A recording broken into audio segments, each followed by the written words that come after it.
Check. Good morning, ladies and gentlemen. May I request all of you to please come forward and take your seats? It looks like very scattered. You can come forward and take the front seats as well. వెనకాల కూర్చున్న వాళ్ళు can come forward అండి. We are just about to begin the first session of the day 2. Please come forward, sir. Please come forward. ముందుకు వచ్చేయండి. వెనకాల కూర్చున్న వాళ్ళందరూ ముందుకు రండి, sir.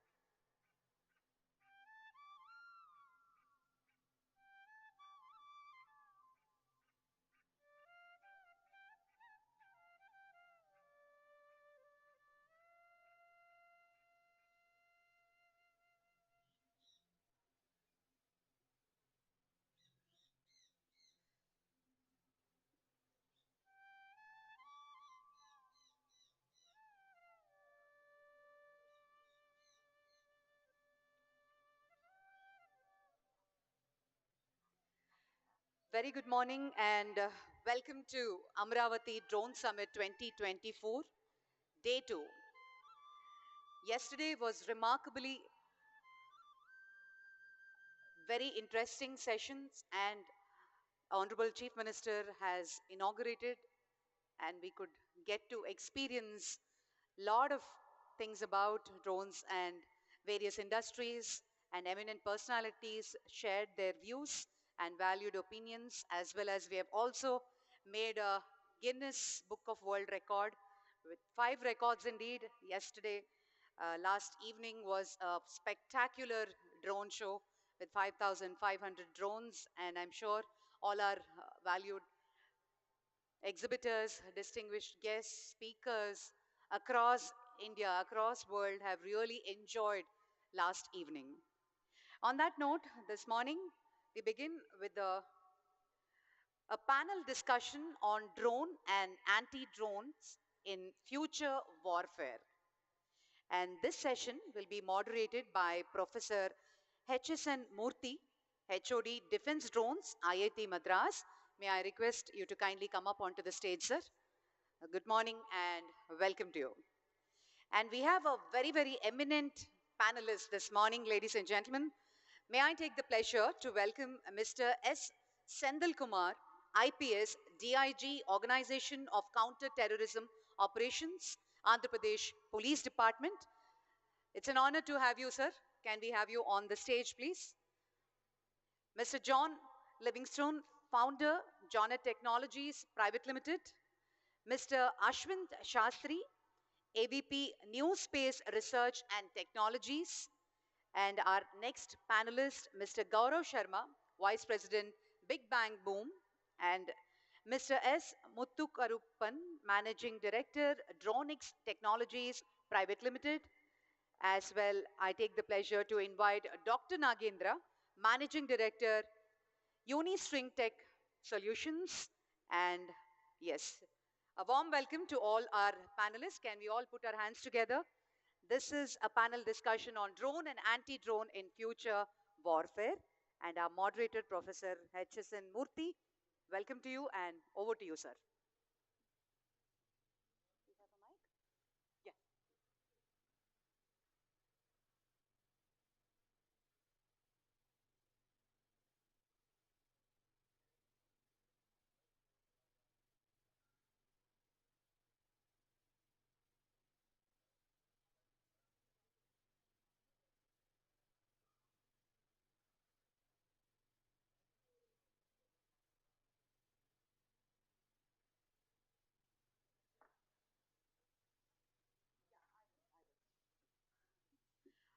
Okay, this session will be started with a presentation.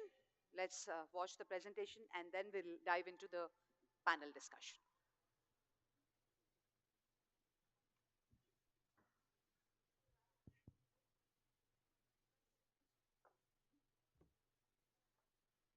Yeah, can you just put the project? Yeah. Sorry.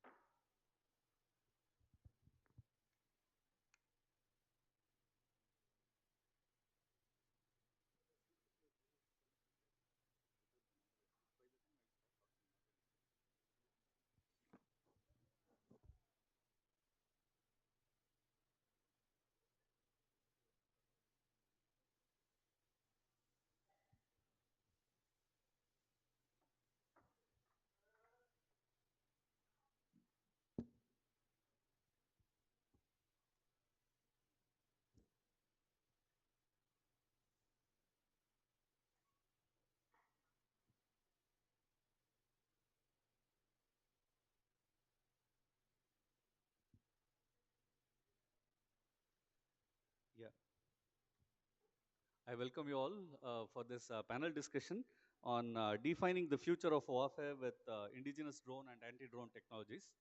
I think they will take some time to project the presentation. By that time, anyway, I'll go ahead and start with the initial points.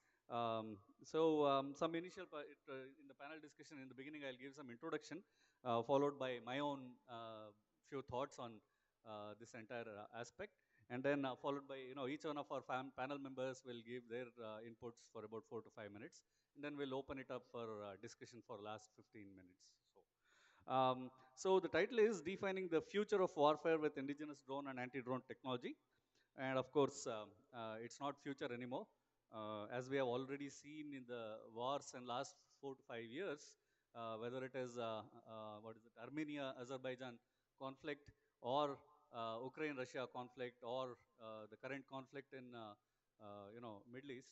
So in all those cases, drones and anti-drone technologies have been extensively used, and so it's not anything in future, it's current right now. So yeah, with respect to this warfare with drone and anti-drones, um, already the way military forces approach war has already changed because of these drones and anti-drone technologies. It's already being used, as I said, but then what next? What happens in future? That's something we need to think about and probably discuss about. What are the challenges in future? Where are the applications of this warfare technology, drone and anti-drone technologies be in warfare? And how do we scale up the development and deployment of this drone and anti-drone technology across the defense forces? And by here, it's not just defense forces. We will need these technologies for defense forces, paramilitary, as well as police. And hence, we have distinguished guests with us. Um, Also, of course, when we are looking at all this scalability and deployment, we need to worry about cost, reliability. At the same time, we need to ensure it's secure. And then all of these things, it's preferable if it's indigenous, because that will take care of security and other aspects. So it's very critical that we develop these indigenous technologies, because we need to maintain strategic autonomy, and then thereby reducing the dependency. Can you go to the second slide, please? Can you go to the second slide, please? Yeah. So it's critical to develop indigenous technology because we need to maintain strategic autonomy, and then we need to be it has to be secure, right? For security, for sure. Thank you. We need to make sure it's secure, and sometimes if it's foreign vendor, we may not be confident of that. And then, of course, we need to tailor to meet our specific requirements and geographic challenges. India has its own geographic challenges, and we may have different terrains. For example, there are things that we have bought from elsewhere which never never functioned very well in Ladakh, for example, because our operational conditions, geographical challenges are different. Then, of course, there's one point we are missing, which is, especially if we develop our own technology, we can be net exporter for a defense equipment. Currently, we are net importers, and that is something that could drive our economic growth, and reach to the extent that our government is envisioning by 2047. And critical capabilities for drones are engines, electronics, sensors, and weapons. Whole lot of expensive and critical equipment required. Sorry, I think. Yeah. So whole lot of critical systems in drones are related to electronics. So I wish we had a few more electronics people also in the panel, or one, at least one. Then most critical capabilities for anti-drone systems to effectively counter hostile drones is typically advanced detection and tracking, real-time threat analysis, neutralization techniques, jamming, and directed energy weapons, physical interception, etc. I'm hoping that a couple of members in our panel who are into anti-drone technologies will touch upon this. And then we need to think of a roadmap for indigenous drone and anti-drone technologies, right? So I think, yeah. So some thoughts on that. What is the role of government? Government should encourage consortia. I think consortia mode works well. I'll talk a little bit more on that in a minute. So this is something that technologically advanced nations have been doing for a while now. And other important aspect is to establish testing infrastructure and certification processes and agencies. And also, this would help, especially a lot of startups to get into this domain, right? Because they cannot afford to develop their own testing infrastructure. Government should put in a little bit more effort. Already it is looking at something like drone testing facilities to be established, one in north and one in south. Probably we could do more. Then streamlining and benchmarking of procurement. Right now, preference is given to indigenous components and indigenous systems. But how do you determine whether they're indigenous? Right now, you have to go by what they certify.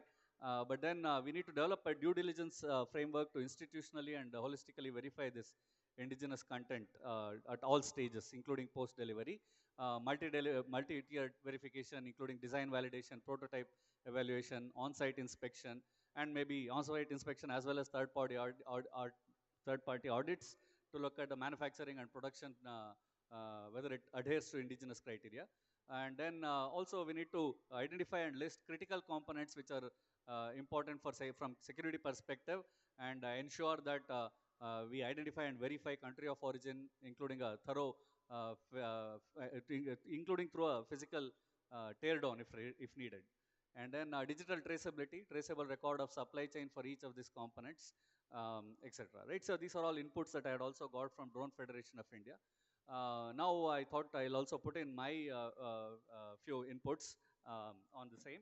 Um, what steps, I mean, one of the important questions that we are all asking is what steps can be taken to see 100% indigenous drone in India? Right now, there are a whole lot of drones which we are manufacturing, and a whole lot of our companies are manufacturing, but then they are not completely indigenous, right? A whole lot of electronics, inertial navigation systems, etc., or really, a lot of hardware we buy, and then software, of course, we develop. We are very good at that, and so on. So other than airframe, whole lot of components we keep buying, sensors as well as avionics. So how do we make it 100% indigenous, right? 100%, I don't know whether it's ever possible, but at least 90, 95%, whatever it is.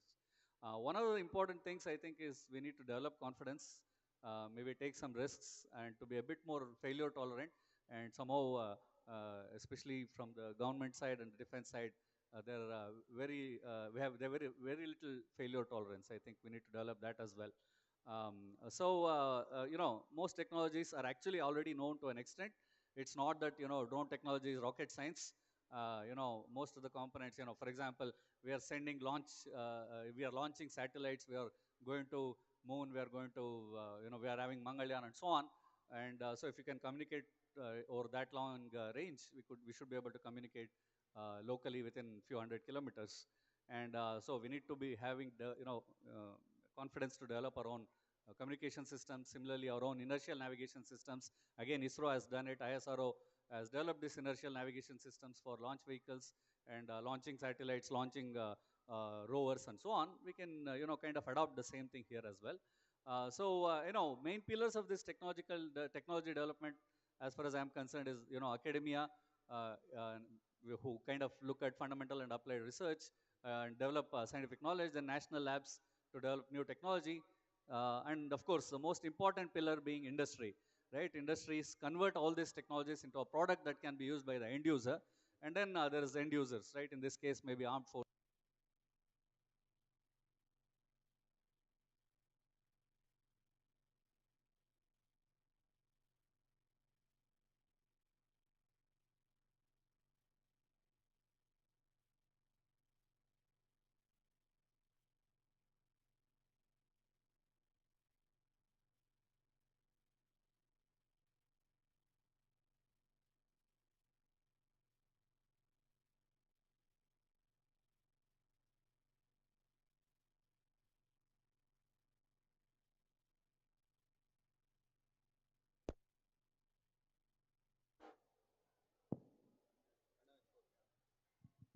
Now that you have had time to look at it, so I'll skim through that. So, basically, currently everybody is expected to do everything. They ask academia to ask, they ask academia saying where are the products, and then they ask industry to do basic R&D. I think that's not going to work very well. Another model is assembly line model, wherein academia does something and then hands it over to national labs, which hands it over to industry. That also doesn't work as well. What works best is this consortium model, wherein wherein all four pillars are working together at different stages. Different set of guys may be taking a lead. In the beginning, knowledge generation for new technology development, maybe academia will take lead. Later on, national labs have to convert it to technology, and then finally industry has to productionize it and so on. So one thing here, I think one critical thing here is R&D cannot be treated as regular procurement. When we want to develop new technologies, we have to think of different strategies rather than looking at a supply vendor kind of relationship.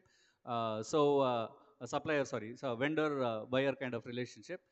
There has to be sense of ownership from among all players, especially among end users as well. And there has to be cross pollination. Academics spending time with industry and scientists spending time with industry, industry coming and spending some time with academia. All these things need to happen, right? I just copied some cartoon from web from online, which says the same. And then I think we also need to standardize our components to aid inventory management and also to achieve economies of scale. That's one thing I think we have been neglecting, standardization of components. And then, of course, dual use technologies tend to have volumes and have hence are more profitable. I'm hoping some of them will also talk about dual use technologies rather than just military. And then different needs need to be classified. There is immediate requirement which we may satisfy through imports and development through collaboration with others, but in the long term we need to indigenize, right? Categorization based on various based on technology readiness has to be done by defense, industry, national labs, academia together. I think we have been doing it individually, but putting our efforts together is better. So in the beginning, as I said, in the level one, if let's say if we want to develop a completely new technology, in the beginning we need to develop the knowledge base. That maybe academia can take a lead, funded by the government, but at the same time, industry and national labs should also be involved right from beginning, along with end users, so that developed technology is applicable in the field. Otherwise, they will have problem using the technology in the field in real life conditions. For example, inertial navigation system is something that we really do not have in this country right now. We just use some MEMS based navigation systems, but they may not be adequate. And then there are technologies that are understood but not completely developed, so that we have to develop in consortium mode between industry and academia and national labs, etc. And then advanced nations sometimes use it in two phases, do it in two phases. First phase where they will have more consortia working on it together, and in second phase they home in on one or two, and then take it to product level. And then of course there are technologies which are reasonably well established, so their industry should take it up completely. With maybe if they need some support, they can come to national labs and academia. So basically, I don't think we should use one size fit all approach. I think, and also one size fit all approach. Another problem there is, especially when end users give inputs to the industry. They try to get a person who can win 100 meters as well as marathon. I think that's not going to work. I think there has to be different technologies for different roles. That has to be clearly identified rather than taking best of things from different systems and putting them together, right? And anyway, so one of the disclaimers finally, I mean, is, I have a favorite quote from one movie, American History X. Someone else has already said it the best. So if you can't top it, steal from them and go out strong. So most of the things that I have presented here are from somebody else, right? So that's what I'll end with. Now I'll request panel members to give their inputs, right? So to begin with, sir, can you just go ahead with your inputs? Good morning. Thank you for giving me such an opportunity to participate in this drone summit and express the viewpoint of the end user from the perspective of police department. As far as this drone technology is concerned, it has huge potential, and from the police department, drone is being utilized in several uh, um, um, usage cases are there, especially since I am coming from this Octopus, the organization for counter-terrorism we are facing every day. And In our perspective, there are two things which are of very much importance to us is that handling Naxalism and handling urban terrorism. As far as Naxalism is concerned, as you are aware, it is mostly based in jungles, and especially AP. We are having facing Naxalism in Andhra Orissa border. Apart from that, even in India, this Bastar region and the parts of Maharashtra, all these are jungle areas which are having very thick forests, and this Naxalism is operating in areas which are quite vast, maybe thousands of square kilometers of hospitable terrain is there. So track the movement of these ultras, it is a huge task using the conventional methods like human intelligence or having eyes on the ground is very difficult. So for that purpose, drones serve a major plays a very major role, especially in ISR, like intelligence collection, surveillance, and reconnaissance. Having a drone over a particular area with which is having a high kind of resolution images can be captured, so that we can easily locate the location as well as movements of the ultras, and we will plan the operation accordingly. That is one of the use cases. The second is that when our forces are in the field tackling the Naxals, tactical support can be also given using these drone footages. When we are sitting in the control room, we can easily kind of assess the movement that is made by the teams and what are the hidden these risks, or the kind of the terrain is inhospitable, and we can guide them properly so that they can reach the location easily. And even the post-operation analysis also we can do with the help of these drone footages, like whether this operation was successfully conducted and what is the damages caused in that operation. All those things also can be easily assessed. So this drone plays a very major role, and in that way, I have to like thank the industry for developing such drones, which gives us the opportunity to cut down the kind of human losses that we may face in the absence of such a technology.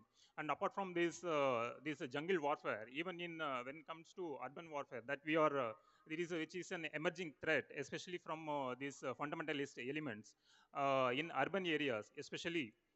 We are facing problems whenever we are conducting when there are huge gatherings like Kumbh Mela kind of thing, or major congregation happens. There is every possibility that there will be some infiltration of some ultras, and they may try to sabotage the program, causing a huge loss to life and property. So in such scenarios also, these drones play a vital role. Apart from that, in urban setup, there is every possibility that the ultras, they may get hold up in some highly these urban kind of areas. They will hold up, and we have to conduct operations to nab them or neutralize them. Apart from that, there is every scenario like this hostile scenario will be there, this hostage scenario will be there. So while planning operations to neutralize the ultras and release the hostages, we have to use the drone footages so that we can easily map the blueprint of the building, and where are the exits, or what are the entry points, and we can use these drones. Apart from that, we can use them for indoor surveillance also. Using micro drones, indoor surveillance also can be done. So this drone technology has a huge potential. It depends upon our imagination. But while discussing about the potential use cases of drone technology, I have to point out certain limitations that we are facing while using these drones in the field. As far as this jungle warfare is concerned, as you are aware, this jungle warfare is happening in places where very thick foliage is there, and the extent technology is not coping up with the challenges that we are facing in the field. Like the penetrating the foliage is one of the major issues that we are facing with this technology. For penetrating these foliages, we required different kind of these technologies like radio, RF, and different type of things. And when we use these drones in the field, um, apart from these foliage related issues, these weather related issues also are there, especially in central part of India. In monsoon season, the visibility is also very low, and these drones also not very much capable of producing some usable footages. That is one of the issues. And the endurance of these drones is also sometimes limited, because the area of operation is very huge, very vast, and the battery capacity and the flying time of the drones is also very much limited. And while using them, we have to we are aiming at something like getting real-time footage. But when we are facing with these restrictions like that, we cannot get the real-time footage. That is one of the issues. And another issue that we are facing is this costs. When we are going for highly sophisticated drones, then the cost escalation is also happening. And apart from the procurement cost, for the purpose of this maintenance also, huge cost is involved. And while these drones are deployed in interior areas for the purpose of maintenance and the servicing also, taking the drones out will become an issue. These are the issues that we are facing when it comes to these Naxal infested areas. While talking about this, the same kind of problems that we are facing while deploying the drones in these urban areas also, especially in very congested places, navigating the drones is an issue. And most of the drones, they are operating by line of sight concept.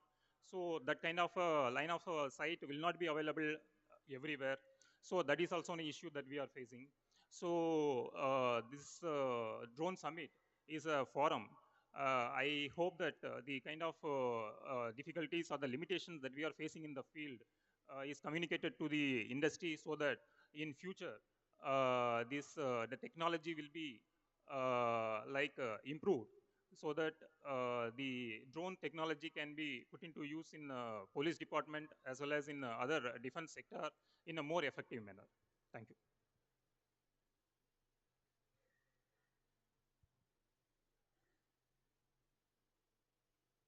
Thank you, sir. Sorry, I forgot to introduce this Shri Sendil Kumar, who is DIG of Octopus, now in Andhra Pradesh government. Now that we have heard the end user perspective, I thought we'll start with those who are engaged in drone manufacturing first, and then we'll come to anti-drone. John, you want to go first? Yeah, yeah, please. Very good morning to everybody. Uh, I know it's the second day, and I couldn't come yesterday. I missed the most glamorous part of the event, which was yesterday.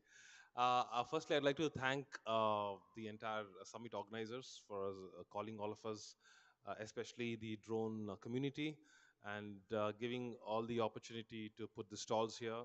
It's a great move. Now, coming back to my background, I'm Lieutenant Commander John Livingston, and I served in the Navy from 2004 to 2014, and I served as UAV external pilot, and flown Israeli supplied drones to Indian Armed Forces. And we are one of the few long range, or rather fixed wing drone pilots in India. I would take a humble chance to say that I'm one of them. And also, after 2014, when I left Navy, we started Jonet Technologies.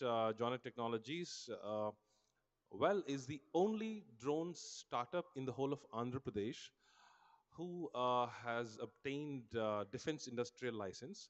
And we have the defense industrial license to manufacture drones and unmanned ground vehicles for military applications in Andhra Pradesh, 145 kilometers from here, southwest of Vijayawada. We've got this license a few months back, and we are already present in Andhra Pradesh for the last, I would say, 5 years. We have a very small runway for fixed wings, at the same place where we have the drone production license as well.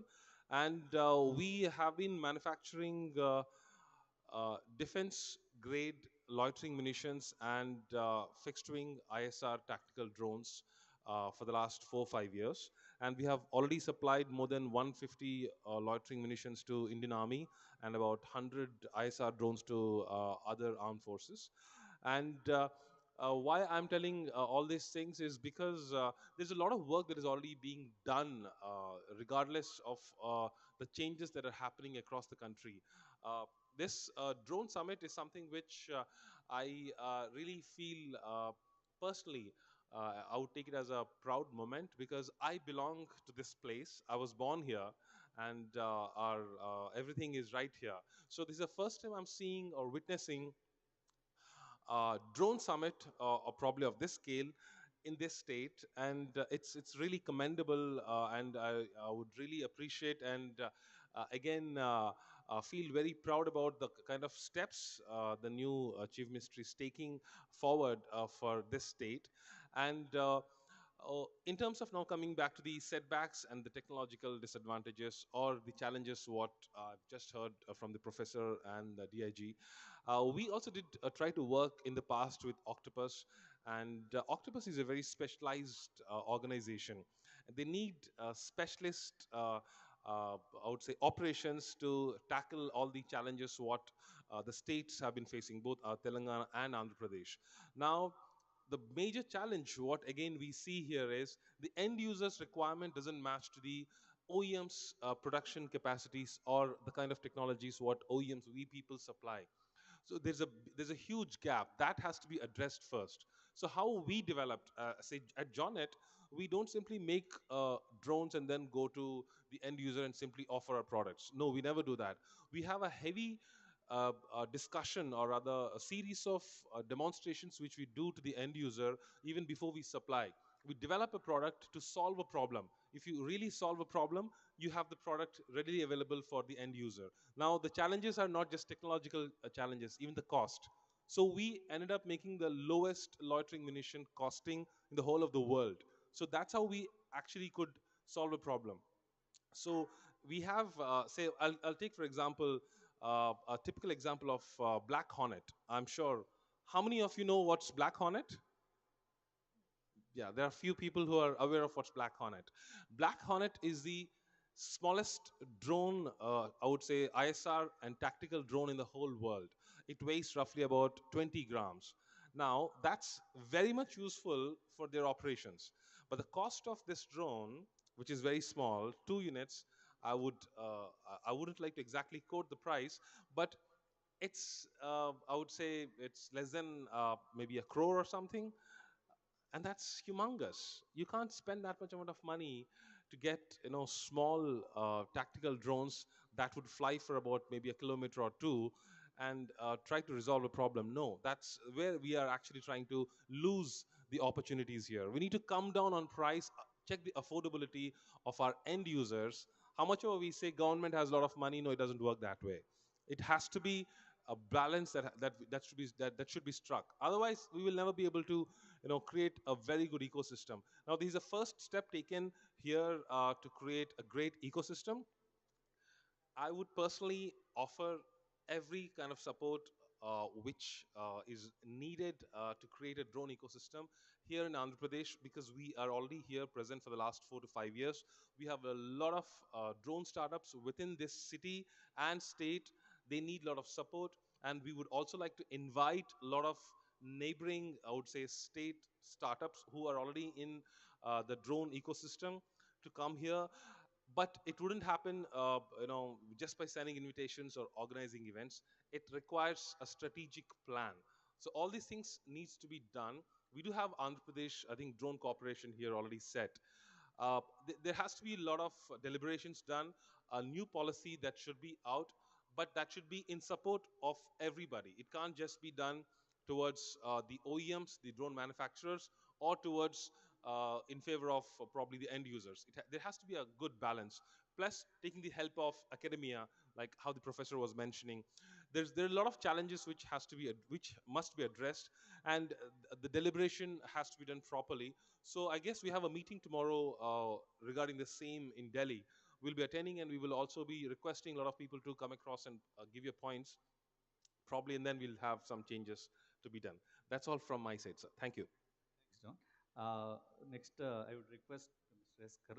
Muthukarupan to talk about drones. He's from Aero 360 degree of drone Nix technology. Request you to restrict to 5 minutes. Thank you, sir.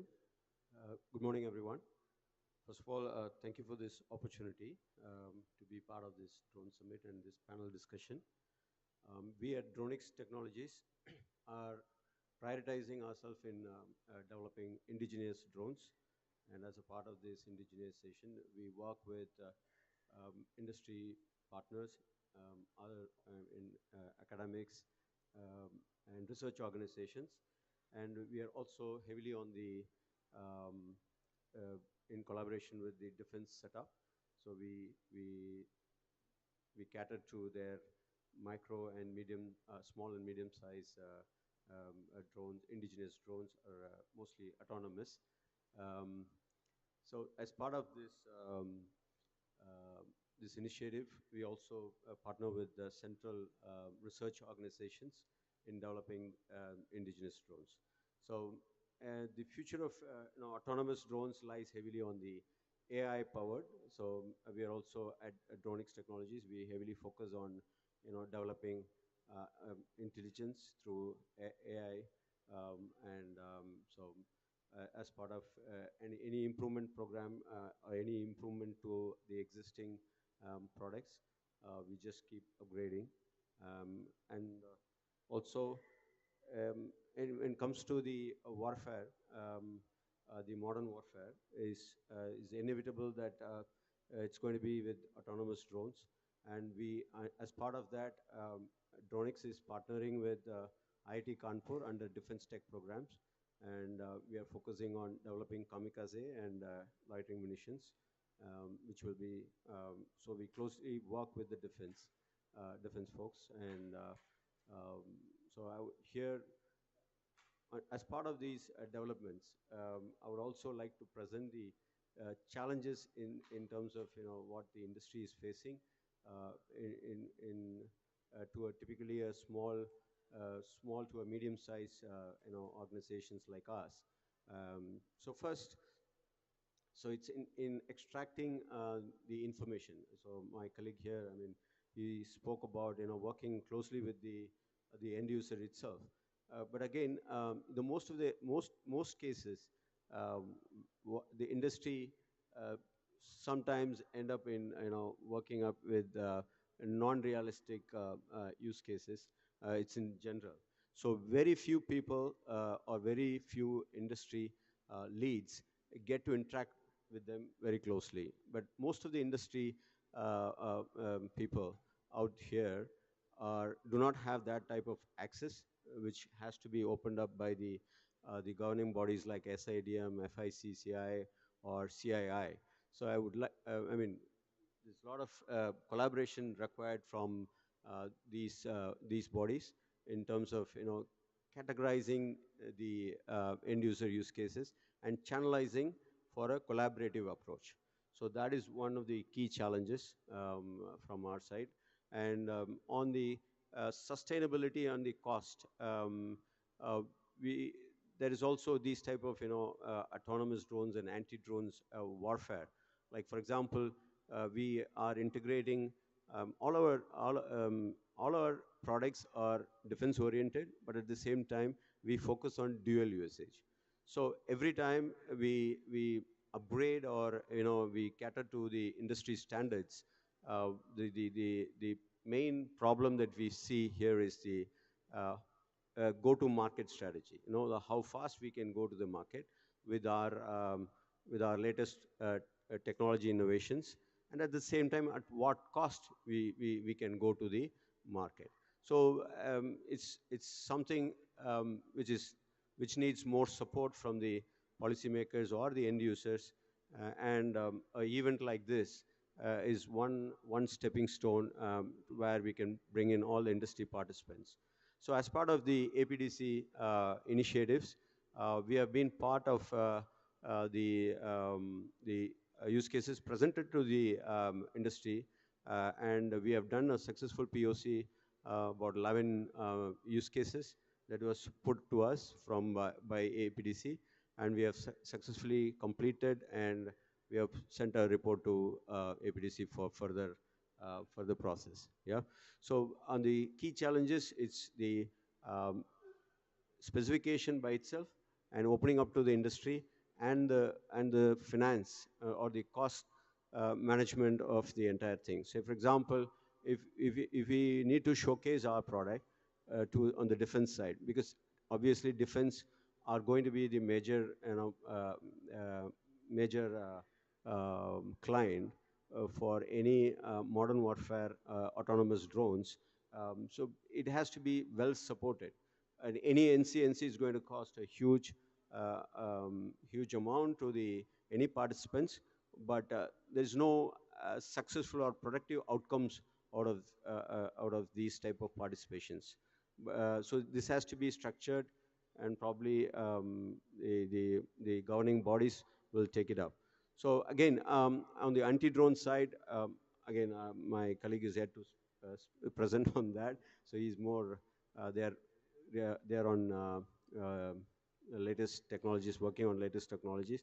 And the other challenges is going to be we being at par with the global competition.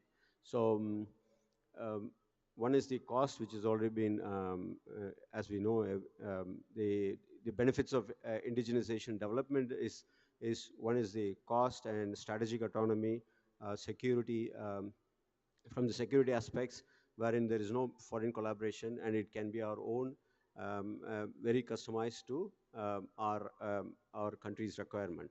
But at the same time, um, getting to, there was a mention about Black Hornet, and just imagine the amount of investment that has gone into the work of developing such a system. So that ecosystem is definitely not ready here or not available, and running a company at a sustainable level is always a challenge for us, and that type of support has to be forthcoming. So these are the, I'd just like to keep it short. Yeah. Thank you, sir, for your inputs. Can we just go ahead with you, sir? So, Dr. Nagendra, Managing Director of Unistring Tech Solutions. Again, 5 minutes. Yeah. Good morning, all. First of all, I would like to congratulate the Government of AP and the all associated agencies for setting up such a spectacular show. And this shows the commitment from the government and the agencies to support the industry and then bring the best talent out, and then ensure that we march towards the Vikasit Bharat concept of Government of India. To begin with, I'm Dr. Nagendra Babu. I'm an ex-DRDO scientist. So I worked in DRDO for about 15 years as a scientist, and then started working on this company, Unistring Tech Solutions Private Limited. We are the largest anti-drone suppliers in the country today. Thanks to the initiatives of the government and the support of the government, the kind of encouragement that we have today, we are the first company in India to start exporting these systems outside. So that's the kind of groundwork that's really happening as far as the defense technologies is concerned. So government is very keen, and then their support in terms of the actions also is very, very legible. So turning the country from the largest importer of the armed equipment, today we started exporting close to 30,000 crores of worth of equipment outside, is really a remarkable journey. We are fortunate to be part of this particular journey. So now coming back to the topic today, so definitely I'm an odd man out here because this summit is all about the drones, but we are the ones who talk about finding the drones and destroying them or stopping them to ensure the assets, the critical assets are being targeted. So that's our job. So I believe we have been fairly doing a good job. The mission with which, although I've been working on development of indigenous technologies at DRDO, the mission with which we started this company to ensure certain critical technologies, which we, being a largest importer, wanted to ensure that we cut a lot on that. That's the mission with which we started this company. So today I'm proud to say that the key counter drone technologies. So India doesn't have to depend on any imports. We have companies like us and a lot of other companies who are building these technologies. The reason is this is fairly new for anybody. So this warfare has just emerged, and it is new for everyone, and the whole world is learning about it. So that means it is further challenging. So the reason I tell, the systems that we have supplied in 2022, they're already obsolete today in terms of the requirements, not in terms of the use cases, because the threat of the drones is emerging so heavily. So just to make you aware of, in a counter drone technology, what normally we have is we have technologies to detect the drones. How do we do it? When the drone is flying, we just find a link and then say that there is a drone, or we use a radar and we say that there is a drone, and then we go for the countermeasures. Okay, that means either we jam the links, or we engage the guns, or we launch another swarm or launch missiles in order to protect the assets depending on the assets. So this is how a counter drone framework normally works. So what are the challenges? As I said, the challenges are in terms of the ever-changing requirements and the technologies on the threat side. So we have to be vigilant on working on the newer and the better technologies. So this gives an immense opportunity to a lot of people over here who are aspiring to be entrepreneurs, or you already set up your own companies. So you can start working on very very niche technologies and then start developing towards, because there is no legacy for it. So you can be on par with the current research going on. So to talk about more, probably based on the context, I can give you more inputs on it. So I'll just hand it over to Muti sir. Thank you, sir, for the very short, nice inputs. Next, I request Mr. Ashwin Shastri from New Space to give his inputs. Good morning, everyone. My name is Ashwin Shastri. I'm from New Space Research and Technologies. So it's a pleasure to be participating in this panel and giving our view as an organization. So New Space Research and Technologies is a 2018 startup. We are a leading developer of cyber physical and robotic systems. We expertise in something called as swarm capabilities, which is a bunch of UAVs, different types, operating autonomously, driven by AI and ML. So probably, I think broadly what I would want to contribute here is, as an industry, as an organization, what are the challenges that we face whenever we term something called as an indigenous drone, and also what we are trying to do to ensure that we move forward in the indigenous manufacturing as such. So that's one input. The other aspect that I would want to bring forward is, I think lot has been spoken about on the product side and the expectations, etc. I would also want to bring the process side of things. So, so we are a 500 people company. 70% of our people are working towards R&D, building new platforms and products.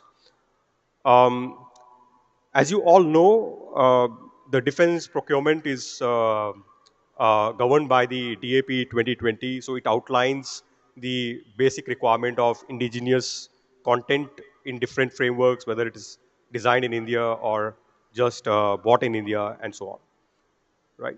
So what we experience is that the industry comprises of different types of players, right? So there are players who are heavily invested into R&D. There are also players who probably would want to directly get transactional, so they find a way to get products that would meet the end user requirements and so on. And at the end of the day, we see that this is a L1 game, right? So the lowest priced product would get picked up. And therefore, there are ambiguity of where the drones are coming from in terms of components, subsystems, etc. So that's one part of the problem. The other part of the problem is, I think, like it has been spoken about previously, the end users would want the best of the best products, right? So this is, of course, driven by the unique terrain at our borders. It's the Himalayas on one side, you have the desert on the other side, and hence the UAVs that are deployed needs to be that spec to be effective, both in defense and offense operations. So this is one part of the problem. The second part of the problem is just the journey of the raw material to the subsystem and to the final product. Um, so at times, OEMs end up buying subsystems or components from another vendors. So the supply chain visibility of the original source of the components sometimes are not very transparent.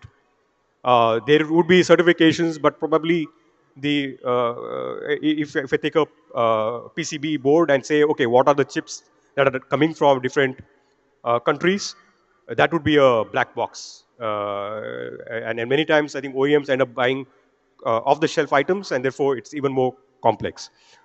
So this is the second part of the problem on the supply chain side. And the third one is that there are components that are unavoidable in terms of imports, right? There is simply no ecosystem in India. For example, if I take a battery, and where will you source the cells from, right? And it has to be coming from outside of the borders. And the second part is that the local R&D investment, I think, right from across, if I speak on behalf of the entire industry, is insufficient in a big way. So I think by and large, these probably are the three categories of problems that the industry in general faces. So from a new space perspective, what we are trying to do is earmark those critical components that are absolutely has to be made in India, designed in India, and made in India, right? So in our drones, typically the brain of the drone, the avionics stack. So we have a platform called Mosaic, which has been designed ground up. So the hardware and the software has been designed in-house, and therefore the entire threat perception surrounding the source of the components is controlled right from a component level leading to a subsystem, and therefore on a system level there is a certain security that has been built in, right? So that is one aspect that we have tried to pick up. The second is that I think there was a pointer that was brought up that something that was built in 2022 is obsolete in terms of spec in 2024. This is also a reality for the drone because it's a competition between the drone and the anti-drone systems, right? So the continuous investment into R&D to ensure that it's not a one-time thing that you build develop a subsystem and then expect it to run for several years. There's a continuous investment that is needed to ensure that the products and the subsystems are in line with the end user expectations, right? So I think I would like to summarize this way. The indigenous drones is sort of a transformation for the industry. So it will take a certain while. It needs a very strong roadmap with the end user participating in building that roadmap so that the industry creates those milestones and probably over 2-3 years, I think Mr. Murthy set an expectation of 100% indigenous content, which is of course a very ideal target, but then I think to get to that place where we feel comfortable that all our defense products are built in India, and especially I think component sourced from unfriendly countries, right, is eliminated. It is probably a joint work for the industry to build towards, right? So I think that is how I would like to summarize it. Thanks. Yeah, thank you. I had put a question mark after 100%. I don't think it's possible. I think to the extent possible. Yeah. So, do we have time for a couple of questions, or should we wrap? Huh? Okay. So, time for a couple of questions from audience side before we summarize. Any questions for the panel members? Uh, will somebody be taking the mic to them?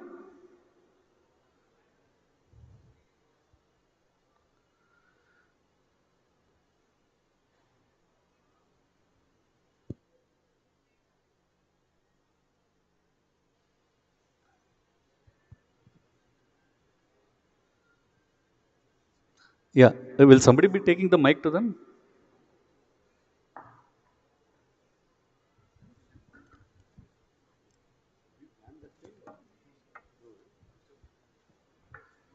Yeah. I, there? Okay. Yeah, I think.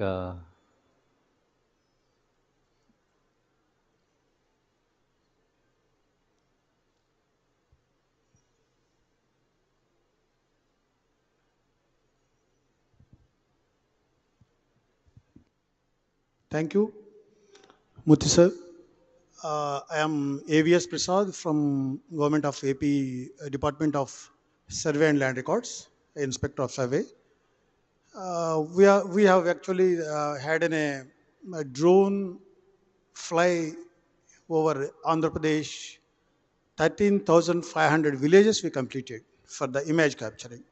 So we are the, I think in my state it is we are the most, or in the globe itself, using such a large scale of imaging is we are in the front line, and we had completed even 50% of the total things processed and given to the citizens. So now my question to the manufacturers: we actually purchased the 20 drones, and we had a problem of crashing all the drones. So is there any technology, or are you prepared for such a thing, sensing the object or sensing the another flight, or any trees like that, those objects, and getting diverted, means taking a safe zone, turning and stopping that process and turning to the safe zone? Such technology being processed, or I would like to know. Thank you. Talking about collision avoidance, I suppose. Yes, Yeah, yes, yeah. yes, please. So, you want to take? Yeah, so I think when it comes to the specific question that you had with respect to obstructions and being able to navigate around, so there are basic technologies with collision avoidance. There's also visual navigation, etc. So these are quite standard that is available. More advanced would be autonomous capabilities where the drones are able to sense uh, not only objects but also flight paths, etc. Yeah. But I think at the end of the day, what it boils down to is the economics, right? Yeah, it is actually due to wind it had a major problem with us, not an objects. I Yeah. mean, some places even an objects, a wind pressure had made some complication to our flights, which we flown. Sure. Sir, we have drones that are operating in the Himalayas in very harsh environments. So I think at the end of the day, it comes to the kind of specification of drone that you want to opt and the money that you are ready to shell out. So I think it's not the question of whether the technology is available or not. It's more about the choice of drones that you end up making. Yeah. I think the gust tolerance is something that this if you go for a cheaper versions of this drones, they will not have good gust tolerance. Whereas, like he said, there are drones which are flying in much harsher conditions, but then you have to put in appropriate specifications, and that will be a bit more expensive. Any other questions? Yeah. Is, is there a question there? One Yeah, last yeah. question, please. Yeah. Hi, this is Harsha. I'm from KPMG. So we work very closely with a lot of critical infrastructure companies. For example, the companies operating in power sector, as well as other sectors like your manufacturing and stuff like that. So I saw a vast variety of use cases of drones being used in these sectors. For example, power sector, right? It's now categorized as one of the critical infrastructure sector for India. So what, in terms of the drones being used in these sectors, what is the cybersecurity related policies that are being put into place from a manufacturing perspective, as well as from a manufacturing perspective, as well as from even operational perspective for all of these? Is there any policy that says that there are certain certifications that these manufacturers will have to go through? Um, is there any assessments that are being done to regulate what cybersecurity implementations you put in place for these? Just quickly answer this one, Mohan.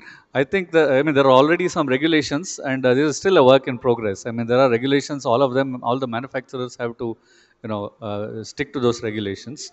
But that's still a work in progress, I think. Yeah. Is there a way the companies who have been working in this space can contribute to this policy or regulation? A lot of these policies and regulations are evolved after talking to industry as well. Okay, Yeah. sure. Okay, thank you. So, you want Yeah, to I add? have just one point. This point is for the CMO and the government officials. We would like to invest money in this state to establish more of our production facilities. If we get a good ecosystem in the state, and that has to happen with a very good policy framework. And not only us, Jonet, we have a lot of companies who would be willing to invest and put more money to create more drones and produce more of them here if we get that support from the government. It will be always a challenge. So this is the only point I thought probably I missed out, and that's also. Any other question? I think there's one more. Huh? Yeah. Yeah. Sure. Respected dignitaries, I am Raghuram from Bangalore. I am happy to, uh, hello, very interested to came to this summit. See, everybody is telling we are compared with other countries. We are the cheaper manufacturer of drones. Don't compare with other countries. We need to compare with our own countries. What is the least cost we need to manufacture? That we need to implement fastly. Then only the drone technology will be reach each and every people. Knowledge is most important for every people. So we need to increase the manufacture or technology, whatever cheaper cost, then so much of talent persons will be coming out their minds. So we need to put one hub where the spares is available. That is fastly we need to increase. The facility is the shops, whatever is there. Thank you. Point very well taken, sir. I think Thanks. there has been efforts from all over the place, industry, government side, everywhere, to bring the cost down. I Thank think you. that Thank is you that very much. would be. I think you wanted to add Yeah, a comment, sir. Um, so just to summarize a couple of things that I wanted to mention here. Uh, these technologies, whether it is drone or counter drone, these products are very, very technology intensive. So the people who wants to get into these spaces, my 2 3 points are, you please get into this with a very, very long vision, and you see to it that we are not, okay, make in India is good, but when we get the respect, when we start thinking design in India and produce it for the world, that is where we will start getting really mighty. So for design, it is not a very, very easy job. Today we are 500 people, about 300, 250 to 300. This team always works on new problems, new solutions, only on R&D. So, and when we are working with the defense, especially and the government, your procurement cycles are very long, your ups and downs are very high. It is just not the technology. We also need to balance our economics and the whole management of the ecosystem. Even if I don't have order for 2 3 years, how the company survives. So these are all certain things that you should parallelly think. You will find solutions, but unless you give a thought about it, otherwise we will remain as a failed ventures. Even to the government, when you are actually promoting or when you are looking at giving some kind of support, please see, put an evaluation mechanism whether these companies have, are the mindset is towards the design and then establishing that mighty in the country. So then all our efforts will really get streamlined, and then we will get to a good, logical end. So thank you. Thank you, sir. Thank you for your inputs. Any other questions? Yeah. Quick Yeah. last question. Yeah. So my name is Balaji, Dr. Balaji from IIT Tirupati. Yeah, please. The question that I have is, I was just curious when I visited the stalls here. One of the challenges that we see is how to extend the endurance of a drone. And if you see in the stalls, there is a conspicuous absence of solar energy or any other strategy. How you think can we extend the endurance of a drone? What is the way forward? I think that's going to be a very long debate. And Okay. Balaji, I think so. We'll cut that here because solar has its issues too. And then right now, majority of them, we may start debating there. Majority of the drones which are long endurance are IC engines based. So that's a different debate. So right, I mean there are various strategies to increase the endurance. If you want to add a quick word on that. So, Murthy sir, I do have. So we are building a solar-powered bird, sir. That has a maximum endurance of 90 days, and we are building it for the Indian Air Force and the Indian Navy. So this particular aircraft is a very big aircraft with a certain surface area for the solar panels to power the battery during the day, and during the night it sort of consumes the battery, and it is expected to give a continuous or what we call as a persistent surveillance over a long period of time, so up to 90 days. Is it the same one that NAL tested recently? No. So NAL has tested for continuous flight of 13 hours.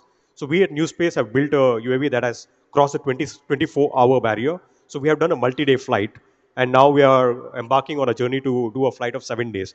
So to give an example, we have a national endurance record for the longest solar-powered flight of 27 hours. Yeah. Thank you. These technologies does exist, but if you have to fly this at an altitude of 500 meters, then solar-powered is not that of use. Yeah. We are looking at basically high altitude long endurance. So that's HALES, and that's a different matter. Yeah. So very good morning, sir. My name is Bhagyashree. I'm a lecturer in engineering college. So actually, I'm sorry, this is related to the rural development of drone technology. Actually, thing is, we have taken few drones. Last 6 months, I'm working it. Because I'm interested, I'm passionate towards the drone technology.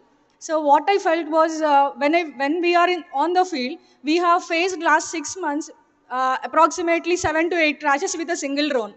But because I know about the technology, I know some few people, it is difficult for me, even for me, knowing the technology, getting the parts from different areas. For example, if I had a crash today, my propellers are gone, battery was gone, but tomorrow I have a field. I should go into that, go to the field and should answer the farmer. So I felt like something, people like who are literated and we are facing this much of problems. If this technology goes to the local people, if anything happens there, so how could we reach to the rural areas if this is happening like this? If the thing happened here, for example, if we are driving a tractor and if we are facing when any problem with the tractor, we have a service there. But when we are looking into the drone technology, if anything happens, so it's been difficult task for a rural people, normal people, in order to rectify that, in order to avoid such kind of things.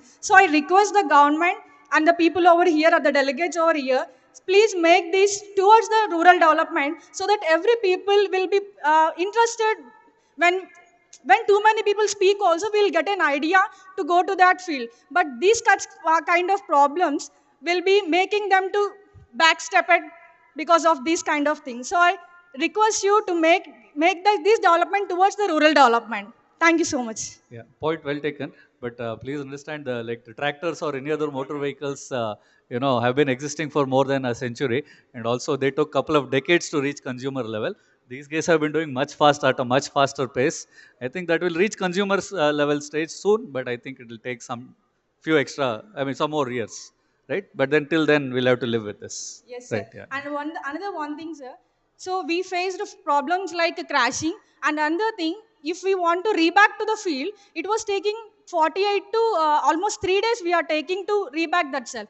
So In meantime, we are accepting few fields now. So it is difficult for us to answer the even farmers also. Then farmers again, they're calling, they're backstepping, and they were again going to normal sprays. So this is Practical real time difficulty. problems we are facing, sir. So that's what I wanted to bring this to your people Correct. over Understood. here. And so that's why it's still in the domain of service And providers. yes, sir. Understood. Thank you so much, sir. So, question, sir. Quick question. Yeah. Mic here, please.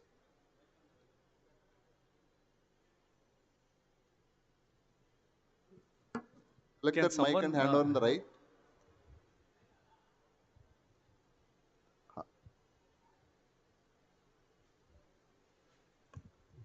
Where are the organizers? Yeah. Can someone pass on? Can you give the mic to the gentleman? Thank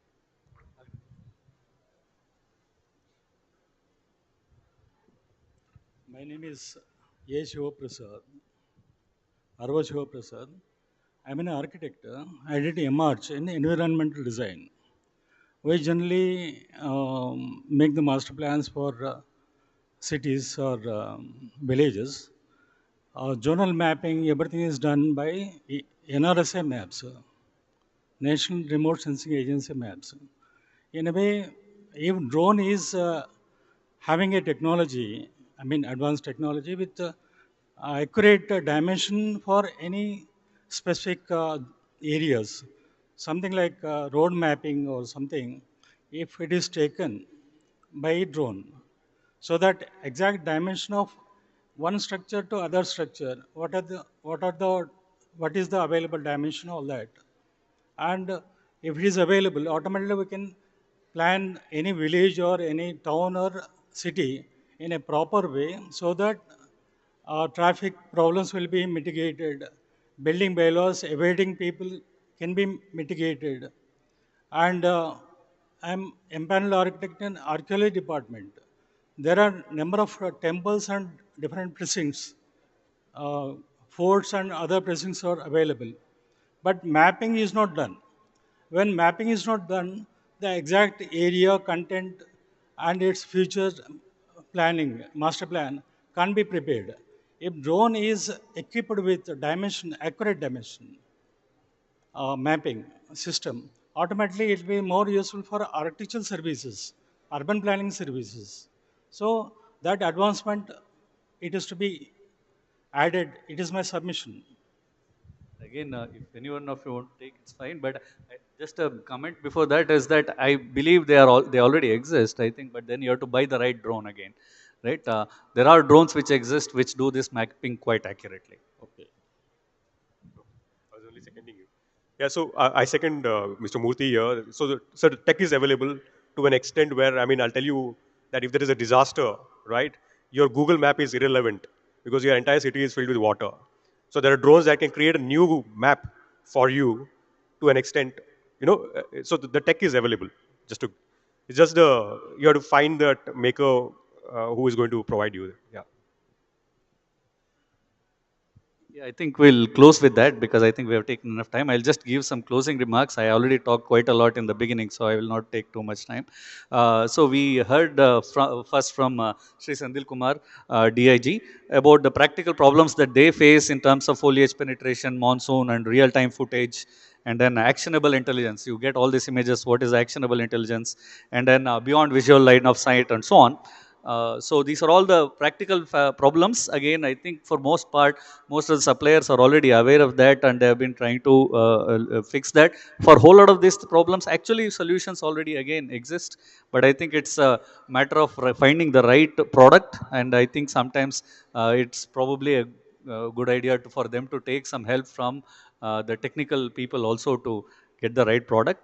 And then Mr. John Livingston also talked about OEM versus end user expectation, and to have a balance between end user and OEM. Sometimes right now the end users dominate the kind of narrative, and so at the end of the day they will also have to have more detailed conversations with OEMs. I think that will make it better.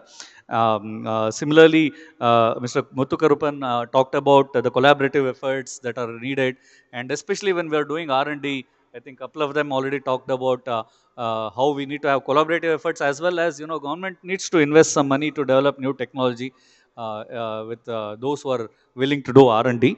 And also, I think we should also ensure that the R&D, those who are involved in R&D, get some incentives.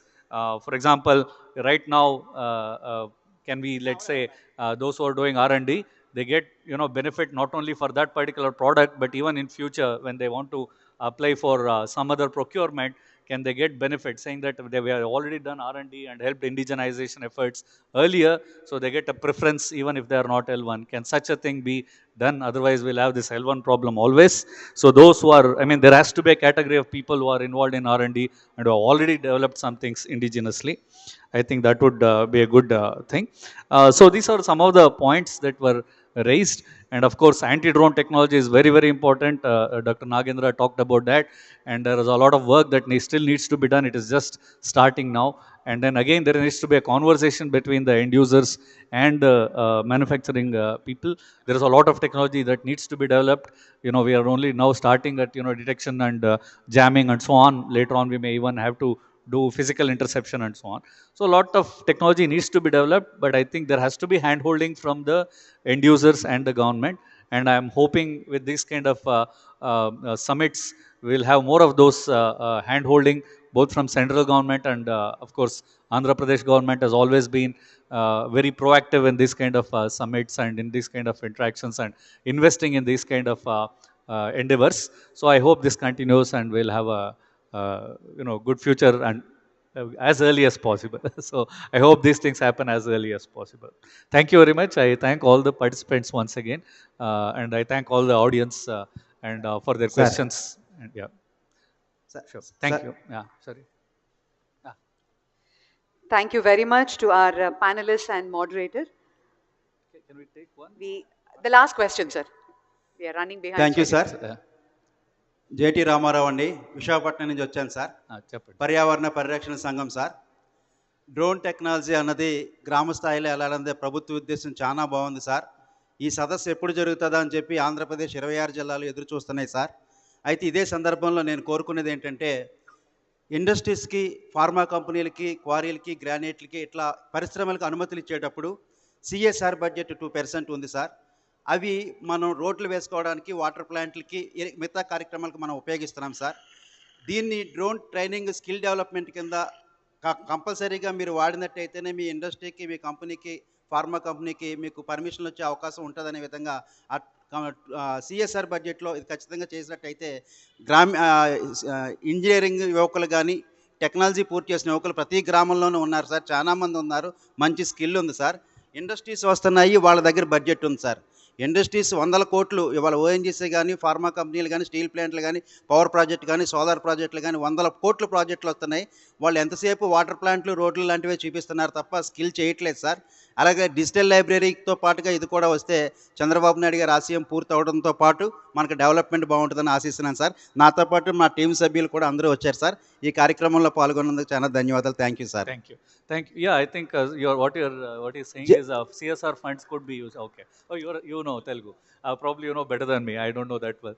So basically, that we will. I think CSR funds are already being diverted for some of this kind of skill training as well. Skill training for operating drones and maintaining drones, which was touched upon when it comes to agriculture. Thank you. Thank you. Thank you, sir. Thank you, Andy. I request all of you to please step forward for a group photograph. And I request our MD, Dinesh Kumar Garu, Managing Director, AP Drones Corporation, to kindly felicitate our panelists and our moderator for this session. Huge round of applause, ladies and gentlemen. Drone and anti-drone in future warfare. Thank you so much for those valuable thoughts.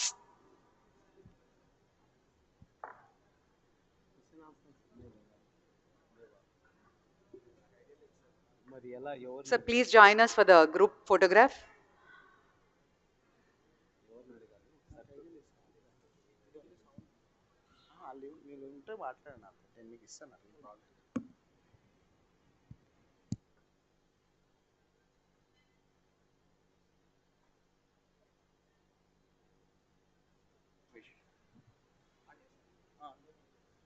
And I request Dinesh sir to felicitate Mr. Senthil Kumar Garu, IPS DIG, Organization of Counter Terrorism Operations, Andhra Pradesh Police Department. Thank you for those wonderful thoughts, sir. Mr. John, founder, Jonet Technologies.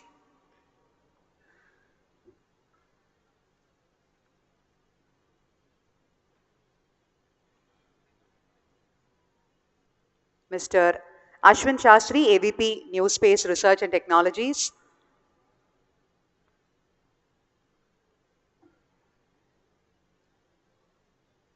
Mr. Gaurav Sharma, Vice President, Big Bang Boom.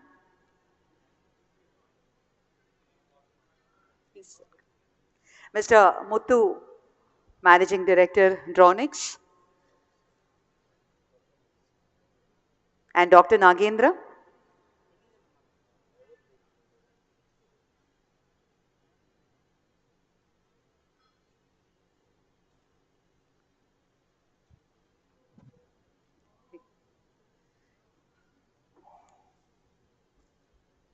And రాలేదు ఇంకొకటి. Of course, Professor Murthy Garu, HOD, Defense Drones, IIT Madras. Thank you, sir. Thank you very much.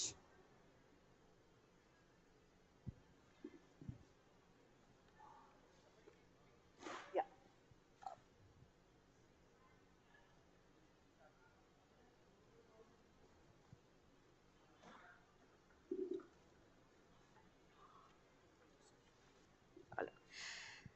Thank you very much once again to all our panelists, and we move ahead with the next panel discussion on investor insights on challenges and funding opportunities in the Indian drone ecosystem. And this panel discussion will be moderated and the context will be set by Mr. Amit Datta, Chairman CII Task Force on Short Haul Air Mobility and Managing Director Hunch Mobility.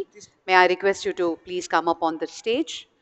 And our speakers, Mr. J. Nivas, IAS, Additional Secretary, Finance, Government of Andhra Pradesh. May we have you on stage, sir. Mr. Amardeep Srivastavya, co-founder and CEO of Bluch Aerospace, and Dr. Roshan Srivastav, Project Director, IIT Tirupati, and Mr. Naman Push, co-founder, Airbound. And please put your hands together for all our panelists. And this panel discussion will be the key areas focusing on finance opportunities and scope of drone application along sectors, future policy considerations, and building a skilled workforce.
Good morning to all participants. It's a pleasure to have you for the session on investor insights on challenges and funding opportunities in the drone ecosystem.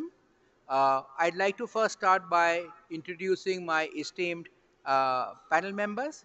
So we have Shri J. Nivas, Additional Secretary, Finance Government of Andhra Pradesh. Then we've got Amar, our co-founder and CEO of Blue Jay Aerospace, Dr. Roshan Srivastav, Project Director, IIT Tirupati, and Naman Push, who's a co-founder of Airbound. Uh, I am the chairman of the Task Force on Urban Air Mobility, instituted by CII, and also the managing director of Hunch Mobility. So with that, let's get on to the discussion. Delighted to see such a large crowd out here, right? And I'm sure there's huge interest we've seen in the sessions on drone industry. Now, while the projection of the drone industry by 2030 is above $13 billion, we are about $2.7 billion in 2022. So, exponential growth required. One of the key challenges has been the investment in the drone industry. Between Jan 2016 to November 23, the funding has been just about $83 million. That is even less than what the Indian space industry, which is a niche industry, has gathered. So I think the topic today, that we see lot of opportunities, lot of revenue, but the funding for the drone startups doesn't seem to be on track. I think that's really our key discussion point.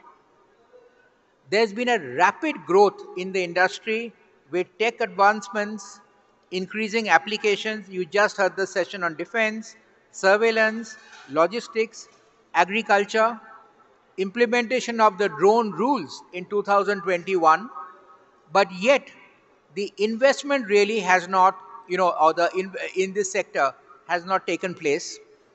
So I'd actually like to start by requesting Sri Jayanivas, right, to talk about how the government of AP is facilitating the drone industry, right? So over to you, sir.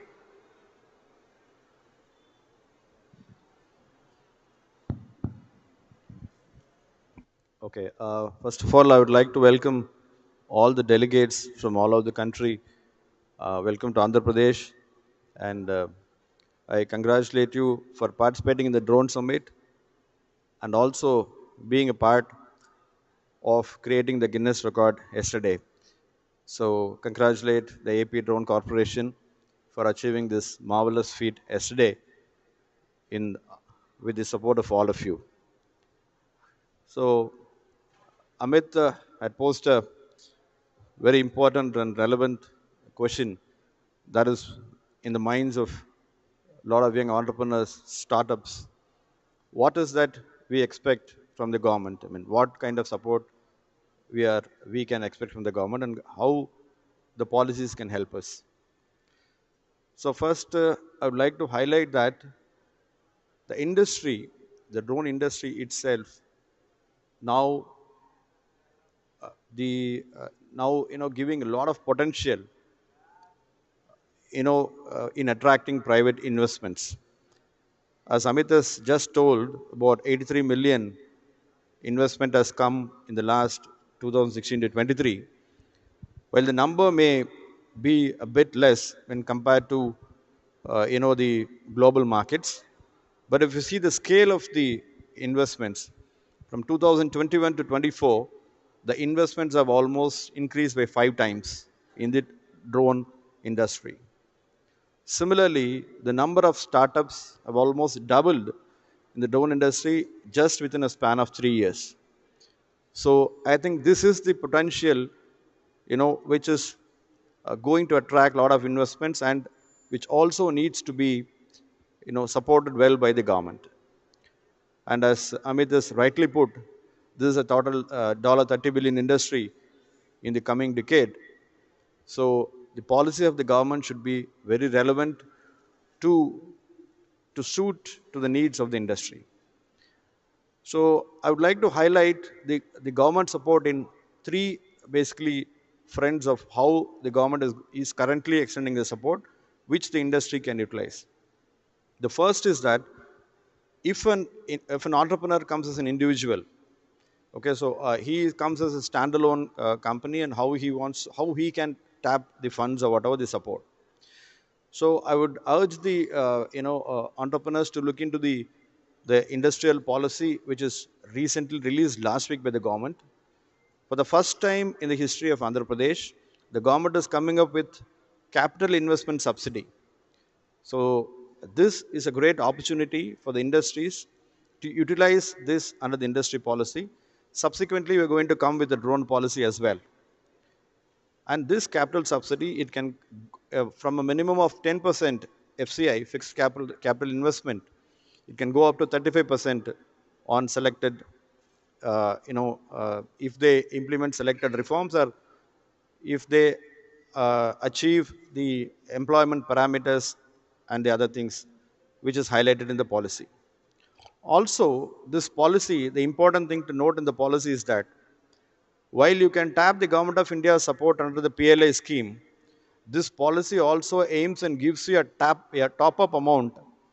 If you achieve a PLI, the Government of AP is also going to give you a top-up PLI amount, right? So this, if you come as an individual, okay, I come as an individual, I want to set up industry, so you can tap the policy. Now the second way, like if I am I want to set up an ecosystem. I come as a private player, I want to set up a park. Okay, let's say I want to set up a drone park, a drone industrial park, wherein I bring in all the the ecosystem partners together and set up a park. Now, in this field also, the government of Andhra Pradesh for the first time has come with an industrial park policy. I hope it will have been highlighted yesterday, wherein if the private player comes and sets up an industrial park, there a manufacturing park, there the government is going to give you several consumptions, several exemptions in the from the regulatory framework, like for example, the waiver of developmental charges and the building permission charges, the conversion charges, and apart from that, the government is going to give you a fixed capital infrastructure subsidy amount. Like say, I have put in money for development of the infrastructure, the government is going to give you, I think the policy guidelines can be looked into, at least 5 lakh per acre for developing the park, for developing infrastructure of the park. So this model is for a partner who is coming and setting up an industrial park. Now the third model is industrial model, which is already an interesting model, which has already been tried and it is already in existing. This is the model where we create the ecosystem for you. We put in all the common facilities that is required for the drone ecosystem to survive, and then the common facilities involved ready to operate and plug in office spaces, and also ready-made factory sheds and other common infrastructure which the drone ecosystem requires. So this can be a drone tech zone, like we already have a AP MedTech zone. So this kind of a model can also be established by the government, where the ecosystem we create, the operators come, and then we give the land to them, and they will be able to develop their industry in the park. So I would like to come again with the other set of model where as a corporation how we can give you the funding, and other interesting models is available. So I stop here and then I'll continue later, right? Yeah, thank you.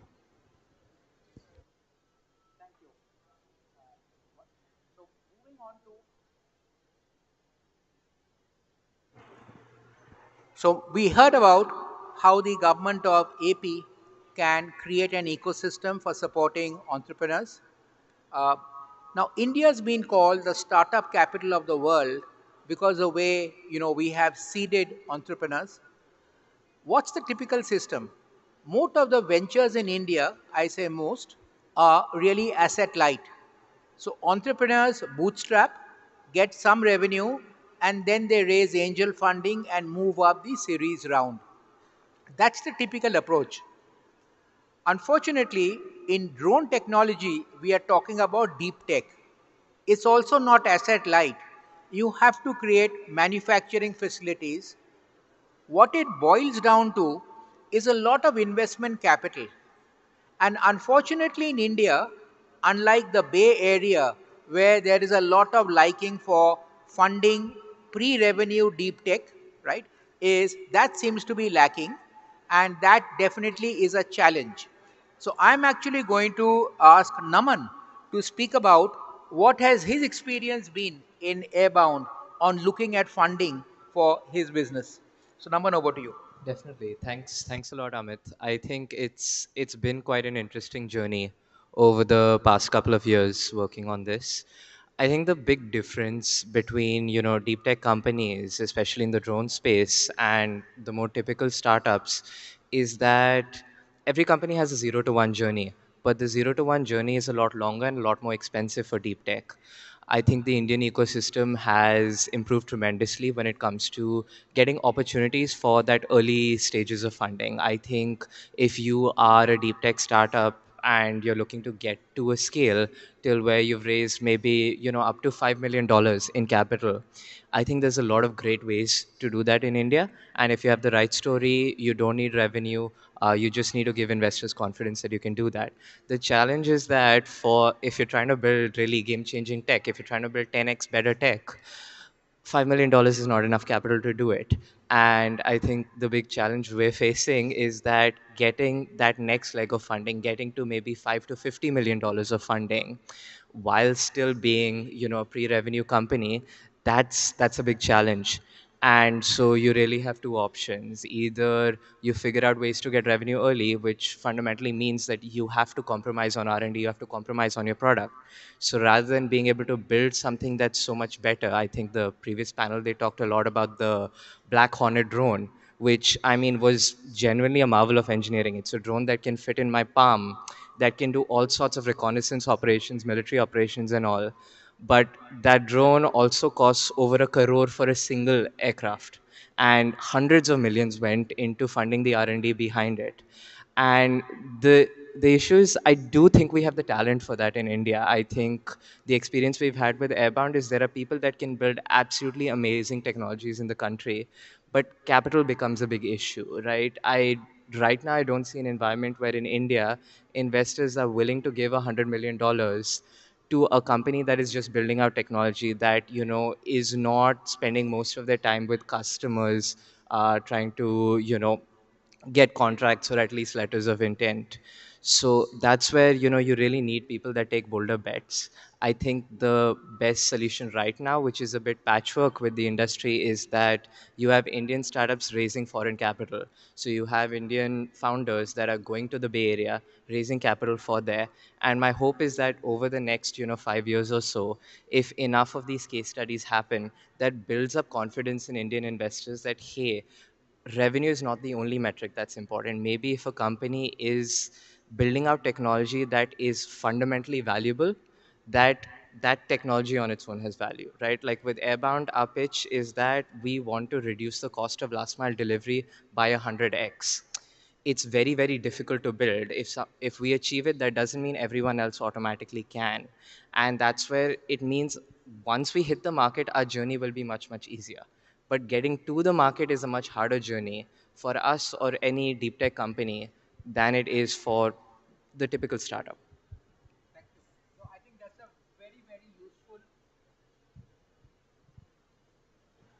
What he mentioned is a very useful insight that the startup industry here supports relatively low investment ventures to start with, and the challenges that you face when you want to raise a lot of money but you do not have revenue is how are you valued.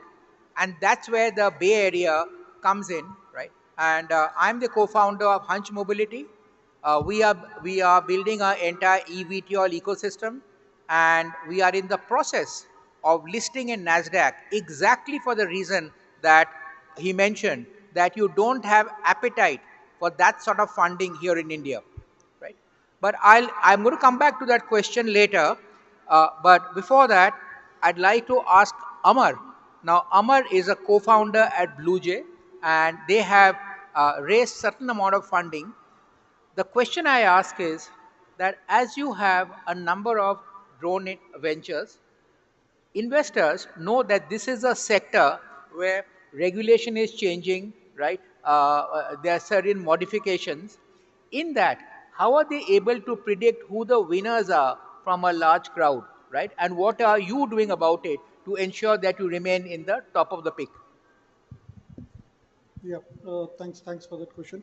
I think basically for at least the sectors where we operate in, we would see the best way to choose the winners is people who are actually owning some of the core technologies rather than companies that would rather just get technologies from outside or white label the products because that is going to be the key for the long term value that the company is going to create. Because like we see, it's very easy to replicate companies and business models most of the times if it is just being white labeled, particularly for deep tech companies. And as long as you don't own the core technologies underlying there, and like Naman rightly said, right now they are very strongly pitching on how they're going to bring down the cost of their product by technology, not by selling that it is from India, or not by selling by saying that getting lower BOM cost or somewhere, right? So that's how companies have to value. What is the way in which they are adding the value? Is it by investing in technology, or is it by investing in really unique business models that is very hard to replicate? So that's one of the things that I would say has to differentiate. And other thing is the team. I mean, of course, it always boils down to when it comes to deep tech, the core team that is building, and even like they should understand what kind of resources are required within the team itself, right? So these are the two main metrics I would see. And the third metric is even if we are building a long-term deep tech product, which we have very bold vision from the founder's perspective, but we should be able to articulate that to be able to, I mean, what I'm trying to say is, for example, you mentioned space, right? Since space, I was part of space industry as well before, so I have seen stages where space industry was struggling to raise capital, and I'm seeing stage now space industry is raising capital comfortably.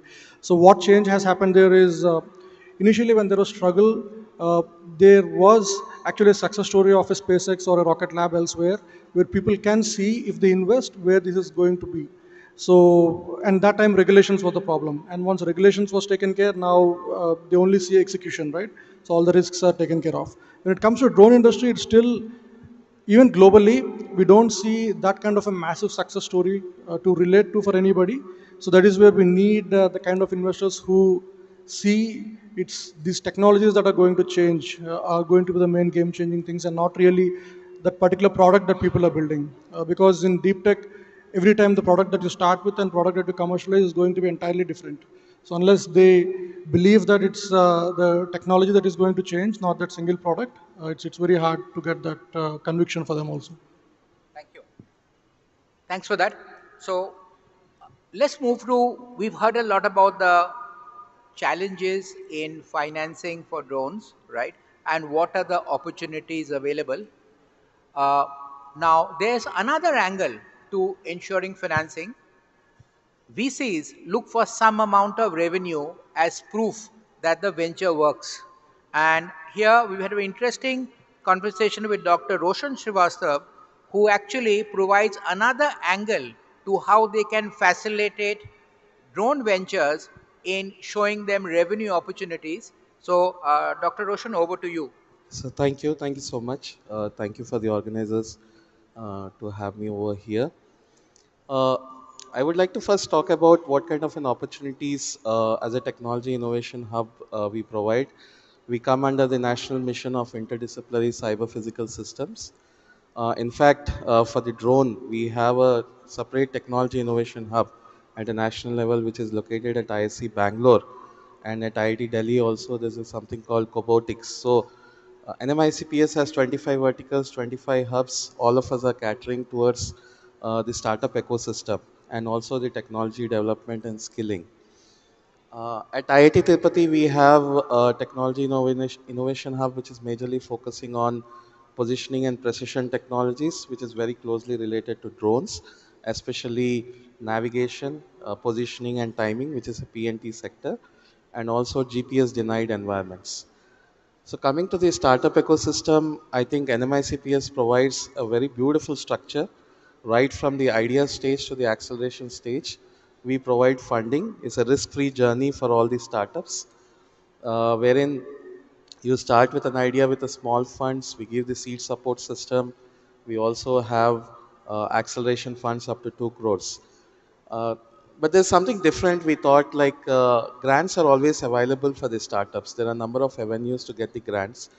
There are also VCs who are trying to fund the good startups, but there's some kind of an ownership dilution because of the equity stakes. Now there are always startups are hesitant to give away their equity or the hard work what they are doing, but they're looking a good chunk of funds to make them establish in the market.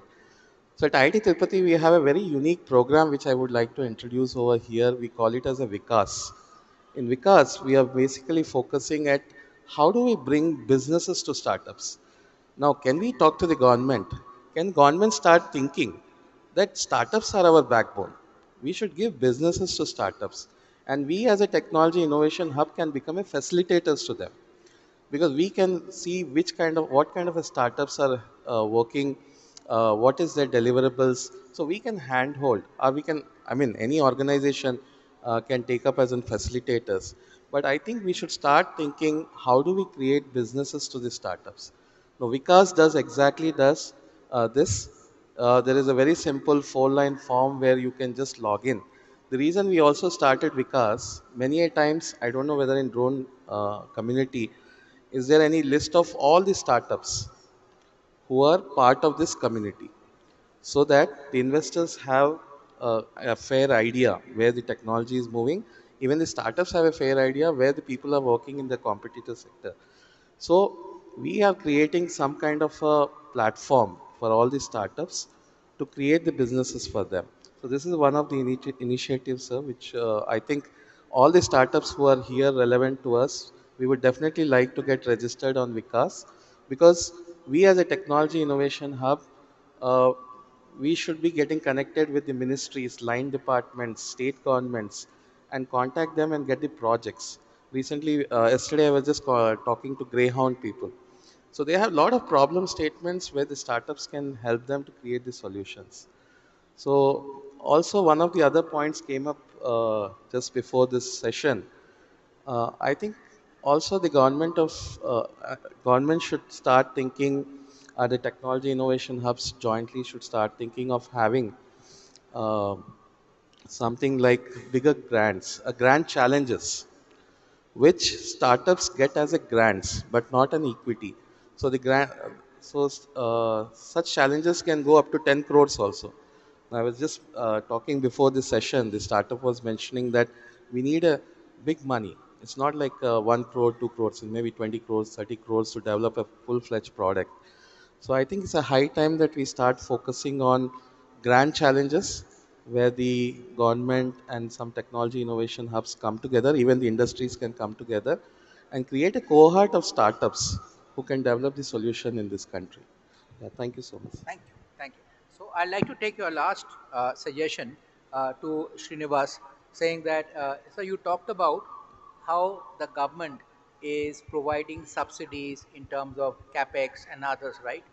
But the challenge for a lot of the drone manufacturers is early stage. Is there a way in which the government could provide what he mentioned grants for specific government requirements so that it gives revenue and allows some of these startups to nurture at very early stage?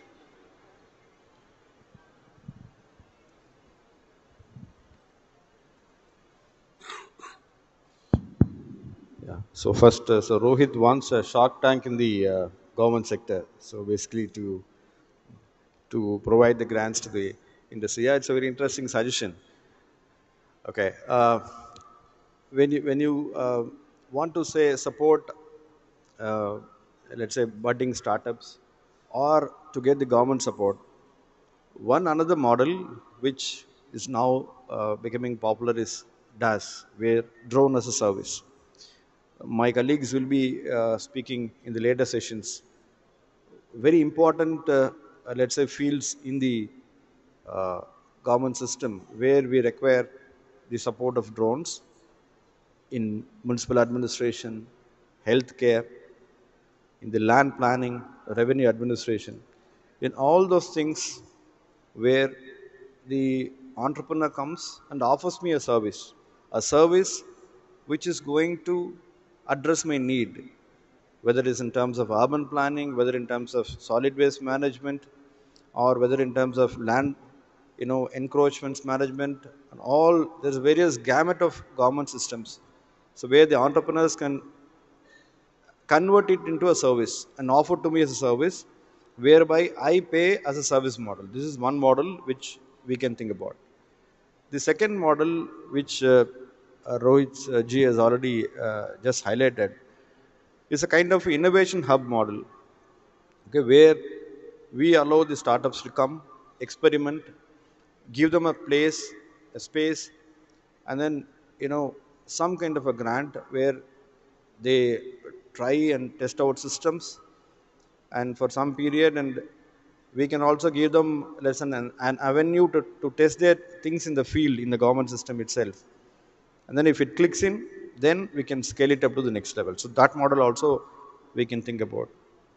And the third is that through the drone corporation what we are having, whether we will be able to conduct these kind of challenges and let's say subsidize or promote specific projects, okay, specific projects, giving them a grant to develop this kind of thing, that also can be worked about. Yeah, so these three areas I think we can seriously think of, right? Thank you very much. Thank you. Thank you. So one of the concluding questions is, in an earlier summit in Delhi, we had number of these financial institutions, and when we spoke about investments being very low, their query was, we don't get enough proposals from drone ventures, and the ones that come are really screwdriver technology. There is very little value addition, and that's why we are forced to reject them. So that was their response to a similar query. So I'm actually going to ask both Naman and Amar to respond to the feedback from the institutions. Definitely, yeah. I don't think they're wrong. I think, sort of, especially in the drone space right now, it's a bit of a chicken and the egg problem, right? If the funding environment is something that is not providing large amounts of money to these ventures, if founders are constantly being told the story of you need market traction, you need to show customer interest, you need to get LOIs, then naturally the companies that win are not going to be the companies that focus on technology, but the companies that focus on customers. What you're basically getting is, the next wave of e-commerce, but with drones instead of the internet, right? Which there is value in it, but I think the goals that we want, especially for India with drones, right? If we want to have a SpaceX kind of moment in India or an OpenAI kind of moment, you need companies that are fundamentally focused and obsessed with the technology. So I do think this is changing. I think there are more and more companies that are coming in this space, and they are starting to be rewarded for it. So I think it's more of a gradual thing. But if I would say, like, the biggest thing that needs to change in the investment ecosystem, I think it's that VCs need to be better at evaluating technology. I think right now VCs are very, very good at evaluating market traction. They have amazing models on, okay, if a founder is making this much revenue, or if they're growing at this rate, this is how much I think the company will be worth. And that's because that's the expertise they built out, right? It's a very different ball game to be able to look at a technology, be able to understand, okay, if this material is able to increase strength to weight ratio by 5x, right? Like, what does that mean? What does that mean in terms of outcomes for the company? So I think that model needs to be built out. Then they have a much better way of determining which companies are just taking existing technology and packaging it in different ways, and which are the companies that are genuinely creating new groundbreaking technologies. Thanks. So I would actually ask Amar on his views. What Pushp is mentioning is, because of scarce capital, you are prioritizing that on focusing on customers rather than the technology, right? Would you agree to that? Yeah, I mean, certainly to an extent, of course, we agree completely that we spend a lot of time on understanding customer, but I also contradict a little bit that we always have to keep engaging customer from very early on to get their feedback and uh, to just keep tweaking your model accordingly. Again, coming to the first point of value add, which some of the investors who talked about, they say there is no enough value add. So just would like to understand more on when they say value add, is that value add in terms of technological value addition or value add to the end customer? What was their concern basically? So their concern was that the really what we were doing here was more trading operations, right? And very little value addition, justifying investments. And this was from three of the financial institutions, which says we are willing to fund, but we don't see much of value addition in the ventures. Sure. So I think that's pretty much most on the terms of technology value addition, right? What they're telling. Yes. So surprised to hear that because at least at BlueJ we thrive to develop a lot of technology in house, and where we are close to 60% indigenous technology today, and we want to go to 85%. So maybe they also should spend more effort in trying to find the right companies who are really developing that. And other value addition could be a lot of this concern we get when we talk to investors is there a real value addition to the end customer? So that is where VCs also need to understand, if not in the technology side, at least on the final use cases or on the customer side, they should have that kind of visibility that this is going to be a real strong value addition going down the line like 10 years, 15 years, and bet on that very early on. Got it. Thank you. So with that, we'll open up to the floor for any questions that they may have from the panel members. Can someone get a mic, please?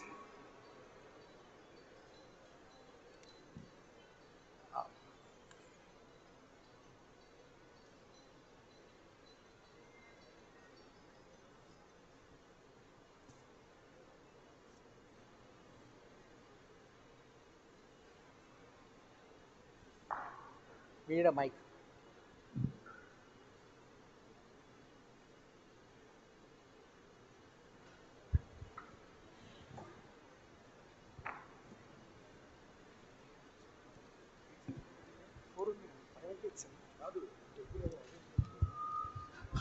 To the panel members, I think I am from GMR GNO, and we have come from the geospatial industry. So drone is an extension of geospatial, kind of situation. As such, the LiDAR industry itself is a little matured now. We find it extremely difficult to fund the operations, the capex. You go to the bankers, the reality today is, first of all, they ask for a 150% collateral, and of course, on topped up with the credit rating. And you go to them and say whether you have this or you have this kind of situation. And we are finding it extremely difficult to fund the capex. I know this is going to be the future, but they say, no, we have this norms, that norms kind of situation on regulatory, on banking. And drone is the sister of geospatial now. It's a startup. I think still a lot of fundamentals are missing in this because, first of all, the R&D cost is going to be very, very expensive if you have to do the manufacturing here.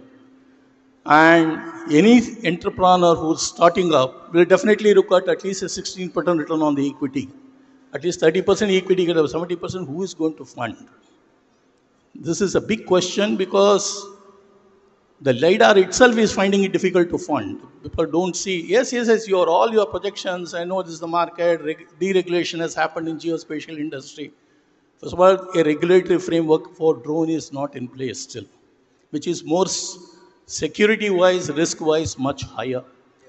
And R&D requires a tremendous amount of investments.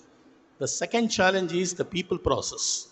There is no skilled manpower available for the drones. And the question is, it's a vicious circle. As he was mentioning about the chicken or the egg. I will put it in a very blunt manner. Unless the madness goes, the marriage will not happen. Unless the marriage happens, the madness will not go. So what is the panel? How do we really, I think there should be some tax holidays. A government should take care that this is an industry which is going to be future. There should be some concession on 5 years on direct and indirect taxes, some subsidies, kind of so the people come forward to take a risk and invest. Without any of these things, and we just say funding, it is a big challenge. Yes, there's a lot of innovation. Entrepreneurs want to assume responsibility and take it, but otherwise we'll end up in a screwdriver technology, importance, do the things. Now, I just want the panel to react. What is that policy change which we require so that this is given a kind of a push or a rocket which will take us to the aspiration. Aspiration is one, but how do we reach there? I think there are challenges, and the challenges are not very difficult. The challenges requires regulatory and the statutory support. I just want the panel to respond to this. Sure. So maybe I'll take a lead on that. I think part of the objective also doing this conference, we do want to submit a paper, all right, to the Ministry of Civil Aviation on some of the possible solutions. But your specific query that you're not getting bank debt, absolutely. Have you tried any of the VC industry, because you seem to be in a fairly advanced stage, and that could be an opportunity, right, on interacting with certain VCs to get capital at this point of time?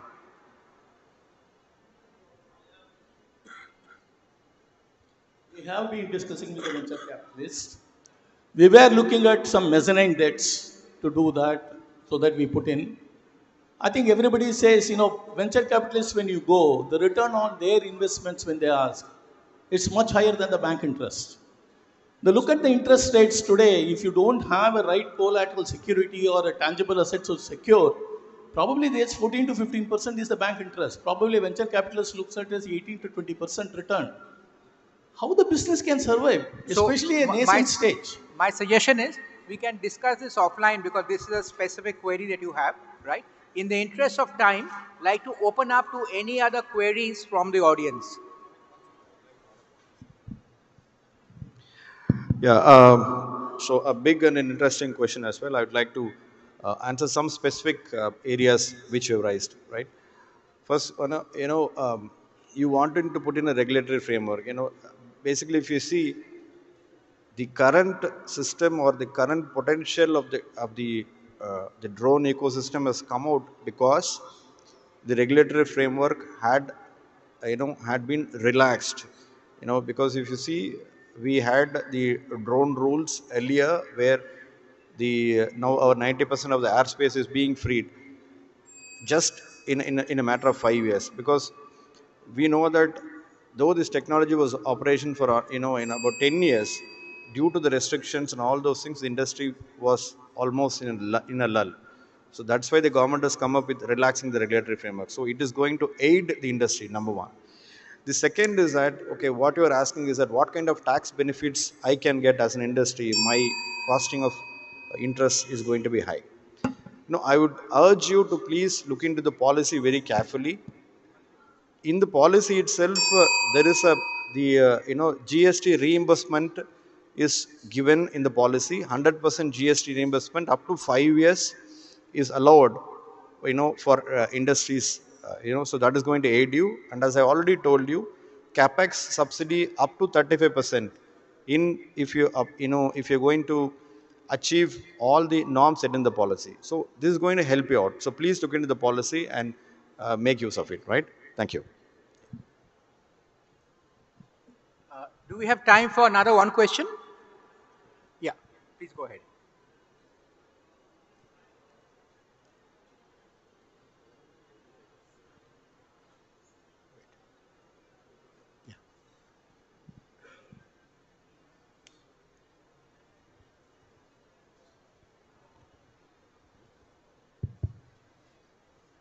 I'm Pradeep Kumar, Secretary, Andhra Pradesh Public Service Commission. And my question is directed to Mr. J. Nivas, Additional Secretary. I have listened to your talk where the government gives the support, like 3 models what you have stated, like capital investment subsidies, industrial park setup, and then provision of land, etc. And an amount of 5 lakhs per unit also is being provided, what you have told. Now, after listening to the other speakers, I found that this particularly drone sector is a very capital intensive sector, and they have got considerable support in Bay Area. So, do you think that provision of similar type of thing here will help us in AP also, like creating a Bay Area type zone? And then, apart from that, since it is capital intensive and we already have corporations, and I also understand that they are not able to get the equity support, they are only able to get the grants. Why can't we look into listing of this corporation on the stock market so that as a corporation it can get the investor support, and thereby that can actually nurture all these types of startups? So this is my question. Thank you. Yeah, again, an interesting question. Uh, your question is two parts. To answer the first part, where you want to have a Bay Area kind of a setup, uh, that's what in the third model, which I have explained, was almost similar to a Bay Area model, where I create the enabling infrastructure, whatever the common facilities that is required for the ecosystem. Because this ecosystem, drone ecosystem, has got various components, propellers, technology, motors, blades, and all those things. And then AI is another zone, R&D is another zone. So I create an ecosystem, allow the players to come in. I give a plug-and-play kind of system. The player comes, he wants to set up, with ease, he'll be able to start the system. That is where I'm already proposing AP MedTech zone kind of a model, where the Bay Area king can be replicated, number one. The second question which you are asking is about this is a capital intensive sector, how we are going to support it. Now, that is why I have already told that government had addressed the problem specifically. For the first time, we are giving subsidies straight to the capital investment, what is going to be put up by the industry, number one. The second, you asked in the second part of it, how a corporation can aid these companies, how they can, whether they can go to the market and this thing. See, the corporation has got various models. We can ultimately, which is going to be cheap for me, I'll be going for that. I can go to a market, I can list, and there are certain restrictions for a government to go and list as a corporation. But we can very well raise bonds, we can very well take loans, and you have raised a very important point of equity. There are models where government has partnered with companies coming up with investment. The government has put the land as an equity. The company comes in investment, I put my land as an equity, I give them land. So then the company sets it up. So he has to only put up the infra and the running cost, and then the model works out.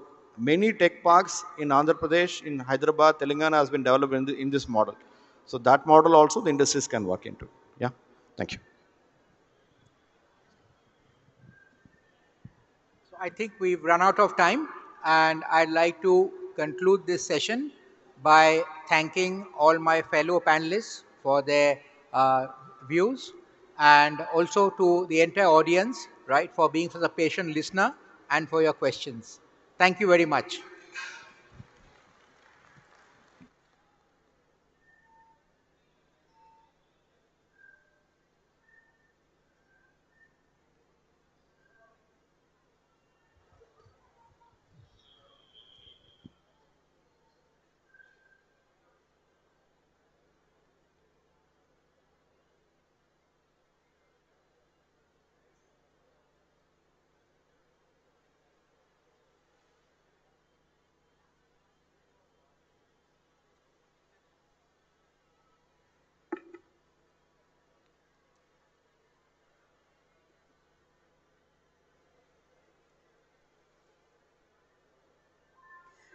Thank you, ladies and gentlemen.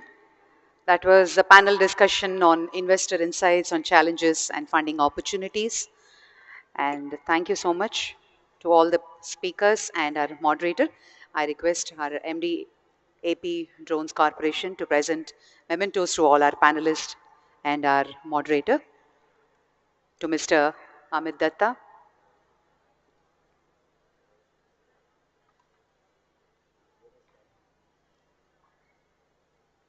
Sir, మధ్యలోకి రండి.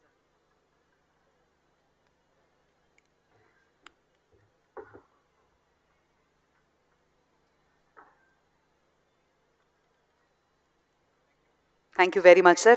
And Mr. Nivas, Additional Secretary, Finance, Government of Andhra Pradesh. Thank you so much for your input, sir.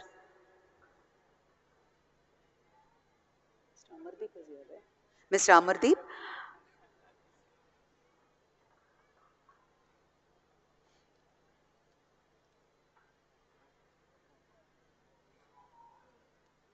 Mr. Roshan Srivastava, Project Director, IIT Tirupati. Thank you for joining us, sir.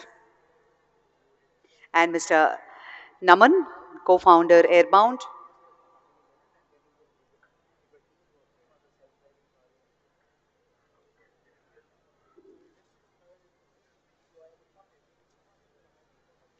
Thank you, sir. Thank you very much. And we move on to the next panel discussion on drone deliveries, creating an enabling ecosystem for healthcare deliveries and cargo logistics in India. And this session will be chaired by Dr. G. Lakshmi Shah, VC and MD, Andhra Pradesh Medical Services and Infrastructure Development Corporation. May we have you on the stage, sir? And may I also invite Dr. Pulin Sharma, Assistant Professor, AIMS Guwahati. And I also take the pleasure to invite Mr. Anjaney Sahi, Lead Consultant, HTC Division, NHSRC. And we also invite Gaurav, Head Business Growth, and Mr. Dinesh, Founder, Yali Aerospace.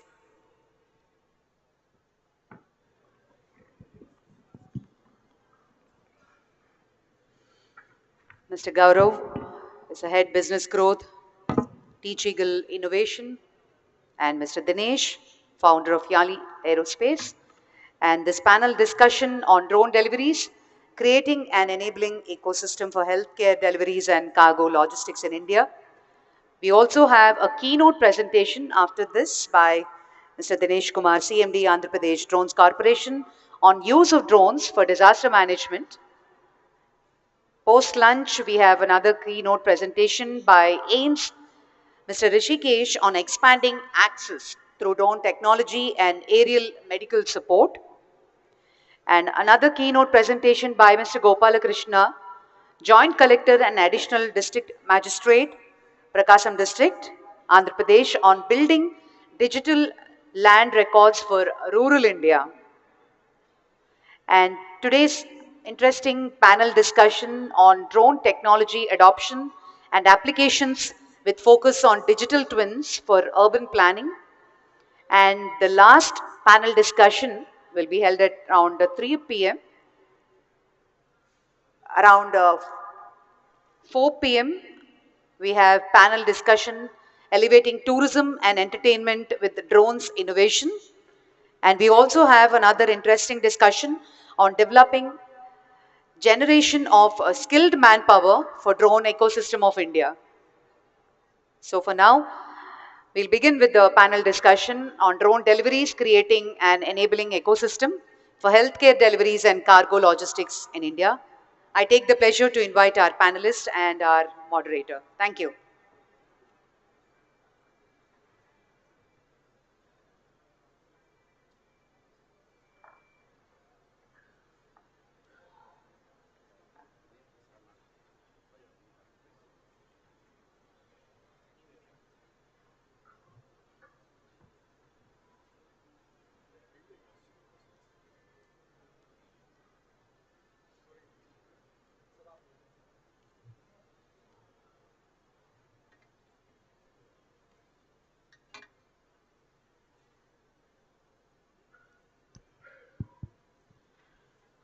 So, good afternoon, everyone. This is the session, I think, before the lunch, so always a tough panel. But we have a really great panel of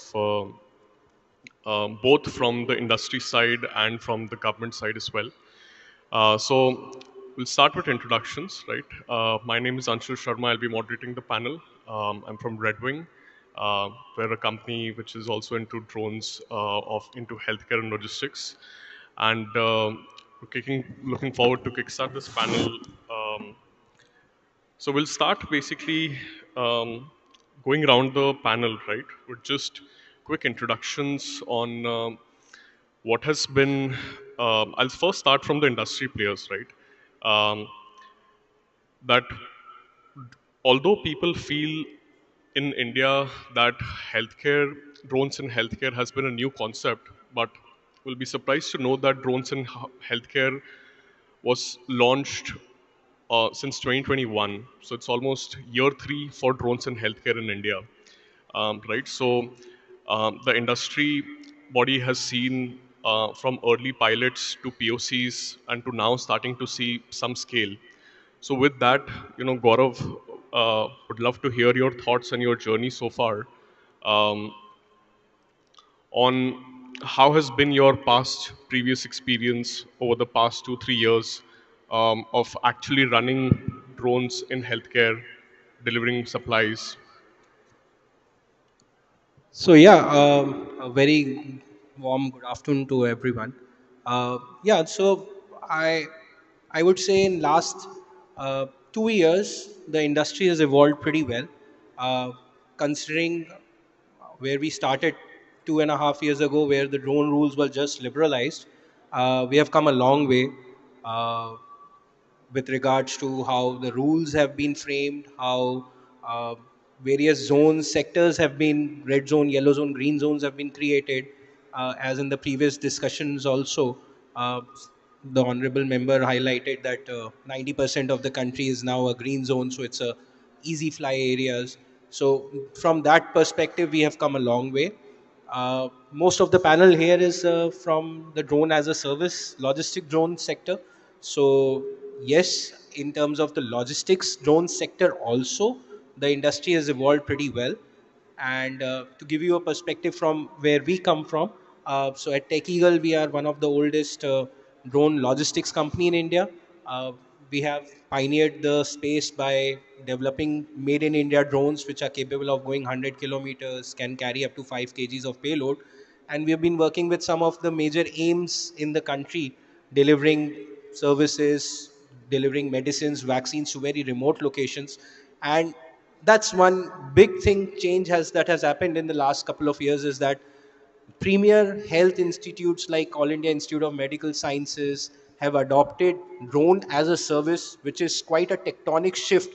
The way the industry has evolved, the way the government has started supporting, we have come a long way. But I think in terms of there is more that needs to be done, and I think in this subsequent discussion we will be also touching upon those aspects. So we have come a long way, but there is miles to go further. That's what I would. Absolutely. So Dinesh, over to you. You've got a really interesting background story on how you were in Africa doing deliveries for healthcare for different companies before you decided to start up and take on this huge mission, right? So why don't you give us a feeler on why did you start Yali Aerospace and your experience before this in Africa as well, right?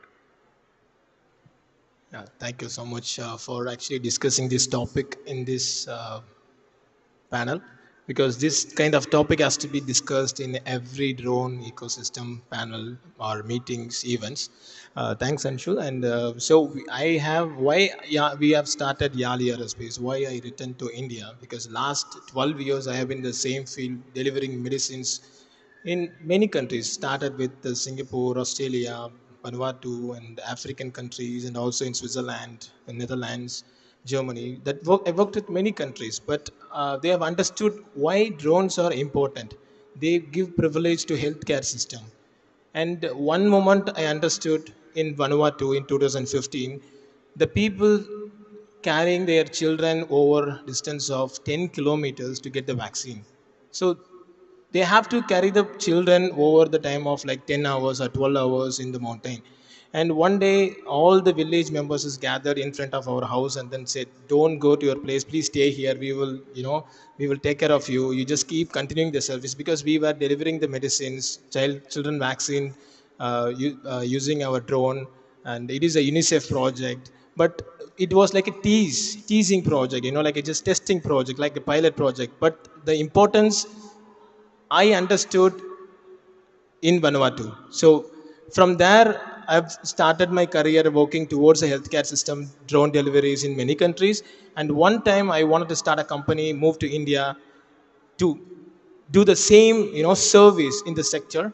And when I see the drone rules 2021, importing drones are banned in India, and they're welcoming a local, like our entrepreneurs. They have to build their own drones, made in India drones in India. So that's a moment I just give up the job, and like not only me, including my whole family with 2 children, just moved from Netherlands to India and started this venture. And we have successfully started the company, and we have also developed the VTOL fixed wing drone, which can carry up to 7 to 10 kg of payload over the distance of 150 kilometer. But we have not only developed the drones, when we understood the healthcare system like a logistics, we also developed the docking station.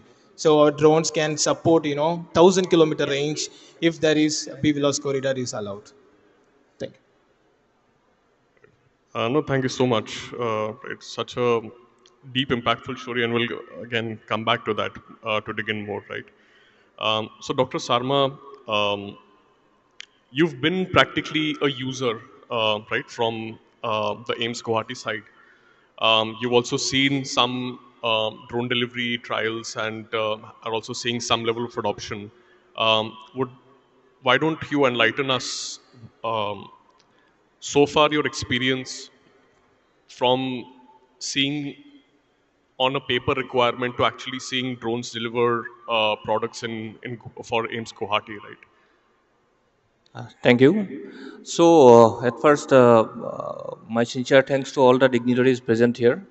So, I am Dr. Fulen Sharma from AIMS Guwahati. I am Assistant Professor and Nodal Officer for the Drone and Remote Medicine. In AIMS Guwahati, actually, we are, after AIMS Rishikesh and few other centers, we are one of the few healthcare centers which were starting your drone services. So, we actually during the establishment of our ecosystem, we had to face many hurdles. Like for the first is tender specifications, because we are from medical background. So making the tender, that is one of the important things. So what parameters we require, like cold chain maintenance, because from medical side, cold chain maintenance is one of the most important thing that we actually care for. And we all know that your any diagnostic test, there is always lots of variations can happen. And also there can be hemolysis, and other factors are there which can impact the diagnostic results.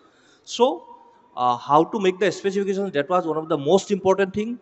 Then followed by, we went for the drone rules, and we found that AIMS Guwahati was in the red zone. So we approached all the respective stakeholders, like respected your Ministry of Civil Aviation, official from Civil Aviation, then Airport Authority of India, then your DRDO, then Indian Army, and Indian Air Force. So all of them, all of these stakeholders have helped us a lot. And specifically, we have to mention about Airport Authority of India, with whom we are quite in a good liaison, and they are helping us a lot in our operations. So, red zone, that was a problem. So we took another approach, that we identified one center in a green zone. So we tried to conduct operations from green to green zone so as to avoid this problem. But that is also that is also cost us lots of problems. Other problems like management problems are there, we are facing. But we have approached for further clearance of the red zone. Next. Then other problems, like you're at the site, the problems were there were no, actually we need healthcare persons which are trained in drone deliveries, or trained as a drone pilot. That education is very much important in primary healthcare level. So if we have any one of the healthcare workers is trained in drone delivery, then that whole ecosystem may be sustainable, or that will be sustainable for future, from future perspective. But that will lead to other constraints, like in case of damage, who will take care? That I think Mr. Gaurav, you will be able to elucidate on that point. And other problems were like integration of your another problem. So this thing can be, I think, handled by precision landing or your by giving drop facility with parachute or some other things, which we will work out in future. And with the help of these drone facilities, there was wild dog bite was there in around 60 kilometers away from our center. So we have given them your immunoglobulins and we integrated the same with telemedicine. So we gave doctor support as well as medicine support through the drones and through telemedicine, and we could save the life of all the 3 persons. And in that case, one cow died. That was because of rabies. So in the same, so I think we have saved through our intervention. But there are lots of problems are still there. We have to you update ourselves also. At the same time, the drone companies also, they also need to update about all the problems. And one very important thing is we are very that is cold chain maintenance is very very important. You must have something to maintain the cold chain. Thank you.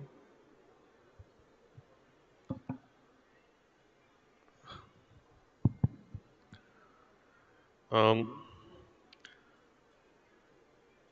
so, Dr. Shah, you've heard basically now very users which have been using drones for some time, from right from tendering, drafting to operationalizing drones in healthcare. You also heard the industry members now who've been uh, in this doing drone delivery for 2-3 years now, right?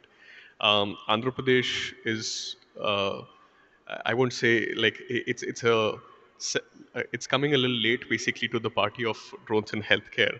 But now since the industry is ready and we've seen a lot more validation from the rest of the country with aims adopting drones in healthcare and other parts, how do you think Andhra Pradesh can skip the work of just doing early pilots and POCs? And what do you think are some of the key problems that the state sees that maybe drones in healthcare can become a large adoption piece in the state?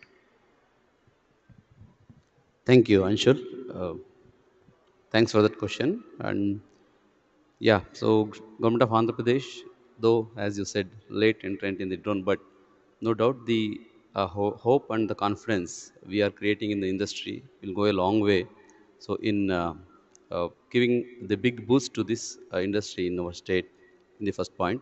Secondly, in the field of health, the need of drone technology is very much required for us. I'll just quote some examples where we are seeking the assistance of the innovators, startups, and the industries to cater to the need of the public, especially in emergency health services and also in other fields. So we have 3 aspirational districts where the access for the health services still need to go a long way. So we have huge patches of tribal areas where accessibility is still a concern. Hard to reach areas are many. And as per the Government of India statistics, around 3,000 villages are under the uh, road connectivity program under process. There at least not less than 2 million people are still waiting for the proper road connectivity. So in such situation, if I have a technology enabling drone technology where I can deliver the emergency medicines, services, vaccines, even diagnostics, sample collection to results delivery. So that would be a great help. So in this way, we need both regulatory support, which anyway Government of India is giving, and also the logistic support for which we need to work out. So case in point, recently in the Vijayawada flood, so though we have engaged so many hundreds of drones to deliver the medicines, food packets, and also for surveillance and also for reconnaissance survey, so still we were facing the logistic limitations. So the mainly the distance traveled by the drone and its payload capacity. These 2 areas where the even medical department and the medical services medical sector is also need support from the industry. So I will quote you small examples where the organ transplantation in the medical department, so which is very time bound and requires quickest response from the donor to the receiver. So now see, I will tell you, from Srikakulam to Anantapura in Andhra Pradesh, we have 500 kilometers. And to travel by air also, it will take less than 3 to 4 hours. Whereas organ transplantation is effective and efficient provided if we do it in the shortest possible time. So in such situation, think about a city where there is no airport. For example, Kakinada, for instance, we have airport at Rajahmundry. From Rajahmundry to Kakinada, it is around 2 hour journey. Even by the with the clearance of the traffic, if we come with the maximum speed, we take minimum 1 to 1.5 hour to reach the destination. So in such situation, if we have the drone technology, where the organ is shifted from the donor hospital and delivered at the receiving hospital, so in shortest possible time, the success rate is more. Why I am telling this? Because I will tell you small statistics. In last 1 year, around 55 donors given the organs. Each donor has given average 6 organs, like 2 kidneys, 2 lungs, 1 liver, and 1 heart. Okay, so at that rate, so I had to save the around 330 lives by transplanting them. But actual transplantation happened was only 167, which is only 50%. Restal organs, you may ask what happened. They all got wasted. Though donor was there, so its utility was not there. And the main and one of the important reason was not coming in time. Because now I will tell you mechanism what it is there. From the hospital in a quick ambulance, it will reach the airport. From airport with the available flight in its time. So it will fly to the destination airport. From there again, it will get into the ambulance. It will reach the hospital. So you can see the gap, so much of gap. If I can have a drone from the source hospital to the destination hospital in one go, I can save a lot less than 3 to 4 hours. So that will go a long way. So though we have the willing people to donate and enabling medical environment to carry out the operations, but this logistics to save the time is where I am seeing the role of drone technology. So to save the lives.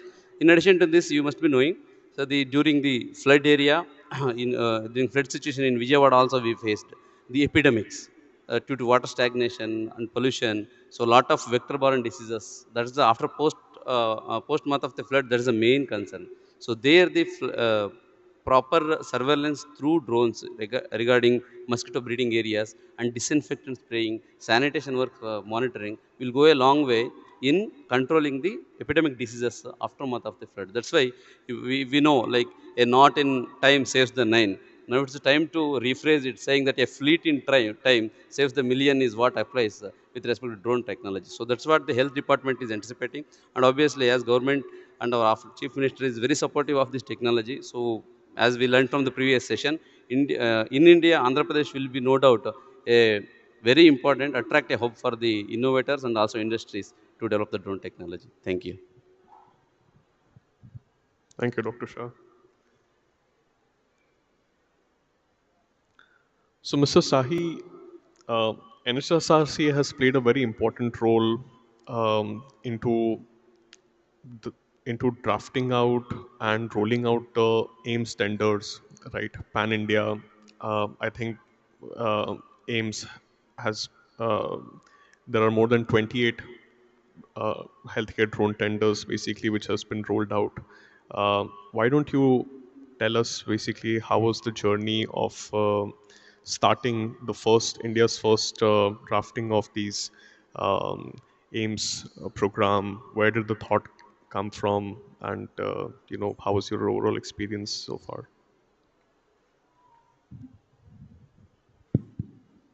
So, I am Anjane, and I am representing National Health System Resource Center, which is a technical think tank for Ministry of Health and Family Welfare, Government of India.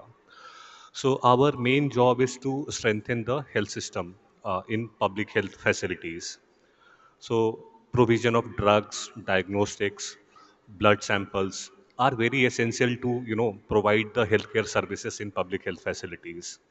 And we have conventional supply chain management system in currently working in the public health facilities.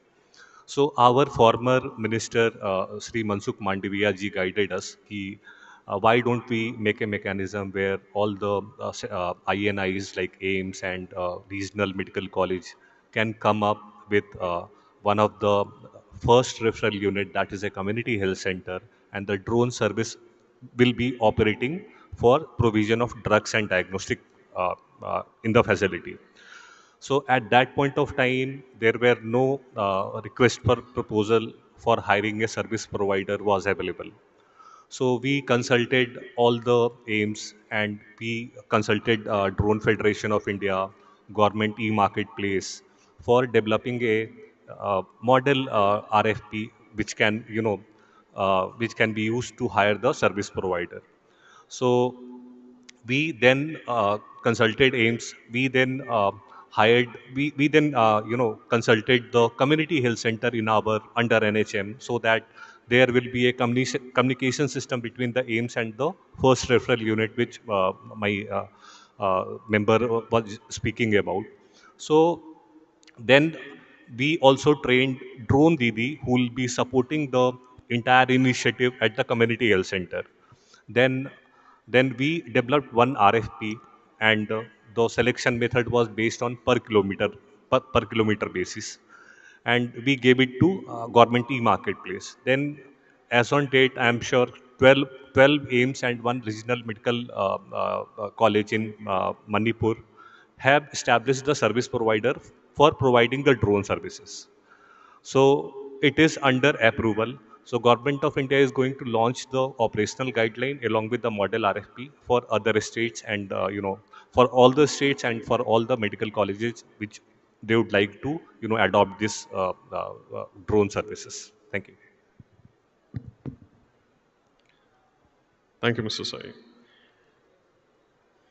So Gaurav, um, we've basically covered, let's say, one leg, right? Which is, I think, the drones in healthcare in India have covered the 0 to 1 journey, right? Where 0 to 1 journey in which proving the use case out, proving cold chain out, proving uh, the fact that drones can actually do these deliveries has been completed. First, let's start with knowing that we know that we are at this juncture right now.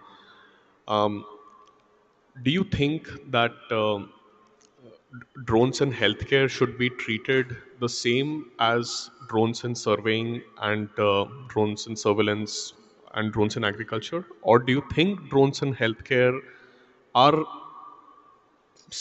somewhat different basically than the other use cases?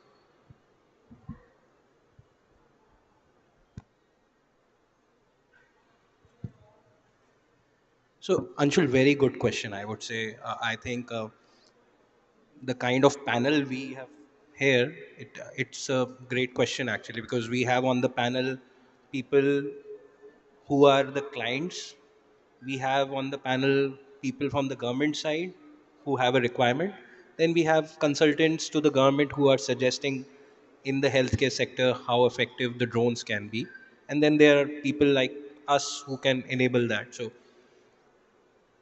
yeah, so no doubt about it that drone has played a vital role in the ecosystem as already, by partnering with some state governments and working with aims, that we have really saved lives using drones delivering aerial 100 kilometers, 50 kilometers. By road it translates to about 70, 80, 100 kilometers. So definitely we have come a long way, and 0 to 1 journey is definitely a success.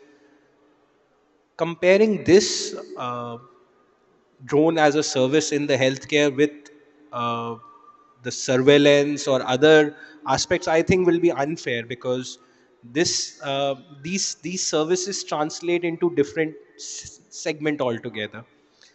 So just to give you an example, that if I am doing a surveying or an agriculture activity, I am working in a very short range, say 1 kilometer or 2 kilometers. But when we are delivering services with drones, delivering medicines and vaccines, we are talking about hundreds of kilometers. And that's where the entire game changes actually. We are now not talking about visual line of sight, we are going into the beyond visual line of sight.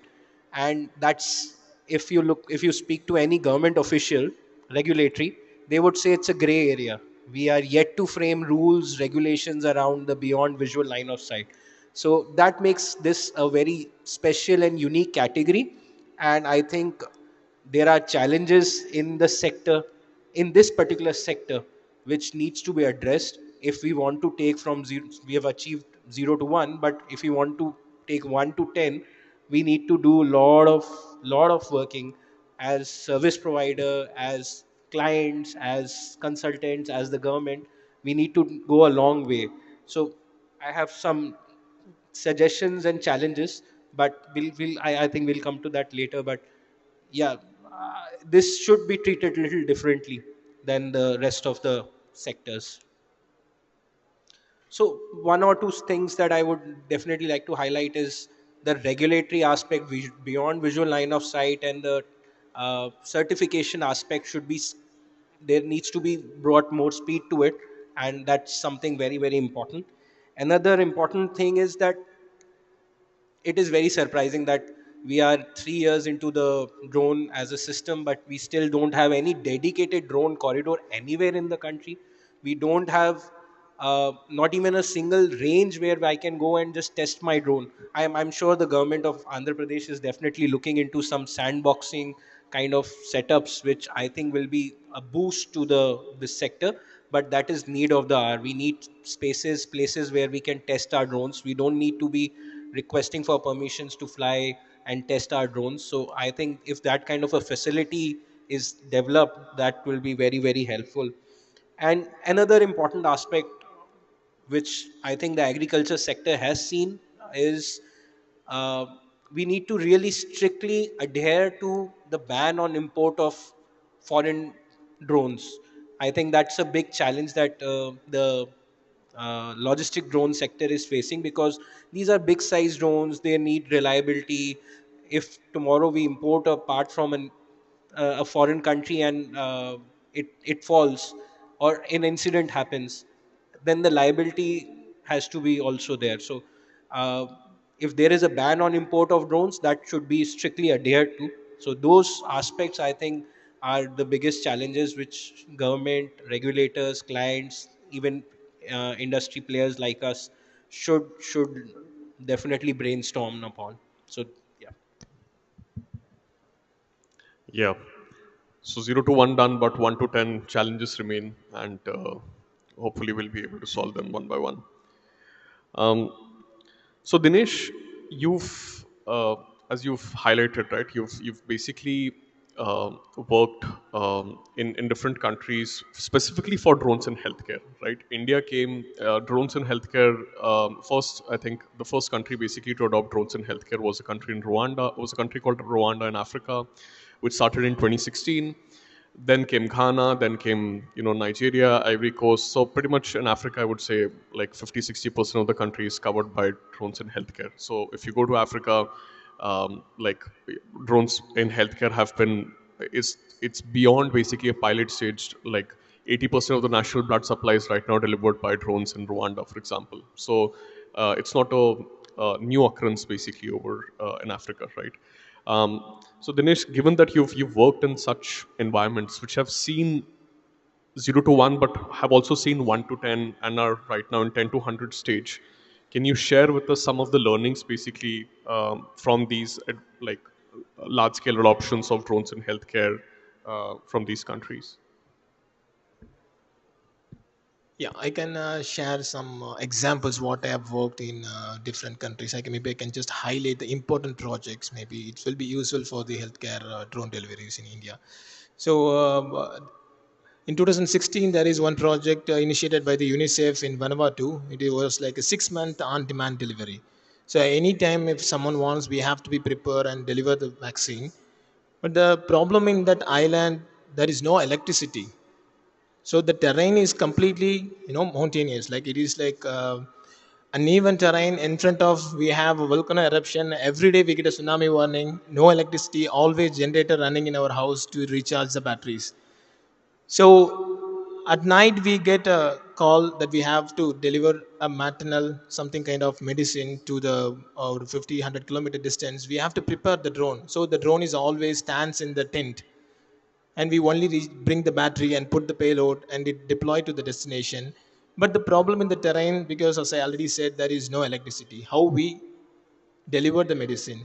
Because the LTE, all the mobile towers are also, powered by the solar panels. So most of the time the towers are not working. So what we have done, we have just implemented our telemetry system in the mobile networks. So we climbed one month back, we climbed all the towers and got the permission, put our mobile networks, our telemetry system on the mobile networks. So like Yagi antennas, like in the directions of all the deliveries, like a 50 delivery systems, and which was useful. But sometimes our battery systems also failed. Though we have a satcom, it also have a delay of 30 seconds, so sometimes it's not useful. So what we have done, like a third, like a safety system, like a spotters, we put the spotters in between the flight routes. We call the spotters, like they just echo from, oh, I see the drone, or the drone is going. So that's how we confirm the delivery. And it happened one time, like either the drone is crashed, because it was in the rain. The drone was still, like tangling, like untangling that rope, dropping the package, and it was in the rain. And we still confirmed through the spotter it is safely doing the transition and going to the location back. But in India we don't have that much, like a poor facility infrastructure. We have already one step forward, like too much. So, but implementing this system is still needed. When I was coming back, two of my like relatives have said, like they have lost two children in their hometown in the same day of snake bite. Though we have medicine in the primary healthcare center, still the death rate is still going on. So we have to implement the system as soon as possible in India. And in I will compare the other example in Netherlands. So in Netherlands, the terrain is flat, there is no mountain, and the regulation point of view is strict, like in India. I think the drone rules 2021 and DGCA, like they are the best in the world. They have given a lot of green zones. While I was in the Netherlands, we have to travel 100, 200 kilometers to test visual line of sight operations. There is no green zone. We have to go to the Class G airspace. So this kind of thing is already emerged in India. What I want to have is like an airspace map. So airspace map is still not here. So for my knowledge, I would like to have airspace map so that we will start, delivery in a sparsely populated area before having a UTM. Yes. Well, thank you, Dinesh. So basically, whether it's Africa or whether it's Netherlands, the opportunity for India and especially for Andhra Pradesh is to learn basically from all the learnings which have already happened over the past 6-7 years to sort of accelerate the movement from here. Right.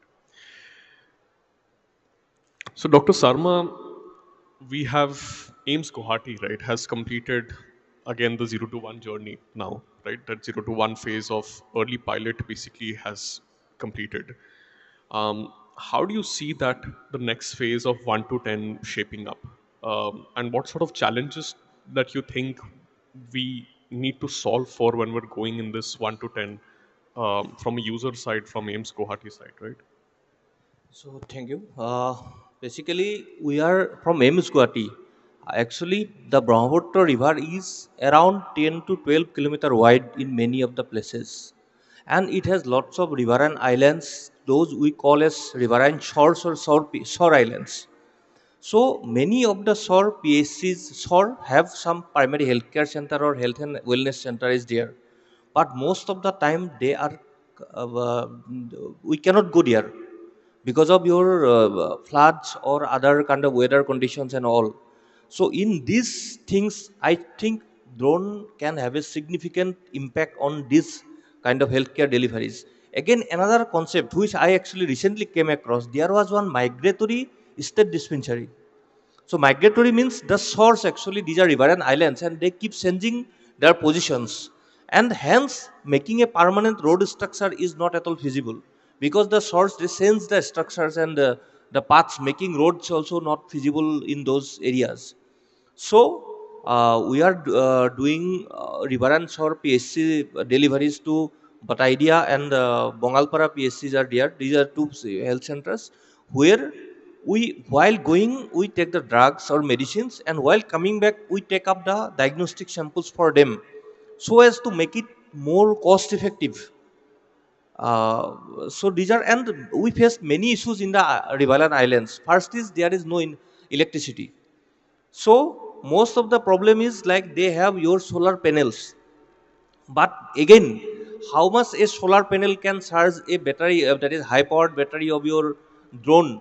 That is still we need to we still need to be tested. Then your network problem is very big problem. So again, flood, that is very big problem, because many a times the drone pilots, we have the one problem we identified is the drone pilots, each center requires one drone pilot. So traveling by the pilot is itself very difficult many a times. So these are the many of the problems, and I hope these things will be taken care of by the future technologies. Thank you. So, Dr. Shah, uh, whenever companies basically come for, let's say, for new technology to the government, right? And rightly so, the government basically has a question on the cost effectiveness of the solution itself. Specifically for drones and healthcare, right? Um, there is basically, it's a logistics use case which is being used for healthcare. In logistics, if you have a van and if you're using it for 1 hour a day, your cost will be high. But if you're using that same van for 5 hours a day, the cost will be low. So it's a direct relationship with the utilization of the vehicle itself, right? Um, Given that drones in healthcare can serve both routine cases and emergency cases, what is your viewpoint on taking um, looking at drones in healthcare more from a capacity building point of view as well?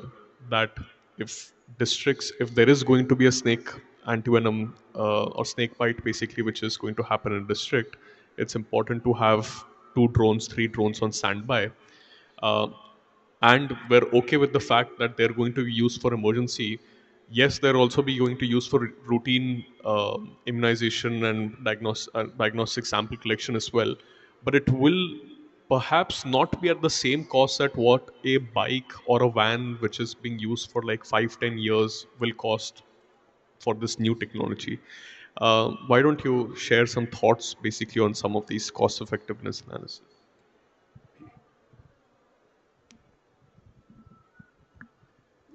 Yeah, that's very relevant point. See, when we are seeking the assistance of the drone technology, obviously the cost matters. What we are expecting is it should be a quick, timely, cost-effective, safe, and it should maintain the privacy of the patients also whenever it goes for collecting the sample or delivering the medicines. Yes, as you said, so emergency requirement is one, and after that what? So how about its cost factor? Yes, for that, so we see that, since it's an emerging field, and so now in any health facilities, even for that matter, any public facilities, we see first aid box. Even it's a bus stand, we see first aid box. Similarly, what the suggestion would be, so all our health institutions, either a PHC or a wellness and health center or a CHC, so need to be provided with the drone space, medical drone space, where we can land this medical drone ambulance, we call. So especially in first case, what I said regarding organs. So this organ transportation is mainly what we are looking of forward is to have an organ ambulance. So which should be either medium or large scale drones, where the payload capacity should be more than 20-25 kgs, and the distance travel should be more than 50 and above. Okay, so in such cases, yes, the number of drones will be optimized based on our requirement. The two drones requirement will be sought in places where the routine communication transportation is not possible. As case in point, where airport to airport connectivity is there is no issue. So I want only those places where there is no connectivity of airport or airspace limitations. So here we can think of hub model, where in a main place we can place few drones at the hub. Based on the requirement in those spokes, maybe some 20 to 20 spokes can be tagged onto it. So to those spokes, the hub drones can fly as per the need. So instead of having each drone at each spokes, I can hold some 5 to 6 drones in the hub. Based on the need, I can cater. For that matter, we can create zones in the interstate. So where there is more need, so there the hub will be strengthened, and the spoke will be equipped with the required technology. Case in point, where if the drone goes there, lands, after the collecting of sample, there will be some technical glitch. So there we need the enabling environment and ecology to have the technician there, and if required, battery replacement in that spoke itself. For that, as I said, we have wellness centers in each and every village now. So wellness center can also have a provision to host this technician and also the drone required either battery or technology, so that the facility when it is extended should have a proper logistic mechanism to attend in case of these kind of breakdowns or emergencies. This will anyway, as a policy matter, there will be certainly suggestion from the health department to have enabling environment for the utility of drone technology for emergency services and also for routine services. So, as seen from the foreign experiences, there is an emergency drone network for the medical ambulances. Like how we have 108 ambulance on road, we have a network of ambulance on air also. The the nodal officer at the emergency response system will make decision whether to send a drone ambulance or to send a road ambulance based on the need of the emergency requirement. So accordingly, it should be provisioned in the policy such that the requirement both from the customer patient's point of view and also the cost factor from the service provider point of view are met at the same time. Thank you. Thank you, Dr. Shah. It's really encouraging to see that we're talking about drone ambulances as well, and hopefully, some people can work on that as well. So, Mr. Sahi, um, would you say that NHSRC's first job, basically, which was to ignite the kindle the fire of drones in healthcare, which was done last year and starting of this year, has been completed, and now the next phase is up to the states, basically, to start driving more and more higher adoptions. How do you basically foresee the balance between adoptions from AIMS versus adoptions from the state side for drones in healthcare? Because AIMS are delivering to PHCs, whereas the PHCs are typically connected to district hospitals. Any thoughts basically on that front? Okay. So right now, Government of India has drafted the model RFP, which is being used by the AIMS. Now, Joint Secretary Policy (NHM) has written all the states under NHM to make some proposal for drones to include as a supply chain logistic system for the public health facilities. So once a strong use case example comes from AIMS and the community health center as a FRU, then only we can recommend something to states, because right now we have 1.5 lakhs plus sub center. We have more than 30,000 primary health center, and some of the service provider has already worked in Arunachal Pradesh and Meghalaya. But the same case cannot be replicated in state of Bihar, Jharkhand, or Madhya Pradesh. So we are actually looking for a strong evidence from these center ki what are the normal requirement. So you asked whether we can use it for routine as well as for emergency. So we need to understand what is the requirement. Like anti-snake venom is one of the life-saving drugs that can be supplied through these drones. But coming up to district hospital would take some time, because we want some kind of evidence that it is cost effective. It is also, it is cost effective, and then it is complementing my conventional supply chain management system. Then only we would come up with some kind of guideline for a state to collaborate with DH or state medical college for using the drones.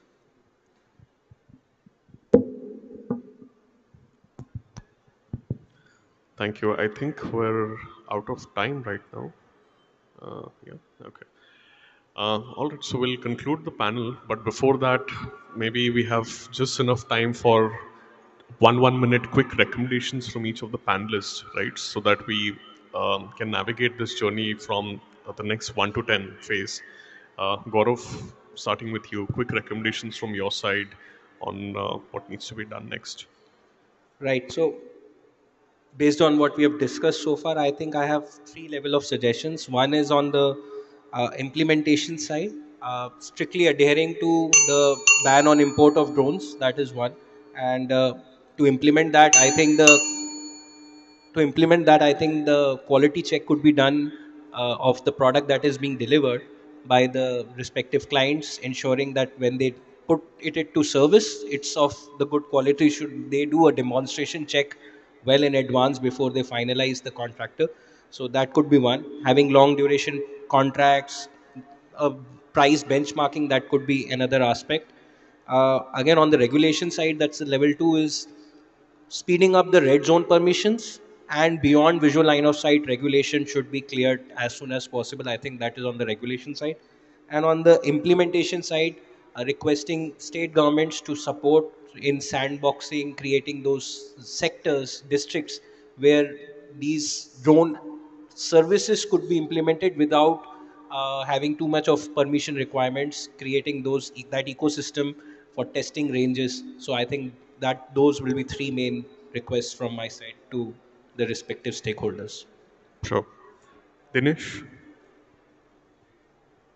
Yeah, so much points he already covered, but I would like to add just pinpoints. Like, so as I already said, we should have airspace maps, so which is really needed to understand where is class G, class A, what altitude other aircrafts are flying, and BVLOS corridors. Not only just a corridor. I would like to have a reserved corridor for healthcare. So if there is an emergency, we just use that corridor at least. For example, from Hyderabad to Andhra Pradesh, we can, because our drones are ready to transport organ, but there is no corridor. So while we're talking, there are some other people are getting tied, but we can use this corridor to save them. Yes. Dr. Sarma? So the drone operations can be cost effective if it is in emergency services. That is no very little doubt in that. But it can even be cost effective for routine cares also in difficult areas or remote areas.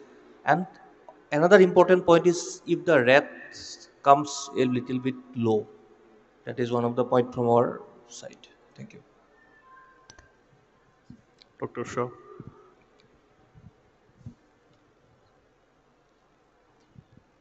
Yeah.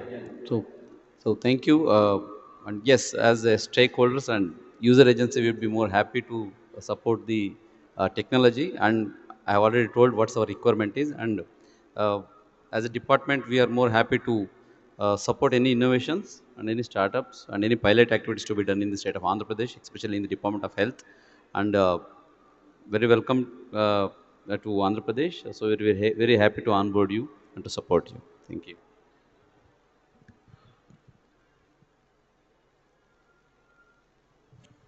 So we are about to finalize the operational guideline for drones for Ministry of Health and Family Welfare under National Health Mission, and we are also looking forward from AIMS study outcome ki what is the area where we require it as the most, and that will become our use case.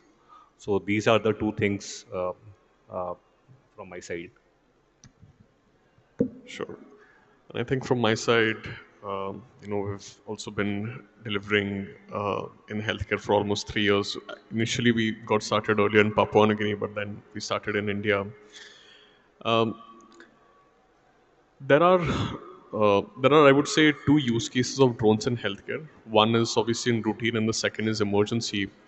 The layer on cost effectiveness basically starts that when you look at just routine, uh, the lens of cost effectiveness becomes much more stringent.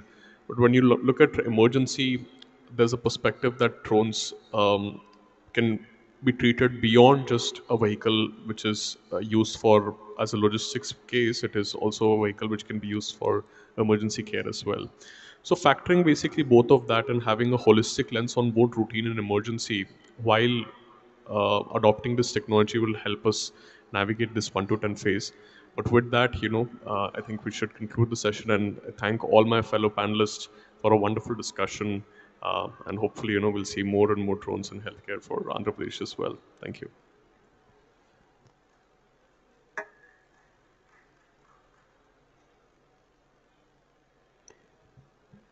Do we have time for questions? Yeah, please.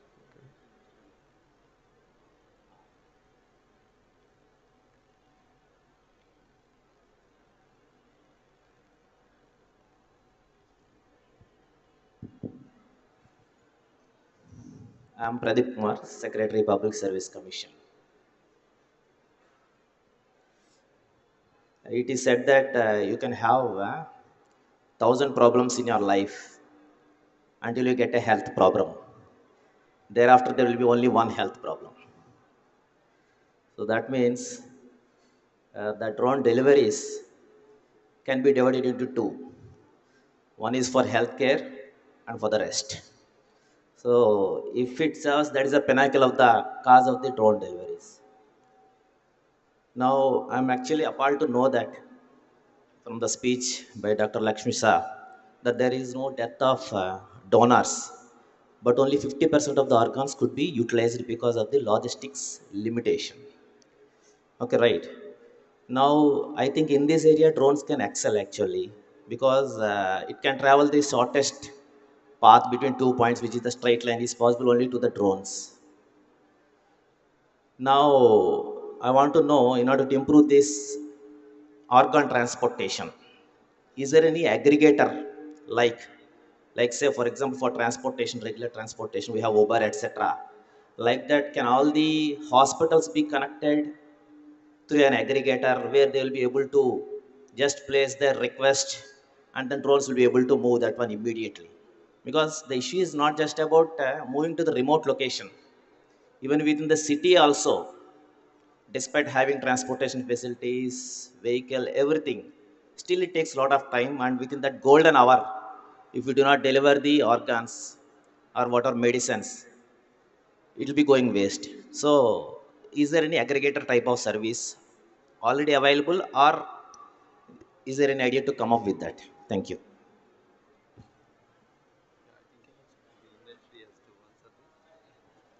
Yeah, I can answer this question, sir. So because we have when we launch our drone product like this healthcare drone, we not only manufacture the drones, we understood the use case, why it is useful for the longer distance transportation, especially for organs. That is why the payload was fixed like 7 kg, and because the organs cannot fit in 3 kg or 1.5 kg payload, and how we can connect the long range using the mobile application, also the docking station. So our drone can either, though our drone can go up to 150 kilometer, but it is still not enough. Some distance, like for example, as doctor said, we can use those kind of organs because we can easily resource through the mobile application, and we can understand where the organ is available, and where we can reroute that organ to some other places through the drone by having a docking stations in between. We just need to swap the battery because our docking station can change the battery, and then it can go to the longer range like 600 kilometers.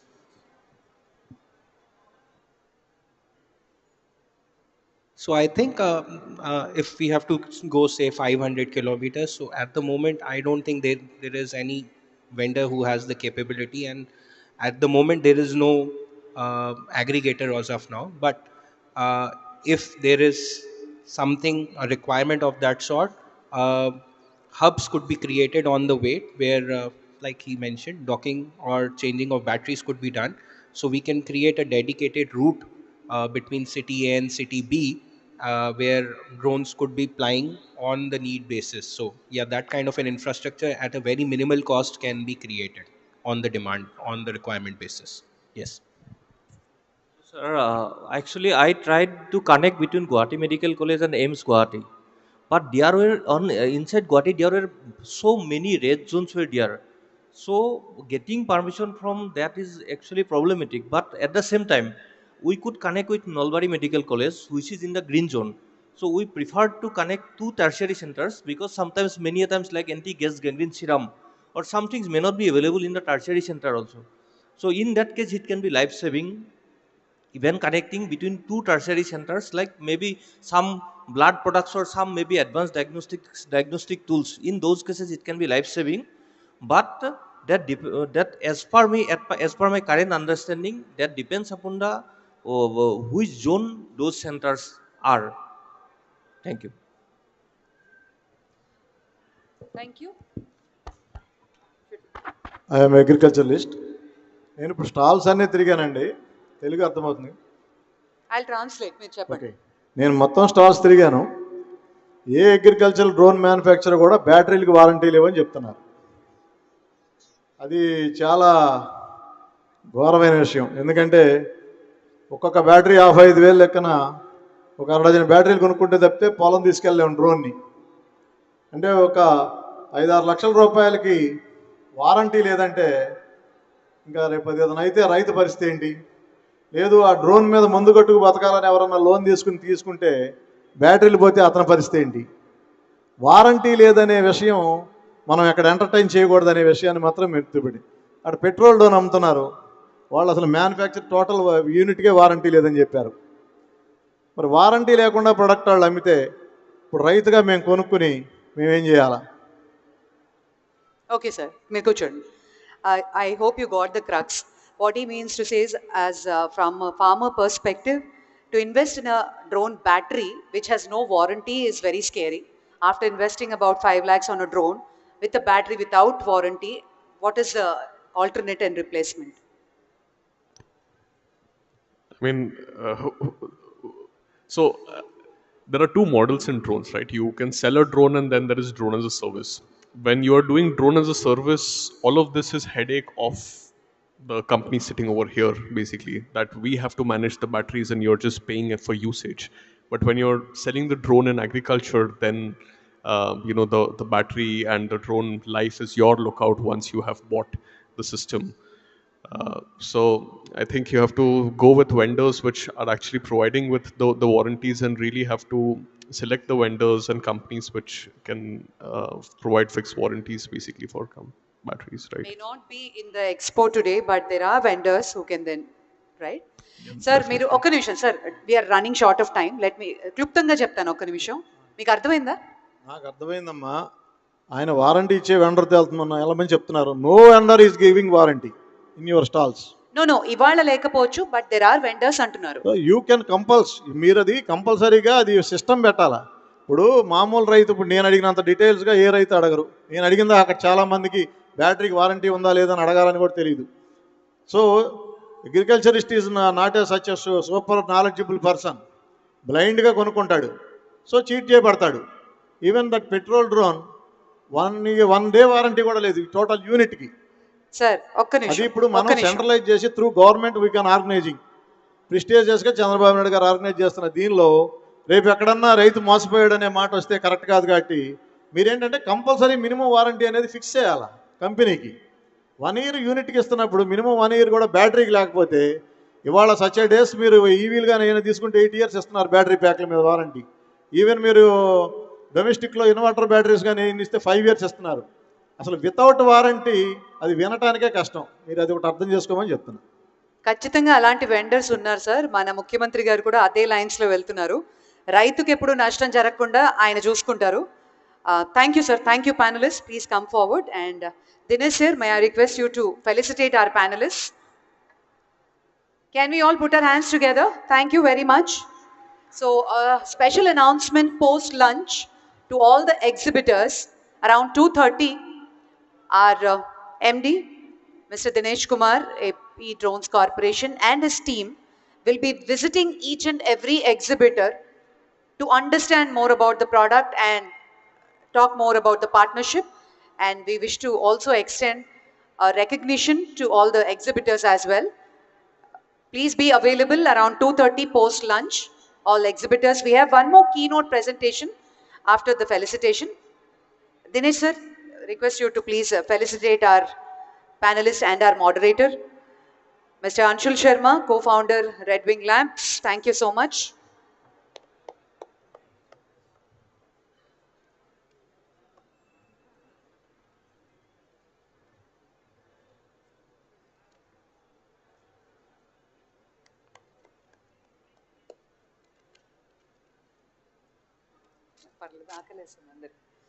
అందరు ఆకలేస్తుందండి, కొంచెం చప్పట్లు కొడితే బాగుంటుంది. Doctor G Lakshmi Shah,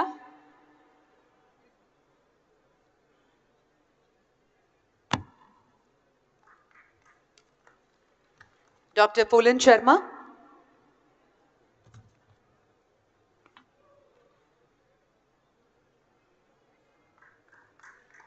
mister Ananjanesh Sahi,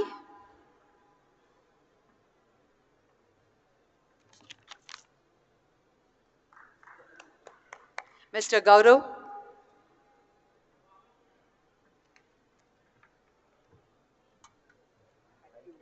and Mr. Dinesh Baluraj.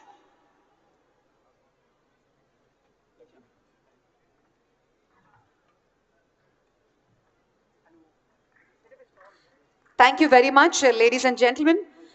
Post lunch, another keynote presentation by Mr. Gopalakrishna Ronanki, Joint Collector and Additional District Magistrate. We'll be talking on building digital land records for rural India. I now invite our CMD Andhra Pradesh Drones Corporation, Mr. Dinesh Kumar, on use of drones for disaster management in Andhra Pradesh. We now have this keynote presentation by Mr. Dinesh Kumar, CMD. Thank you.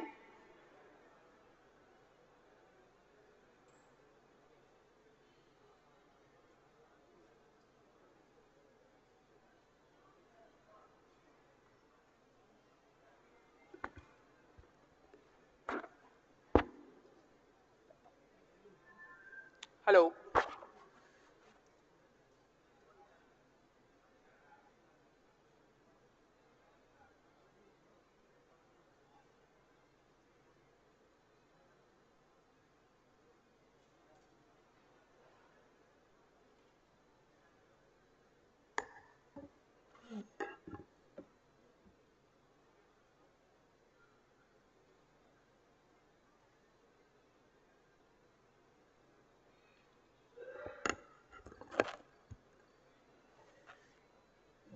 Yeah.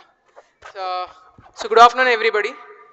Thank you so much for taking time out of your busy schedule and coming all the way here to the Amaravati Drone Summit.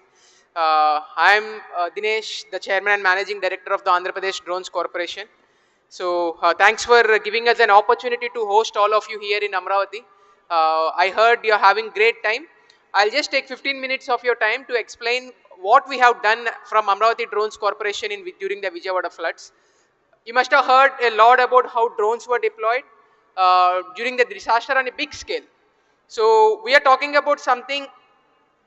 Yesterday, the Honorable Chief Minister, the Honorable Civil Aviation Minister, everybody spoke, and then we have seen the transformative potential of the drones. We all know that it's an emerging technology, it has a lot of potential, but still there is a lot of work in progress. That is, there are so many gaps. That is what we wanted to fill during this summit. So the objective of this summit is not just to understand what we are doing presently, but also to try and have an understanding of how we can take this forward. So I'm sure that we are meeting those expectations and standards. So one such use case of drones is what we have seen is during the disaster. What has happened in Vijayawada? You must have already known during September 1st week, September 1 to 10th, we had rainfall on September 1st and then October 31st night. This is heavy rainfall in Vijayawada. And one of the canal, the Budameru canal got flooded. It received so much of rain, it's not able to dispose properly and the entire water fell on Vijayawada. And the city was inundated for almost 8-9 days. The Honorable Chief Minister was sitting there in the collectorate and then monitoring this situation. The situation was so bad that it affected 6 lakh people, more than 6 lakh people. And usually in most of the flood, what happens is the water comes, recedes in a day or two, and then the relief and rehabilitation measures starts, right? But this is a unique situation. The water stayed for almost 7 or 8 days continuously. And all these 6 lakh people who got affected and close to 1.8 lakh households, they were inundated, they were living in the midst of water with no way to go. So that is when we, from the beginning, we thought that drones can come as a rescue for us in taking up these relief and rehabilitation measures. Yes, I do understand that drones were deployed previously in many of the disasters, for example, the Kerala floods or the Uttarakhand floods and all. But I am sure that the scale at which the Andhra Pradesh government has deployed the drones for relief operations, and not just for the relief, I will also take you through the entire presentation of what we have done in using the drones, further analytics and all. I think on this scale, I think maybe this is one such use case. So there are many learnings, there are many outcomes, and then there are many gaps that we have identified during the deployment of these drones, for which we partnered with Minister of Civil Aviation also to come up with a standard operating procedure and a proof of concept, as a proof of concept, to come up with a document that explains how drones can be deployed during disasters. So I'll once the draft is ready, I'll share the document with the entire industry as well. I look forward for your inputs, because this is something what we understood is there is no standard SOP. What type of drone to be used, what type of batteries to be engaged with. We found that generators are an issue because drone can only fly for half an hour or 1 hour, and then again it comes back. So we have to make arrangements for generators. We don't have a ready list of all the operators who could do, because this is something I have to do it on an emergent basis. So I can't wait for time to run away. So there's a flood today, I have to deploy by evening. So the database is also not available anywhere. So these are few things, few gaps which we identified. So we are coming up with an SOP sorts of a thing on this entire deployment of drones in disaster management. I am looking forward for inputs as well. So how we have used drones? Yes, of course, we have used for the flood mapping and monitoring. So we were continuously monitoring what's happening in Vijayawada through drones. So if I have to divide this, there are roughly around 6 verticals under which we have used drones for. One is, of course, real-time flood mapping and monitoring. The second is assessment of inundation and infrastructure damage that has happened. So the number of buildings that got affected, the length of the roads that got affected, the length of the drains that got affected, a number of trees that got affected. So these are all something which we derived from the insights we are getting from the footage of the drones. Then third, of course, we used the drones for delivery of food and aid, and we used drones for sanitizing the entire area. We have audited the sanitation using drones during the Vijayawada floods. Then they were also used for emergency response planning. So because we have continuous surveillance that's operating, because continuous surveillance that's happening, we could see if there are any SOS calls from anywhere. And last but not the least, this is something again which we found a lot of difficulty. We used a lot of artificial intelligence and machine learning, and thus a lot of data analytics based on the footage that we got from the drones. So we have created one sandbox in Amazon, AWS, and we opened that sandbox for all the startups, for all the companies in India. So we created one WhatsApp group. I think most of you must have been part of our initiative as well. So everything that we got, whatever we are capturing, we had put in that sandbox. We asked for solutions, and I'm glad that we got so many such wonderful solutions from many of the startups. Next. So we have set up a control room, and then we have close to 200 people who were working in that control room. We continuously used to monitor what's happening in the field, and from this control room we were generating reports, the SOS calls that we are receiving from public, based on, of course, this is all manual. This can be again automated. This is something which we can work on together. Based on the footage we are seeing, if there is any problem somewhere, and whatever the observations are all collated into one control room format, and then it's shared with the field team. Next. So in a nutshell, I had put few numbers for your understanding. We have deployed 437 drones during the floods, and 847 personnel have worked in carrying out these relief operations. We have done 4,073 trips, and 1,23,731 sorties have happened. So these are the number of food packets we have delivered during the floods using drones. We have sprayed 3,078 liters of sanitizer, ML oil using drones, covering 284 kilometers of roads. So when I mean deployment of drones during the Vijayawada floods, it's not just for the for the purpose of surveillance. So we wanted to maximize its impact. So we have deployed it for real-time analysis, real-time monitoring, delivery of food, and then taking up the sanitation measures, and also coming up with AML analytics. Next.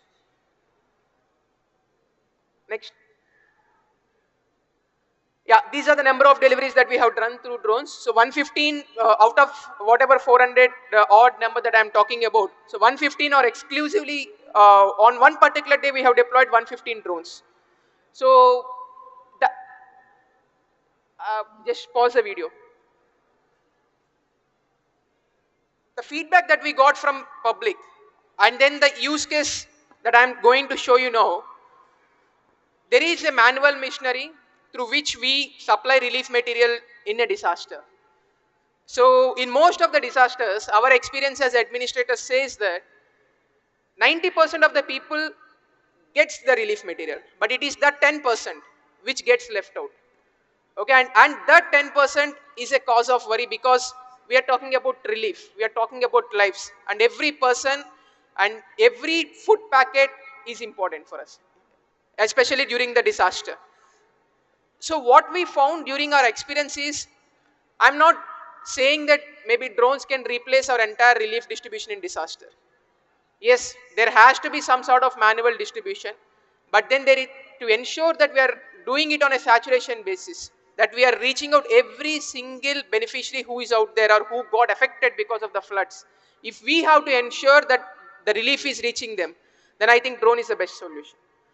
There is I don't think any other solution, because most of these households, that the video that I'll show you, they are completely marooned, they don't have any access, they were cut off, and it becomes a very difficult task for government and for even for HDRF or NDRF to reach out to every person. So I'll just show you a clipping of the impact that these drones created. So this is one such household. This is again the video that we have taken during the floods. Sound lega?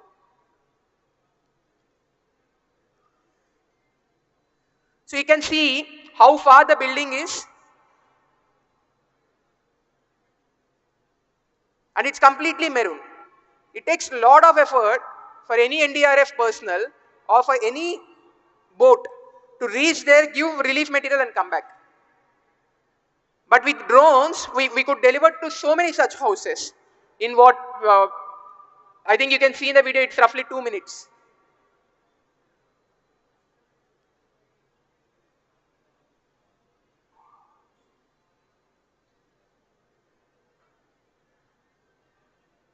And once the payload is roughly around 10 kgs. So once we deliver something, it's sufficient for that particular entire apartment for 1 day at least. So that's the impact we could create. So it could successfully deliver to a building which is completely maroon and which is very difficult for us to reach. Yes, we could reach using boats, but then we have to consider the amount of effort we are putting vis-a-vis this. So this is one use case. Next. And it helped. There were not just food that we have supplied essential medicines. There were so many relatives of people who have come to us, requested us for a drone to deliver essential medicines to a far off place which was cut off. Next. Come back, come back, come back, come back.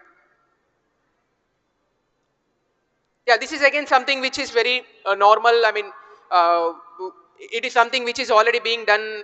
There are so many drones that were deployed for surveillance. We could see live streaming of whatever is happening, and then we have set up a control room which is carrying out the observations that they are able to infer from the footage. Next. Yeah. So there are use cases of sanitation, carrying out the sanitation operations through drones. So we have deployed, again in big number, hundreds of such drones exclusively for the sanitation purpose, and we have studied the impact of doing it. So doing sanitation or carrying out sanitation operations through drones in a normal routine is one thing, I would say, and carrying it in a disaster is altogether a different thing. Because in disasters, when water is filled, it is not possible to do sanitation activities in all our drains using manual power, because it gets very difficult for them to reach as well, right? So we have deployed sanitation drones for carrying out these sanitation measures across this 40 square kilometer area. We covered each and every road, we covered each and every drain. Our drones could go to each and every road and each and every drain. They have sprayed this bioenzyme and then ML oil, and you will not believe, usually we see this epidemic coming, right? Once there is a flood, we see a spike in number of fevers, number of other contaminated waterborne diseases and all. But then in Vijayawada, we haven't had any such cases. That is because we started doing up these sanitation activities much before the water has receded. So this is one such video. We started it doing from day one using drones. This we couldn't have done manually. Yeah.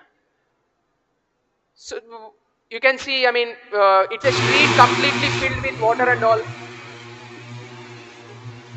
We haven't allowed water to drain for performing our activities.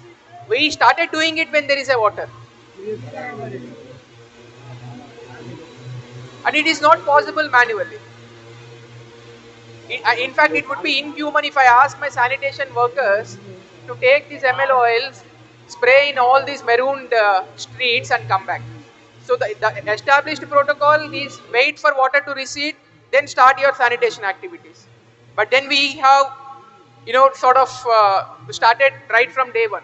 And that's one of the reasons why there's no epidemic. I mean, not epidemic. There's a spike. There are no spikes in fevers, or we haven't really seen diseases going up in this entire area, despite water being there for 7 or 8 days, which is very unnormal. Next. And the best part about drones, right? It reaches, it goes, sprays in unaccessible areas. For example, most of these floods and all, wherever there is a flood, we'll have slums, right? So you have kacha houses, there will be many tarpaulins on top of the buildings, wherever there is water that gets stored. So our drones could go there, spray and come back. So we are not leaving any space for the larvae to grow. Next. Yeah. So we started with aerial surveillance, then we moved on to the delivery, and then we moved on to sanitation. So the sequence in which we have taken up the activities in relief is what I'm explaining you. But then we thought, since there is a lot of footage, we wanted to take some inference coming out of that footage and see how best we can use it for understanding how the relief measures are happening. For example, I'll tell you a case. We are deploying drones, the footage is coming. If I can read how many buildings got affected, if I can read what is the green cover that got affected, and if I can detect the garbage heaps that are there on the roads using drones, or if I can find out mosquito breeding points that I have on the field using drones which are geo coordinated, and if I can give it to my team, it becomes easier for me to track the issues, not just track but control everything. So what we have done, usually what happens in flood, so once there is a flood, your houses gets marooned.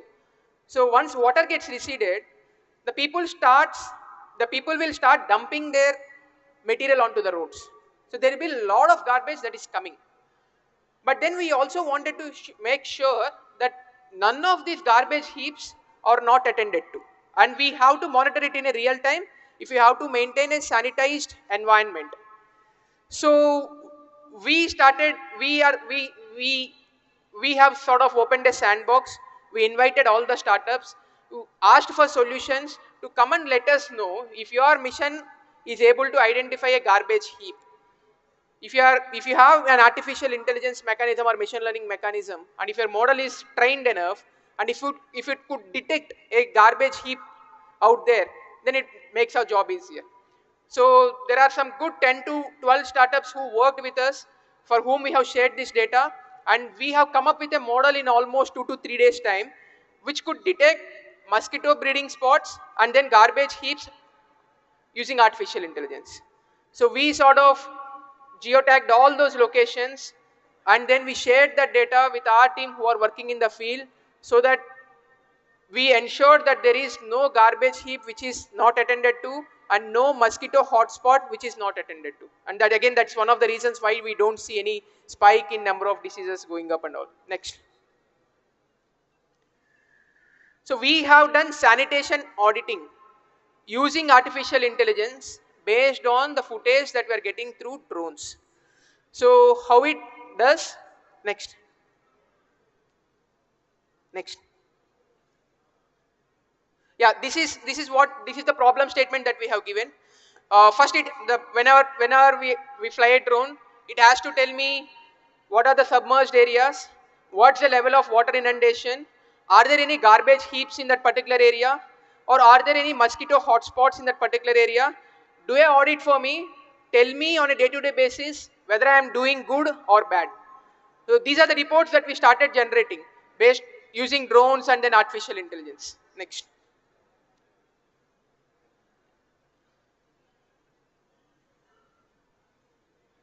Yeah, so we collected data, we have uploaded, put it in a sandbox, then a data pipeline was established so that there is a clear ingestion of data into the models, into the cloud. So data was pre-processed, processed data, we trained the model, we retrained the model, came out with a dashboard, and then by the end of this entire exercise, our model was accurate enough to identify even a small garbage heap. Next. Yeah, these are the dashboards that we have generated. So we have monitored the garbage vulnerable points and mosquito breeding points for every ward which got affected. In fact, we could see from 11th of September to 21st of September how many garbage heaps are there in that particular ward. And all these garbage points were geotagged. Once we open that, it is again linked to the Google Maps. We shared this entire data with our workers in the field, so they could immediately go there and attend to that and come back, clear it and come back. Next. Yeah, so this is how we trained our model. This is the dashboard that I'm talking about. So we trained our model so that the footage that is coming from drones was processed, so that the garbage vulnerable point is identified, the garbage heap is identified. Then once we click on it, it is linked to the Google Maps, so I get to know the hotspot of garbage heaps and mosquito breeding points. Next. Yeah, so for every ward, we could see what's the progress of upliftment of my garbage and mosquito breeding points once the water started receding and even before that. So this is a tracker and also an auditing mechanism to understand whether my workers in the field or the corporation employees in the field are attending to all these heaps clearance or not. Next. These are about the mosquito hotspot and all. Next. Yeah. Using the footage, we started understanding what is the level of inundation as well. As some of you would know, it is a very difficult exercise to do. I have to do a bathymetric survey to understand the level of inundation, right? But then we sort of trained our model to tell us what could approximately be the level of water by giving some inferences. I'll explain here. Let us say a water is till the tire of a car, okay, roughly around 1 feet. If the bonnet is also submerged, then 2 feet. If your entire car is submerged, 3 feet. So using artificial intelligence, so we tried to give such standard reference points, gave that to model, and then we sort of asked the questions, what can be the level of inundation at a particular point. I'm not doing bathymetric survey here. I'm only collecting footage from the drones. That footage is taking some reference object based on which it is showing me what could be the level of inundation. And in fact, even humans. So we all know anatomy. So there is a particular waist to hip ratio that we all talk about. Okay, I mean till waist and then our legs and all. So if the height of a person is, let us say, 2 feet above waist, okay, based on your there's some anatomical scientific principles that we used, and we sort of trained model even using them, and then we came up with what could be the level of inundation in a particular area. So this is one such object. So it says that on September 5 in ward number 58 the maximum feet was 2.9 feet and lowest was 0. September 6 again 2.9 feet. September 8 in ward number 59 and 60 it's 1 feet. So we were able to track the level of inundation based on the drone footage and processing the footage using AML. So we are not using any sensors here. So this is a cheaper solution for me. So that is what I want to make a point here. It is very easy to have sensors, understand what's the level of inundation, and have it connected to a real-time dashboard. But then it's a very costly mechanism. I have to have IoT devices, I have to have sensors, the network needs to be it shouldn't be cut off, it should be robust enough that it withstands the flood, all those things. Here I'm not using any of such advanced or IoT devices. I'm just using the footage that I'm getting from my drones, some sort of an artificial intelligence and machine learning process to train my model and tell me what could be the level of inundation there. So these are the solutions that we were expecting that time. I'm still not, I would say this model is perfect. There's a lot that needs to be done here because the moment we increase the number of standard reference objects, the more accurate the model becomes. For example, I can take the reference of an electrical pole, a building, a car, human, anybody, so that we don't have many false negatives. Next. Yeah, I mean, this is something which we started doing it on a GIS-based platform. We tried to see what's the level of roads and then area that got affected. We tried to predict what could be the level of inundation in given a particular zone based on the rainfall data and all. Again, these are all the footage that we taken from drones. Next.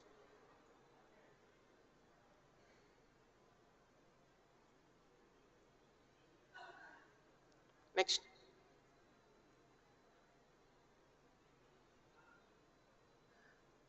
Yeah, we have found out how many buildings got affected. This is again using AML, and then we have identified how many trees got affected, and then what's the extent of green cover that got affected by further processing this data. Next.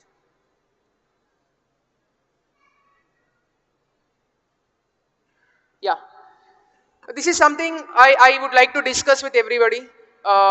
We are looking for solutions. So whatever we could do in those 10 days was very haphazard, and then we are envisaging is we wanted to integrate everything onto one platform. The data that is coming from our CCTVs, the data that is coming from our drones, and also let us say crowdsourced information coming from mobile phones onto one platform, use all these data, data processing that can be image processing as well as video processing, video analytics, and derive some insights. So everything has to come onto one platform which can be layered on top of each other, derive some insights and tell us what's the real situation out there. So what we could do with drones is only one aspect of what we are trying to envision. So we wanted to integrate everything so that we have a comprehensive solution, and that I also understand whether the data that I am seeing is reliable or not. Yeah, next.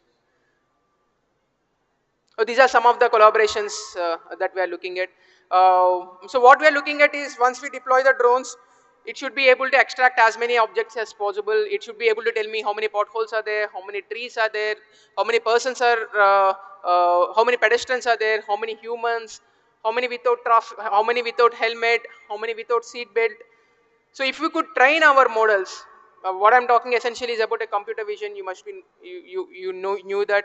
So if we can extract as many objects as possible and integrate the data that we are getting from drones, CCTVs, and then cell phones, then it makes our job easier as administrators. So we are willing to collaborate. For Andhra Pradesh Drones Corporation is willing to collaborate with each one of you in developing these solutions and extend the support that you are all looking for. In fact, we created one sandbox again. That sandbox is essentially about the CCTV footage of entire day of all the CCTV cameras in Vijayawada city. So it is open to everybody. I know that for startups, access to data is a big challenge. So we are here to give that data to you. We are here to throw that challenge to you. You please analyze, get back to us with solutions which we can deploy in government. So if you can show us the proof of concept, if you can show us the standard way of operating and then getting these things done, we are willing to collaborate with each one of you to develop solutions. Thank you. Any questions from anyone? Yes, please. Mike.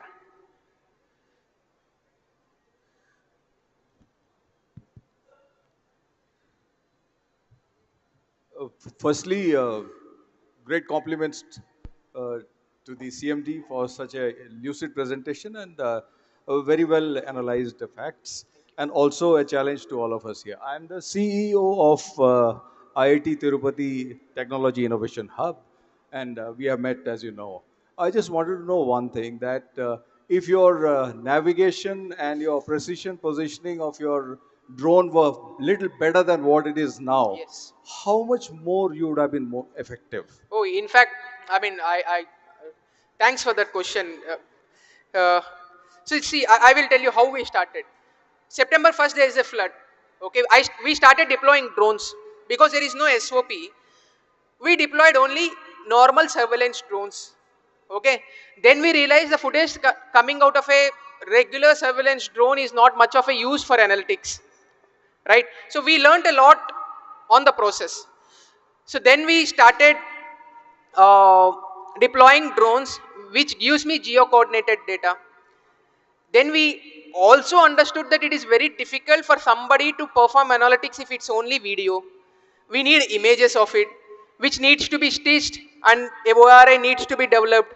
Okay, so then we started deploying that as well. So one of the biggest challenge, even in the geo-coordinated data, is it is not referenced properly, and then it is not very accurate and precise. So my analytics, for example, let us say if I have to, we are looking at solutions wherein my drones go deliver a food packet and come back. Here I am doing it, it is not beyond visual line of operations, whatever we have done. It is line of sight. But then if we can deploy, if we are looking for solutions where my drone goes autonomously, delivers and comes back, I need a very accurate geo-coordinated reference data. Otherwise, I won't be able to do it, because I'm talking essentially about an urban area which is thickly populated. I have buildings next to each other. Then I have to go to a particular building, deliver and come back. So yes, we need a very accurate, precise geo-coordinated data, not just for the delivery and even for processing my data, because otherwise when we are analyzing this, we got so many false negatives. So the number of buildings that we have is not exactly correlated with the number of buildings that we have on the field. So, sir, with your permission, I would like to turn back and show myself, because we have signed an MOU with the AP government, that is the AP Drone Corporation, and I am the CEO of the IIT Tirupati Technology Innovation Hub, and along with IIT Tirupati, and it will be one of our major endeavors in the coming time, that we bring that high precision into the effort of the AP Drone Corporation. Thank you very much. Thank you, thank you. So, in fact, we are looking forward to have a great journey ahead as the technical partners, IIT Tirupati. I'm glad that we could sign an MOU. Sir, one question. Please. I am Group Captain Sudhir Verma from Aerial IQ India Private Limited. And we believe in disaster management as a driver for drone. It's meant for drones, actually. This correct. field. And you have rightly used it. I just want to know, in case you had access to a tethered drone, which could fly from a safe distance where your control room is there, at 100 meters height, Correct. overlooking the entire area, zooming into the building that you're talking about, for continuously for 12 hours. Yes, yes. And in a control room from there, the normal drone pilot can guide it to a window also through that zoomed picture. Yes. Wouldn't it have helped you? I mean, that would have been wonderful to have.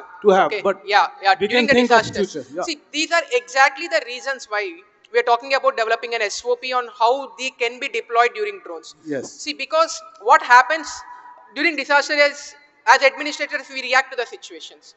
Okay, it's not a planned thing. Disaster is not a planned thing. It comes all of a sudden, we have to react. But then there is no document for us to rely upon on what type of drones we have, how they can be leveraged for effective relief operations in a disaster. That is exactly what we are looking for. The tethered drone that you're talking about, which stays for quite some time, which helps us have a complete aerial view of the entire flooded area, amazing.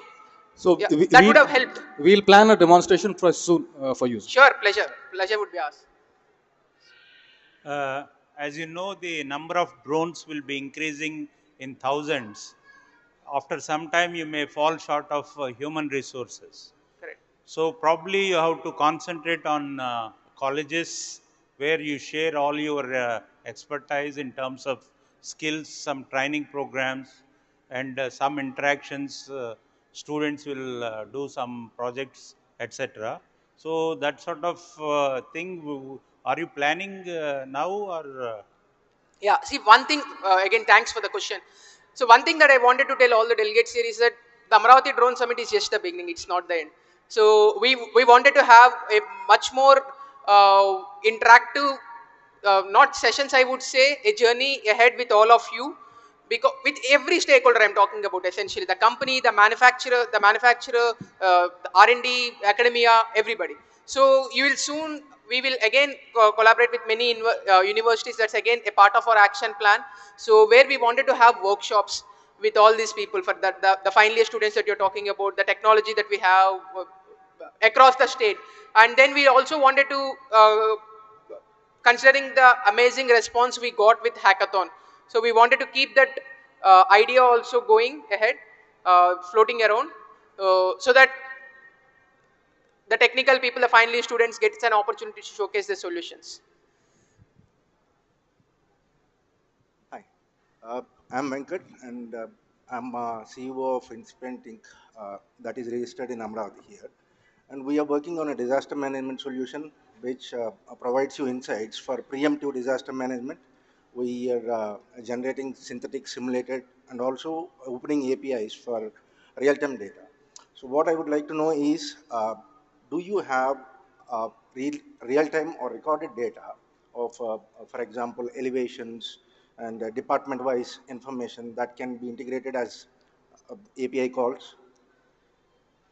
Yeah, so thanks for the question. See, we don't have DEMS, okay, the digital elevation models of our cities. That is something, and we don't have digital twins as well. Right. So I understand that it would have made our job easier during the floods, okay, had we have one. So what we're trying to do is, at least for the urban areas, we're trying to develop these digital elevation models so that we have the database ready, which is accurate. I have DEMS coming from satellite, but then it has its own set of limitations about the accuracy and all, because I'm effectively talking about feet here. And the resolution maybe 5 centimeters by 5 centimeters or 10 centimeter by 10 centimeter resolution. So the satellite imagery has limitations. It is good for agriculture or field from perspective of field, but then when it comes to urban area, there's a lot of limitation with the imagery, the information that we get from satellite. We're trying to develop all the DEMS. We don't have one as on date, but going forward, we'd love to have them. We'll be happy to work along with you. Please, yes. So it's an open invitation for anybody to collaborate with us and then also showcase your solutions. Okay. So there are absolutely no restriction for anybody to collaborate with Andhra Pradesh Drone Corporation. Andhra Pradesh Drone Corporation will be the facilitator for all the drone-based solutions in Andhra Pradesh. So anybody who has some idea in mind, some solution in mind, please reach out to us. We'll also share our email ID, official email ID, and then you can reach out to me as well. Yeah. Good morning, sir. It's nice to see the Vijayawada things, how the drones was helped actually. So it went to the almost Andhra Pradesh, and the people has realized, okay, how the drone can be used actually. Correct. So it should be a continuous process. This is my sincere request actually.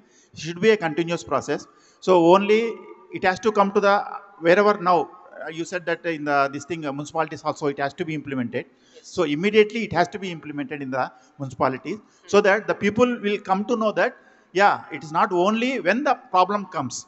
So even if the problem does not come also, yes, drone usage is there. Yeah. So that it spreads completely in the Andhra Pradesh, so that the people, everyone will come to know that. So even in the education institutions also, so the rightly sir said that some discussion should happen, and also some model should be prepared. So another one, the medical, this thing was the telling actually. So once if you come to in policy, if you make it a policy that once if you allot a new medical college, yes. So the medical college should make an hub. It's a drone hub. Yes. So once you make it, it's a compulsory that they should make a hub. Or now a reputed hospitals are there. So they should make a hub, like it's a courier service. So like the other day in the panel, they're telling that the donors are there. The problem is it is not reaching to the right person. Okay, so 50% only it is reaching actually. So once you make it's a courier service, like how the DDDC, the investors are there. Okay, but the problem is it is not going to the ground level. So another last one thing, sir. Yeah. Because I have the agriculture, because I am a drone dealer and also tractor dealer. Okay, so I purchased the drones actually for the purpose of the agriculture drones. Okay, in agriculture infrastructure fund. The thing is, it is not reaching to the people actually. The people, once if you go to a market level, the farmer is asking that he has to pay around, let us say, for me the expenditure if I maintain per acre around 500 to 600 rupees it cost actually. The farmer is demanding only the 300 rupees or the 400 rupees actually. In that case, if the government gives the subsidy, or from the corporation, if gives a subsidy, let us say if you give a 300 rupees from our side, where services are there, many people are purchased the drones for agriculture, but still it is unutilized actually. So my sincere request is, once if you give a subsidy to the farmers, okay, so that it can go ahead, and also the drone, as the Chandrababu had rightly said that in 2047, like how the now present courier service are there, it will be like that, and the Amaravati as a drone summit will be a successful man. Thank you very much, sir. So I completely agree with you. I mean, the two questions that you have asked, I try to answer. So the first thing, what you are essentially saying is that it should be a continuous process, not just during the disasters. And in fact, that is our objective and also the mission, because we wanted it to be a continuous process. The solution that I am talking about, the sanitation auditing, right? Okay, where my drones automatically detects where there is a heap and all. Immediately we made it part of the MAUD department, and they started using drones across all the corporations in Andhra Pradesh to identify the garbage heaps, and it's linked as part of Swachhata Hi Seva campaign. So the solutions that we are generating is not effectively for only one such use case or one such problem solving that we are looking for. So we are looking for these solutions so that we can deploy across the state, so that it's a continuous process.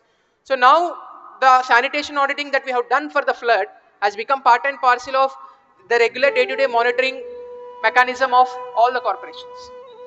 So that is what essentially we are looking at. And same is the case with any other solution that we are getting through hackathons, and then also with interacting, or maybe on interactions with you. We wanted to have it across the state. Okay, so that is something which we are seriously looking towards to. The second question, the financial incentives that you're talking about, the subsidies and all, I understand that, drone is a very fragmented industry. It's just trying to take off, so we require a lot of support from the government. Because it's not yet matured. Once it reaches a stage of maturity, everything, once your economics of scales are reached, your prices and all would automatically come down. So the financial incentives that you're talking about, we made it part of the drone policy that we're proposing. So we have released one a strategic framework for building the drone ecosystem in India. We wanted to build that entire drone ecosystem. So we will distribute copies of this ecosystem, and we are also distributing feedback forms. So we are also mailing you the soft copies of all this, what I am talking about, the policy that we are drafting. Please give your valuable feedback. If the one such feedback which has come from you can also be a part of the feedback form that we are giving you, so that we could document it, we could see what are the financial implications, and come out and roll out a policy which is acceptable to all of you and beneficial to all of you. Okay. Hello. Yes. Yeah, this is Srinivas Reddy. Yes, so my, I would say suggestion, see, this is a great initiative, but to make it more stronger, sustainable, I would say we need to get into root of the innovations. The root of the innovations are schools, colleges and universities. So my suggestion is, in Andhra Pradesh, why can't we make it mandate for every university to set up a drone lab or drone center of excellence, maybe with your support. You mandate every university, every maybe college must and should have their technological hub or drone hub, you call it. Maybe that is funded by themselves or funded by government, half of 50-50, whatever way. so that the innovation starts from the colleges and universities. Those are the hubs. As on today, if I see, students are having lot of ideas, but they are not enough facilitated to take those ideas forward. Example, in the drone industry itself, if I want to purchase one drone to my test trials and all, it itself costs like 5 6 lakhs, for example, where I cannot afford to purchase as a student. So if this can be facilitated, that is one thing. Second thing is, within the drone industry, like no, you need some test trials and all. We have been talking number of things, but at least you facilitate certain uh, airfields, you call it, in every city, right? So that anybody, somebody hobby, somebody enthusiastic, somebody want to test it, they can come and use it as a common facility. I'm just saying like no, this is immediate measures which can help in the long run to improve the innovation from the colleges and schools. Maybe you can conduct one annual hackathon among the colleges, universities. That itself brings lot of ideas, And as well solutions. as that this is what I feel like. No, let us go to the root of the innovation, then we start from building that innovation from there, so that in the long run, as we are talking about 2047, for example, it's going to help in the long run. Let us have that long term vision, Yes. while we are having this short sighted vision which we want to make AP as a leading drone hub, whatever. So this is what my suggestion in long. Thank Thank you. you. Thanks for the wonderful suggestion, Mr. Srinivas. So the objective is that, okay. So we'll try moving towards that. So in fact, the drone center of excellence is something which we are planning as part of our drone city, that which the Honorable Chief Minister has announced. So it will be an open facility. Okay. So any person or any company who wanted to come, the objective is to create a plug and play model, keep the infrastructure ready so that startups can come, plug and play, do their research, have, because we are giving the entire infrastructure for them to have a testing bed. See, it will essentially be a sandbox with a testing platform for all the innovators out there. But your suggestion of having it in all the universities is something which we'll take it up. Okay, so that's a very good suggestion. We thought of having a 2 3 centers of excellence. So we thought of going for a hub and spoke model. So the hub will be the major drone city and all. The spokes can be one at Vishakhapatnam or some place else. Many few universities like Triple IT Newsweed, IT Tirupati and all those. But all the universities is something which we will look at. Okay, thank you. Okay, so if there are no questions, we'll close the session. Once again, thanks for the opportunity and thanks for taking your time and coming all the way to Amaravati and attending this Amaravati Drone Summit. I'm sure that what are the suggestions you are giving, what are the feedback you are giving will not go in vain. That is something which we'll work on it very seriously. So please give your valuable suggestions and feedback. Thank you.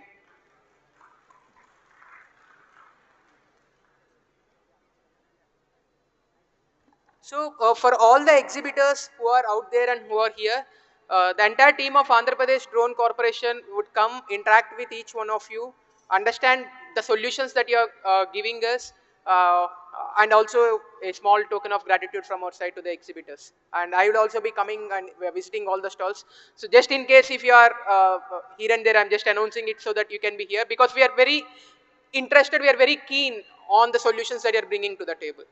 So we wanted to understand so that we can take these things forward. Thank you.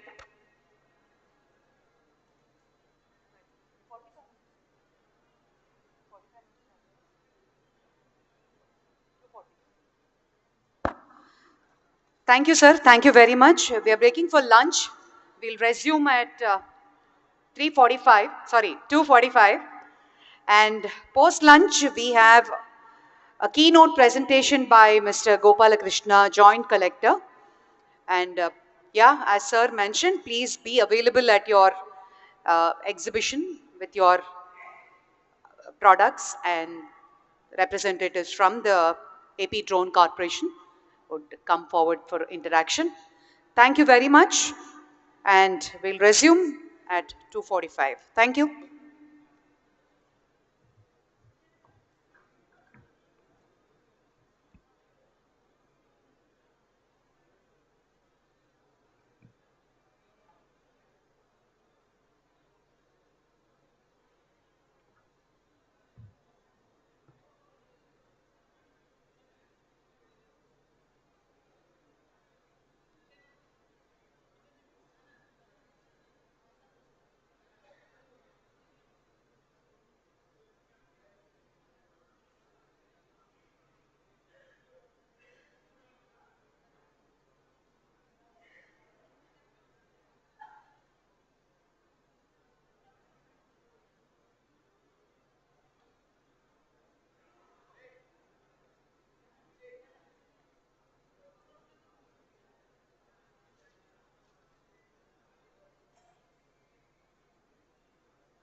Ladies and gentlemen, a kind request.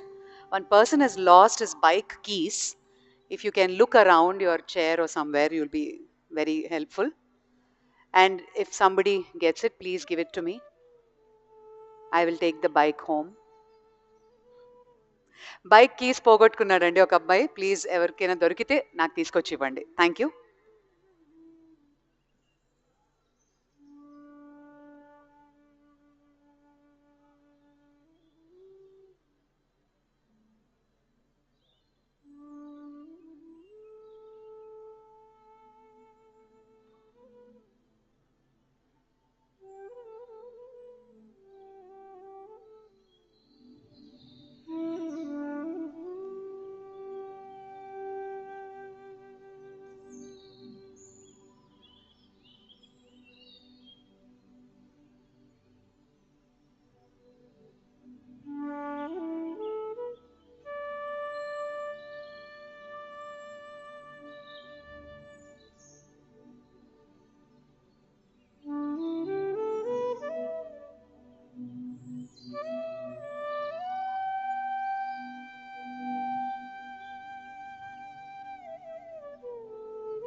Good afternoon, ladies and gentlemen. May I request all of you to please come forward? There are a lot of empty chairs here. వెనకాల ఉన్న వాళ్ళు కొంచెం ముందుకు రావచ్చండి. Please come forward. Welcome back, ladies and gentlemen. Very good afternoon. Amaravati Drone Summit 2024 Day 2 post-lunch session by Dr. Meenu Singh, Executive Director and CEO, AIMS Rishikesh, is ready online for the keynote presentation on expanding access through drone technology and aerial medical support. Thank you so much, Dr. Meenu Singh, for joining us. And now we will take her online. Thank you so much, and over to you.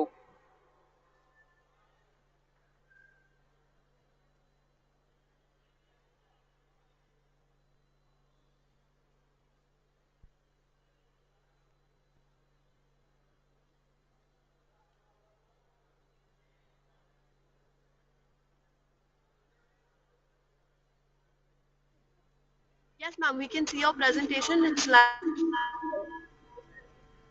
So, can you start now? Yes, ma'am. Yes, ma'am. Okay.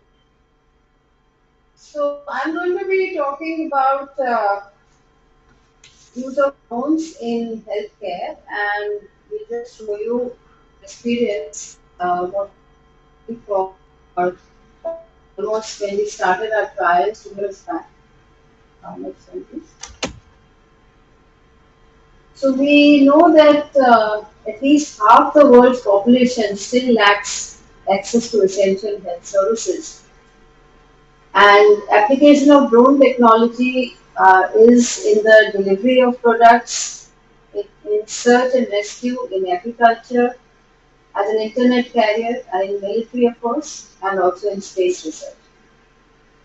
So medical drones are used for delivery of medicines as products, delivery of vaccines, for biological samples for disease diagnosis, for blood products, for trauma and road traffic accidents, and even for organ retrieval and their transport when it is not possible to create a corridor in the, like a green corridor in a particular environment.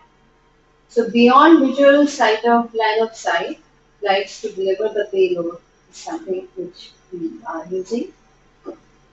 In Meghalaya, for COVID-19 vaccine, the delivery was done with the help of state and government of India. In Himachal Pradesh also, for medical samples, it was used by National Health Mission.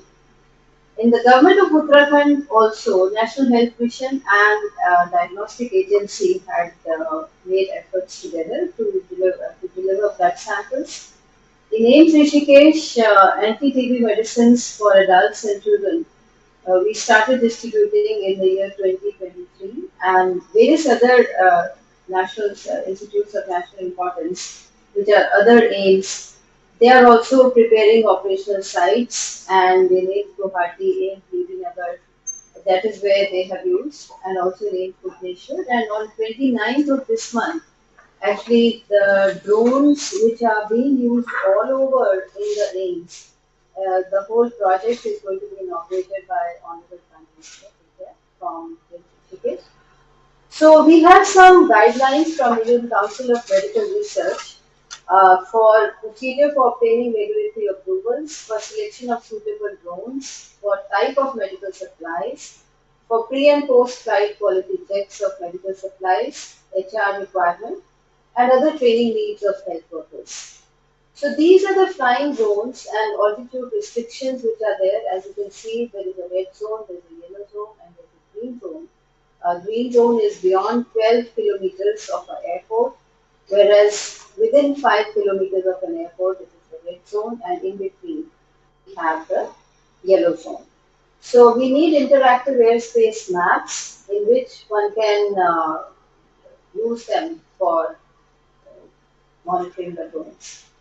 So there is a new drone policy which has come up in 2021, and for a digital sky platform, an online platform which is hosted by DTCA for various activities related to management of drone activities in India has been created.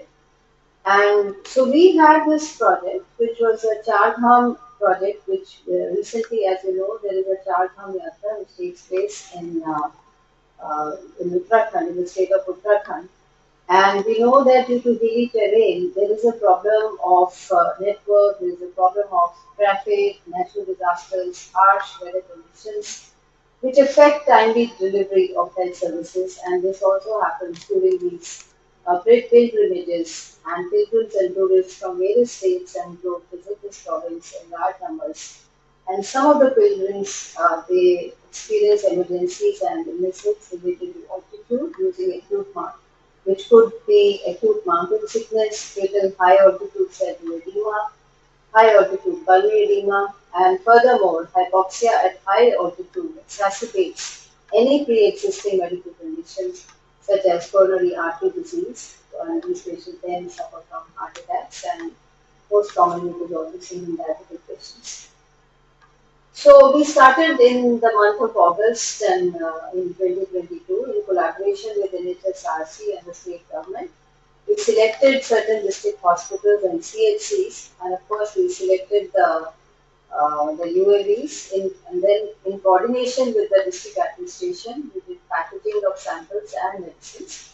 And then the flight took place where real-time navigation was carried out, and then there was completion of POCs and evaluation. And we now have a center of excellence for drones in Rishikesh, which is actually funded by the government of India. And so this was our first flight which had taken place, and you can see that actually in this particular flight we uh, loaded this particular drone with anti-TB medicine, and they were sent to a place called Thiri, which is about 30 kilometers from in Rishikesh. So this was quite an event, and it was actually retweeted. It was tweeted by on the Prime Minister on his website. And so then there were several proof of concept trials which took place, and you can see that these are at various locations. And we also had help from what we call now as drone DBs.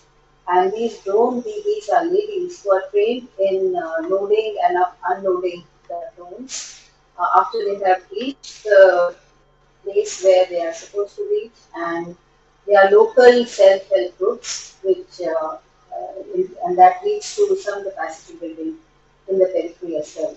So this was the piloting in Delhi and Pauri Garhwal districts, and we know that the time difference with the help of Google Maps was estimated, and the driving times and drone delivery time was also calculated. And there were future plans for utilizing drones in medical services with a hub and spoke model, in which Rishikesh is acting as a hub, and we are transmitting and we are transporting some of these diagnostic equipment or medical supplies to these various peripheral centers where sometimes samples are kept ready by the primary health centers or community health centers, and they are sent back to Rishikesh for further uh, for further analysis and finding out what the underlying disease is.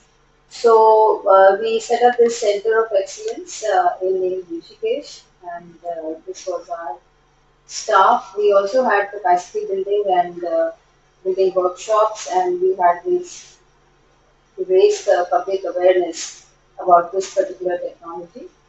And this was a training program for medical officers and healthcare professionals, which we have conducted to integrate those into medical services. And we know that at present, all the aims have now been asked to utilize this particular technology for medical uses. And many of we know that we have 22 aims now, and in various locations, they are using drone technology for presenting and taking these services. There are some other projects and use cases which we have been using, and one of them was utilizing drones for surveillance and control of mosquito-borne diseases like malaria, dengue, and chikungunya. These are the diseases which occur during rainy season just after the rainy season, and their vector-borne diseases which are transmitted by mosquitoes. So a community-based plan for Tri-Cities, Rishikesh, Haridwar and Dehradun is planned. As you can see, there are several places which lead to breeding of mosquitoes. So what has been suggested is that these places one can sprinkle insecticides and that can lead to control of mosquito-borne diseases. So financial support for projects and for engaging the usual line of sight devices, various vendors which provide these services. And there are certain challenges and future perspectives. Also, for administrative, of course, some of them we need some administrative clearances sometimes. There are some technological factors because this particular technology, the training, etc., is not available everywhere, but of course it's available in Dehradun, that is in the hilly terrain, and of course weather-related problems may be there because sometimes if there are very strong winds, the drones get blown away. And then, of course, there are obstacles of which can be for avoidance systems with diversified strategies and security. So various project collaborators which have been there with us are, of course, Ministry of Health and Family Welfare, the NHSRC, and the Government of Uttarakhand. And these are various reports which have appeared in the press and other media, and where they have been talking that with the help of a drone, in 35 minutes, the medications have been taken to places which are far out. Otherwise, it takes about 4 to 5 hours for people to reach there. And once the medicines are made available locally, then the the ashas and the health workers there, they actually distribute these medications to patients who have already been tagged in these locations. So usually the time which is taken by otherwise people traveling to Rishikesh and then getting their prescriptions done and then taking the medicine. So it actually is now being combined with telemedicine because with telemedicine you get to follow up the patients and you get to know whether they are using their medicines or not and with the help of drones because that was one shortcoming of telemedicine that you were not able to deliver medicines. But with the help of drones, we can deliver medicines without actually being there. So this was the drone which we have been using. And thank you. Thank you very much. If there are any questions. Yes. Thank you very much, ma'am, for that insight.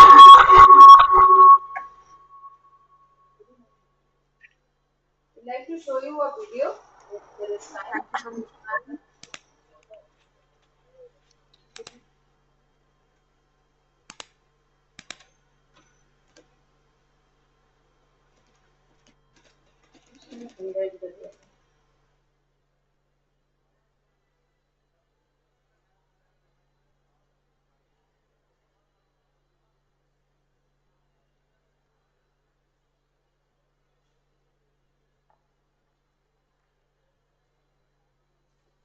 Thank you, Madam Meenu Singh. Thank you very much.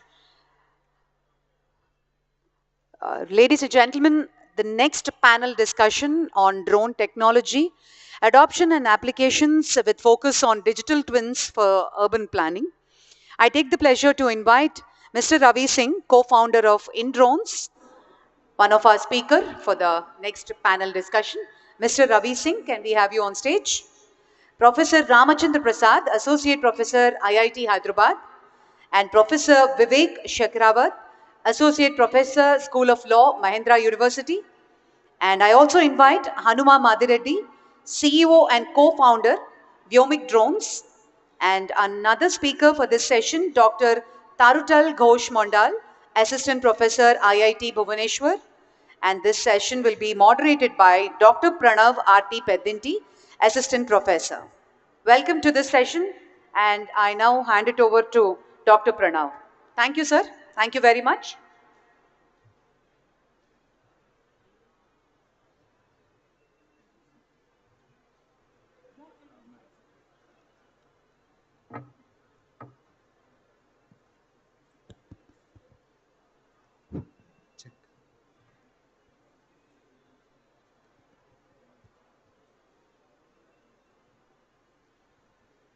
So, very warm welcome to all the audience.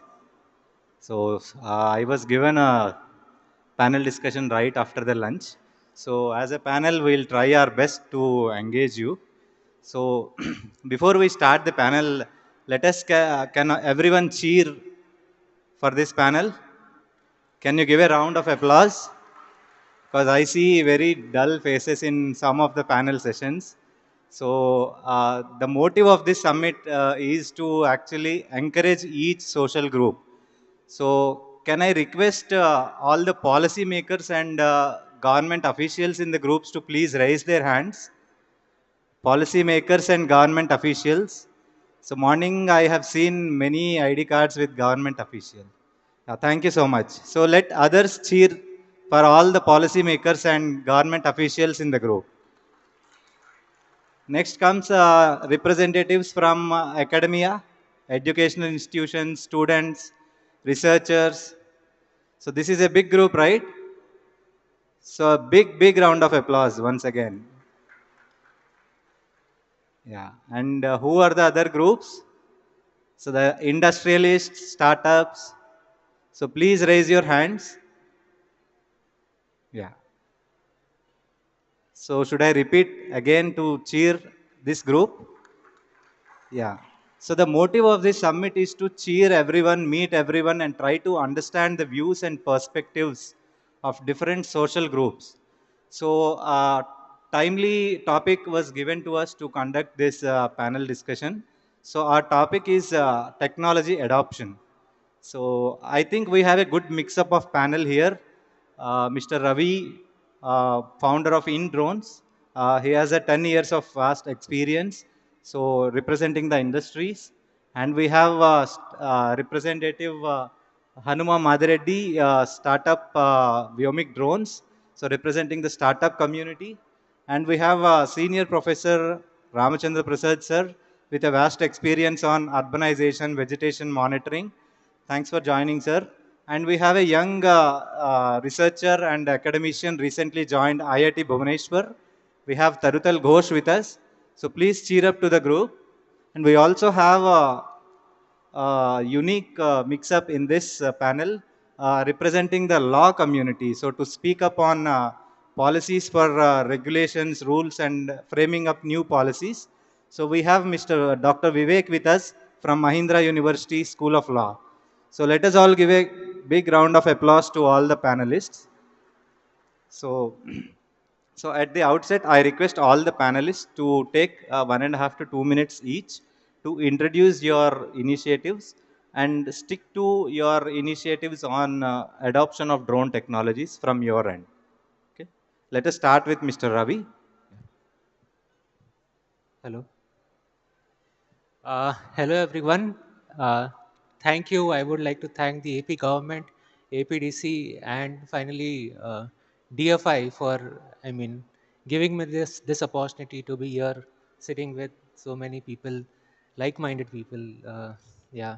So, as sir mentioned, we have, we have been in this industry for quite a good amount of time doing. There are lots of ups and downs we have seen, and all throughout our focus has been into surveying and mapping. We have developed lot of solutions, lot of systems, lot of QC methodologies to be able to serve our customers, serve lot of industry needs over the years.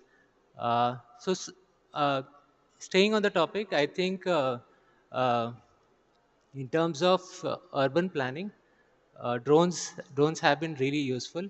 Over the years, we have explored some of the use cases like for the metro projects. What really happens is uh, so there's a alignment that the government plans, that say for example a metro line is going to come up. So what they'll do is uh, on paper they'll prepare an alignment, but then it has nothing to do with or a very little reference to what is actually there on the ground. So it is very important that drones comes as a rescue. You fly the drone, you collect those data, and you can have a 3D model of the actual thing which is there on the ground. Now that is the reality model, and on top of that, you can create, I mean, the all the railway alignment on the CAD software. Now you have two digital things that you can overlay on top of each other and create a, I mean, a 3D representation of how it will look like once the railway line is active. So, I mean, it really helps understand how many areas will be affected if a new line comes up. There could be few, I mean, things which were missed during the initial planning. All of those, I mean, difficulties can be sorted out at the initial planning phase itself, and it really helps. So that kind of projects have been, I mean, we are from Bombay, and there are a lot of metro lines coming up. I believe that Amravati would have those kind of lines soon. So so I think this kind of use cases are really useful to cut down the cost at the initial phase itself. The wastage and everything is, I mean, it reduces drastically if we have drone data, and it's dirt cheap as compared to any traditional this thing. So yeah. Thank you, Mr. Ravi. Over to Hanuma. Hi, good afternoon, everyone. Firstly, I'm very glad to be here because Viomic is one of the company which all the founders are from AP. So happy to be in my home state talking about drones finally after so long. So our vision is to provide drone solutions for applications ranging from farming to firefighting. But currently we are operating majorly in agriculture and land mapping sectors. As the topic is based on urban planning, I'll be sticking to land mapping. So we have worked on multiple projects with respect to land mapping. One of a few of our smart cities where before they started the planning for the smart city, we do complete survey of the city. We provide the DTM, DSM, we digitize all the assets. Based on that, the authorities have a much more clear understanding on how to act on it.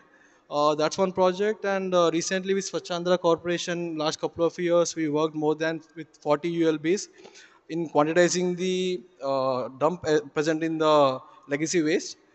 That's one project we worked on. Similarly, as Ravi was speaking, we worked on multiple infrastructure projects based on bridges, railways, and also metros.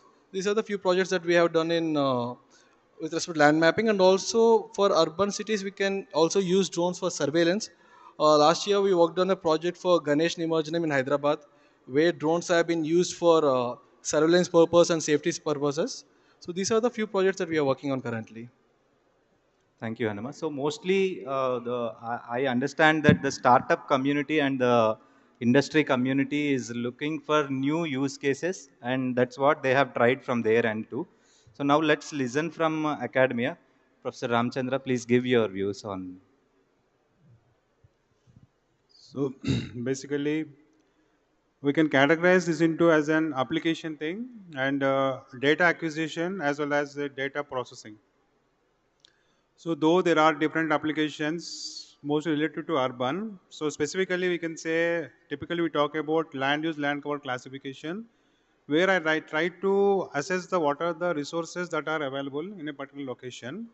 At the same time, now one of the important thing is the traffic management, and another is the infrastructure monitoring.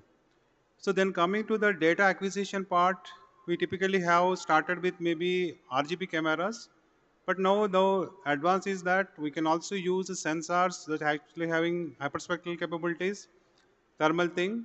Even we also come up with the polar imaging, where actually if you look into the hyperspectral thing, the current studies are more focusing on identifying the different terrains in the particular urban areas, especially on the what kind of materials properties that are exist in an area. So for that purpose, typically there is a project from the DST where we worked on the hyperspectral thing, identifying such kind of thing in the urban areas. And if you look into the thermal thing, typically the important thing is the identifying the urban heat islands. So where actually we have more concentration focus of this increase in the temperatures, especially with reference to something like Vijayawada city. This is something very important, where we try to see what are the locations where we have this kind of urban heats and what are the mitigation measures we can go on. Then the SAR images or the microwave images sensors, we can also have to identify the surface properties, moisture contents, as well as the property of the different materials. So the sensor equipped with the optical, hyperspectral, multispectral, as well as the thermal and microwave are different potential advantages in the different domains of the urban studies. And after acquiring the data, one challenge is that what is the authenticity or the verifying of the data. So currently now there is a blockchain technology that is useful to identify or verify the authenticate the data sets.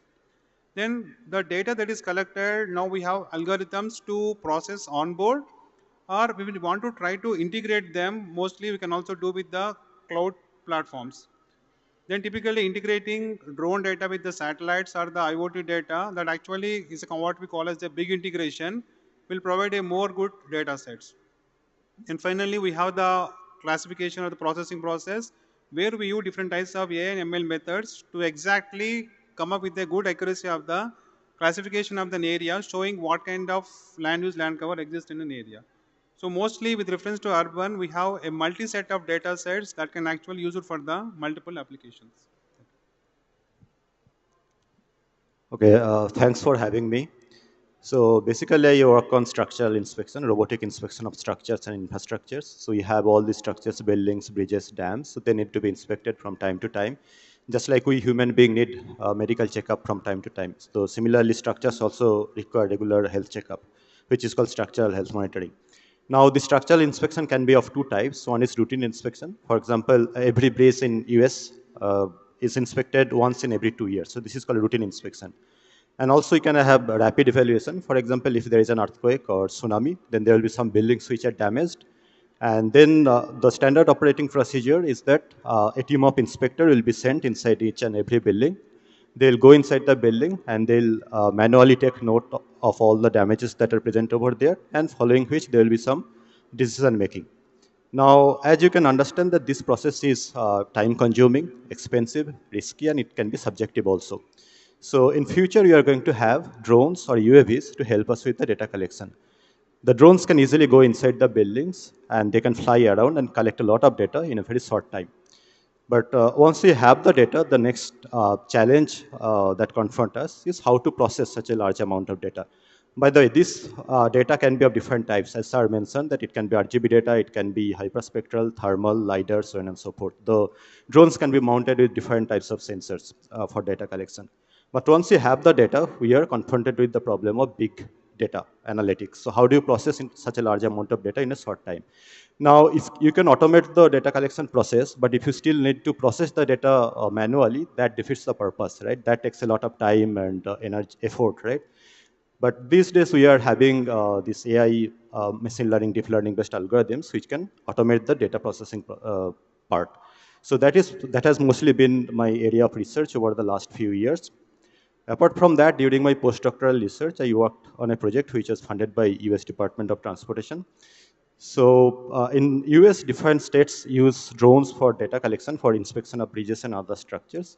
But there is no standardized guidelines which can be used by all the states. So objective of that project was to come up with some national guidelines which will standardize the robotic inspection process, and that can be used uniformly by all the states. So that is all about my previous background working in this area. So later part I can elaborate that. First of all, thank you for having me here. Um, you do all the fantastic job of developing, researching a fascinating technology which is changing the world, which is making the life of people better around the world. Uh, we do the dirty job as a lawyers to restrict the usage of drones, but we make sure that it is being used legally and ethically. uh, so my experience of working in US with UK laws and Australian laws in terms of regulating drones, I think our legal system as a whole, and in particular with drones and technology, we are lacking far behind. So I think as a user, as well as a business, we have more responsibility how we conduct ourselves, and the governments. I went across the regulations, 2021 regulations, quite a few times, and I feel we are lacking in quite a few things, which these developed countries such as US, they overcame. they are still struggling. Issues such as data protection, cyber attacks. Uh, we come across, using technology is a great thing, but at the same time, they crash into the structure, people, property. How do we deal with that? Now, we have easement of doing business in states like EP. How we can improve that? We need to revolutionize our drone industry. We need to strike the right balance between foreign investors as well as Indian drone companies. And how do we take it to the next level? What are some of the challenges? That's what I'm going to talk about today. And yeah, hopefully I can contribute something to this. Yeah, so hearing at all the views, so they have given their own perspectives of what are the barriers that are hindering the adoption of drone technology from their own experiences, right?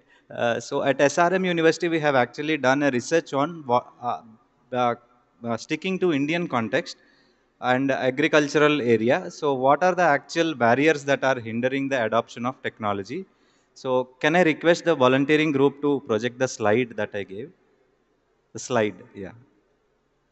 So we have categorized these barriers into different various categories like technical aspects, social aspects, behavioral aspects, operational from the policymakers end, and also the economic aspects.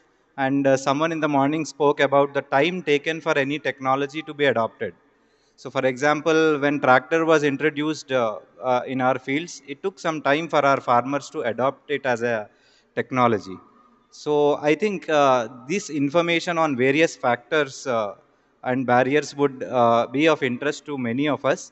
So I thought I would project it here before we go to the next part of the panel discussion. So having shown this, Mr. Ravi, I would like to take some information from you on what are the challenges that you faced in your 10 years journey of establishing your in drones as a company. So, and do you think any of these factors are there? And if a policymaker is present here or the normal public present in the audience can adopt some things, or they can try to think over some new practice to adopt drones in a faster manner. Please give your yeah. Uh, okay. So over the years, I think, I mean, initially the drone regulation was not there in the first place. Then there was a complete ban on the drone technology. The way we could survive was you could still work for the government and do projects, very innovative projects. Before starting this, I was myself a government employee. So being in the government setup, I understand how it works and how you can. I mean, it really helped me uh, explore the technology, being at the cutting edge of that time. And then I thought maybe we should do something of our own, and that's how we started. So over the year, staying outside the government and working for the government, government has its own challenge. In working over the years, the progress was very slow. But then there was drone ban, which was again quite hindering. But then with the new regulation in place, it really explored the way. I mean, we are very open to talk about the drone regulations, about flying, the applications and everything. Everything has explored like anything. Back then, there were very little awareness about how these drones can be used, and even government was not that much interested in adopting this technology. And we had to do a lot of work educating them, bringing them on the same platform. I mean, making them understand a lot of things. But now, I mean, there are so many government officials here.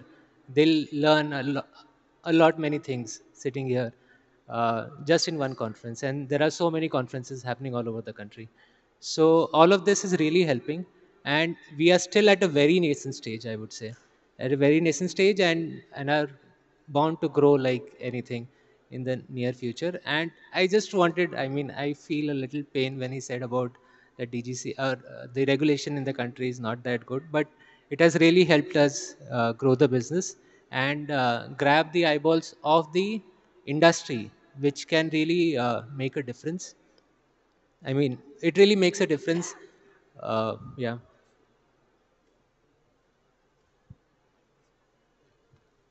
Thank you so much, Mr. Ravi. So, Hanuma, I request you the same thing from a startup group perspective.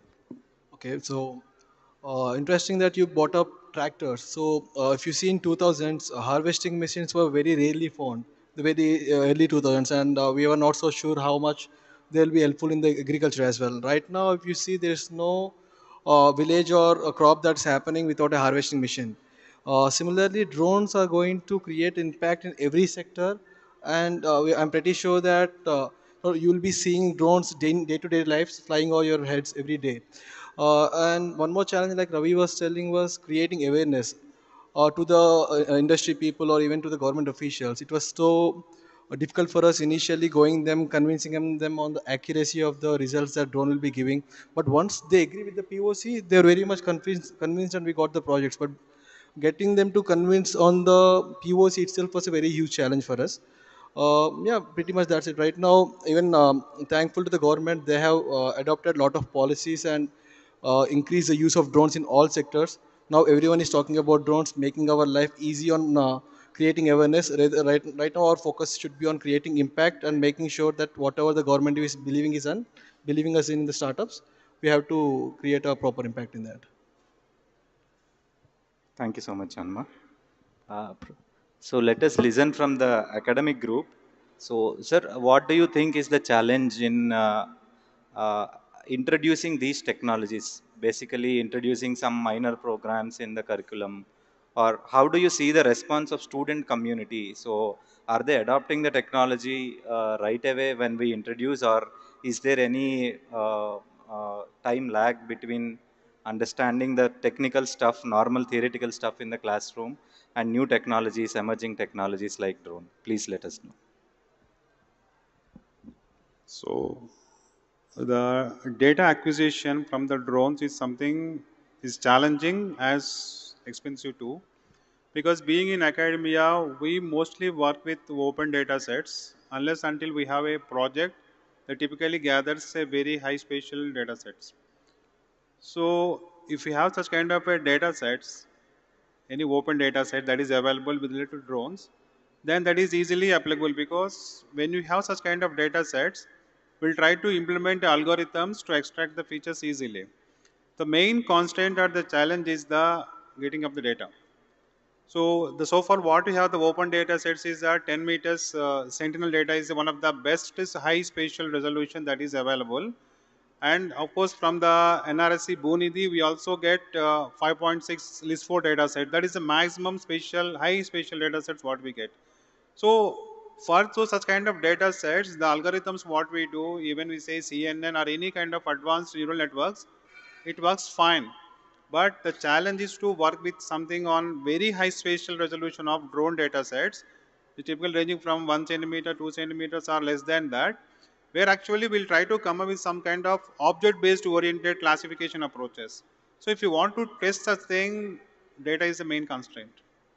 So if the data is made available either from the government actually, because government are doing a lot of projects, they're giving projects to the companies. So as a mode, if they release some kind of open data sets, where actually it is good for us to come up with some kind of a better algorithm that is also beneficial even for the companies to try out. Challenge is the data acquisition. Thank you so much, sir. I think Dr. Tarutal, so with your experience from Purdue, so can you throw us some light on what difference do you see from the other part of world and India in initiatives taken by the government on adoption of drone as a technology? Yeah, particularly in the usage and R&D support that is given. Yeah, please.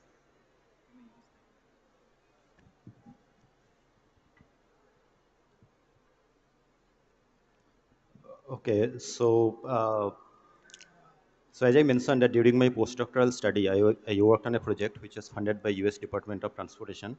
So objective of the project was to come up with some national standardized guidelines for drone inspection of structures.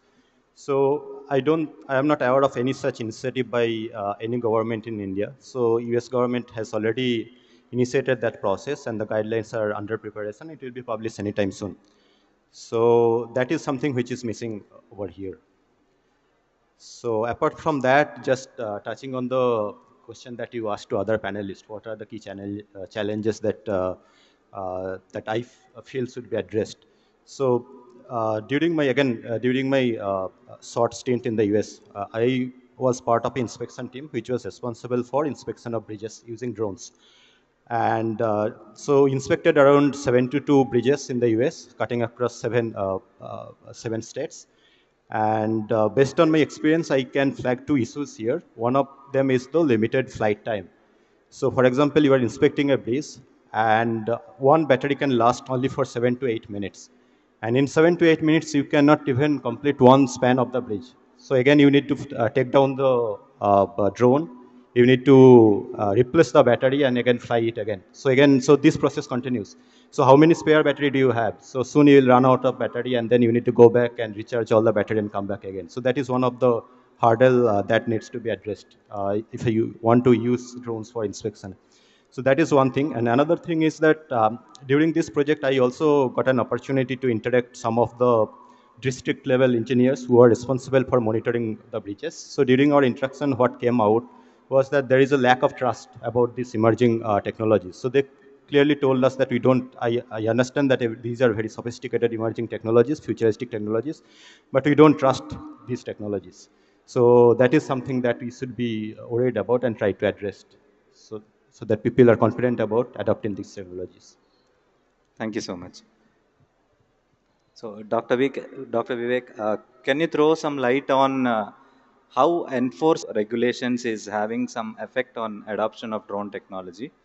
Yeah, so there are twofold challenges in adopting the drone technology. One is developmental aspect. As I briefly mentioned earlier, let's say you are an organization, you are a company, and you want to start a business in AP. How easily can you start? What is the demand in that state? Let's say the government organizations are using drones. Certainly the demand will be more, demand and supply. uh, then if I want to start a business, how easily I can get the approvals from the government offices? What are the financial supports are available? Are there enough special economic zones which provide subsidized material or the land acquisition, or let's say other financial supports? What is how well the primary material available? Is it easily accessible? How about the skilled labor? How about the other labor available? Um, then the subsidized use. I was reading that Government of India provides subsidy between 40 to 70% for the farmers. Now, can we increase that? Is it actually available to the farmers? uh, the end users. If we are subsidizing, we are encouraging them. And if we are encouraging them, then certainly the drone industry will be interested. And then we need to strike the right balance between the Indian investors as well as the foreign investors. We don't want a situation where there are more foreign companies than the Indian companies, then we are heading towards colonization in drone industry. Uh, Now, the second challenge is the usage, which affects uh, the demand. Now, what kind of regulations do we have? In our country, we are least concerned about privacy. But some of the countries are really concerned. I was talking to the professor earlier that how about facial recognition? How about thermal imaging? And there are various categories professor was mentioning. Now we don't care about it, but we can have serious issues with them, similar to what we had with Aadhaar. Aadhaar was easily accessible. The information can be misused. And then the cyber attacks. The data can be hacked, misused. It's all remote controlled. I think IT people and technical people understand more that vulnerability to hacking the data, and then the way it can be used for national security, breaching the national security, the terrorist attacks. It happens quite often that terrorists get the access, they have the whole mapping. Let's say we are doing for urban planning, where where we have data for the entire city. Now it is hacked by the terrorist and they can use it in the manner they want to. Now another challenge is, are we hiring third party uh, to collect data, and how secure is that data? Privacy issues, let's say there was a scenario where the girl was caught smoking by the father because the image was published. Now the girl got into trouble from the family in US, I'm talking about, and she sued the drone company. uh, and in India, we can have those scenarios where are young couples going out where the families are not aware. Uh, Still, it's a breach of, we are not talking about morals, but we are talking about privacy of individuals who are above 18-year-old. Now, in India, we have different culture, but we are least concerned about these things. Um, then the negligence, the way we handle the data or the way we operate the drone, it crashes by the fault of or negligence of the operator. Now who will pay the damages? Is insurance is going to come and pay the damages? And when we trespass is something when you when you enter the private property without taking permission. 400 meters is the limit. If you are aerial trespassing, how do you pay the damages? Nuisance you are creating. So these are some of the legal challenges, and it can be easily used by the criminals. We have deepfake nowadays. In drones, we are always making the footage, we are capturing the images, and then that can be easily used by the criminals. Um, so these are some of the legal challenges we have, and our regulations 2021 do not really get into detail about these issues. They barely talk about these issues, which needs to be addressed, I think, and they are very critical going forward. As of now, we might be least bothered about these, but we should be concerned about what is coming in the future. Thank you. Thank you so much, Dr. Vivek. Very pinpointed points. Thank you for putting up the list here. So I think we have last 5 minutes. Can we quickly have one or two questions or discussion points from the audience? Very quick. Yeah, please. Can someone share the hand mic over there in the middle?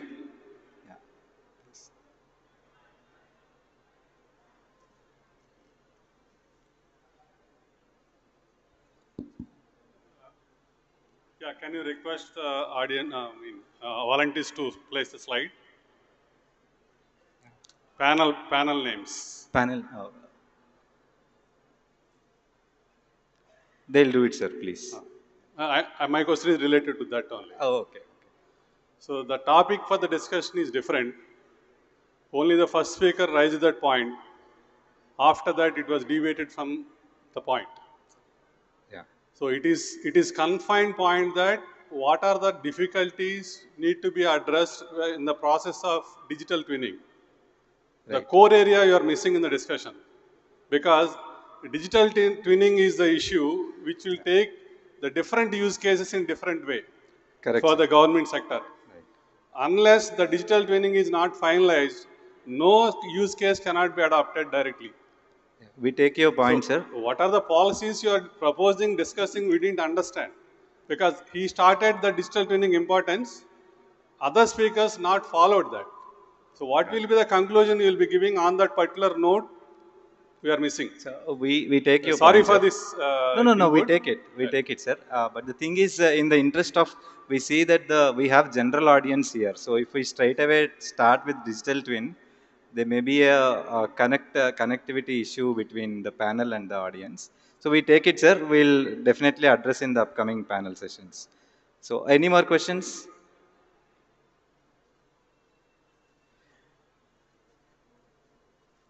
One on the right side, please. Yeah.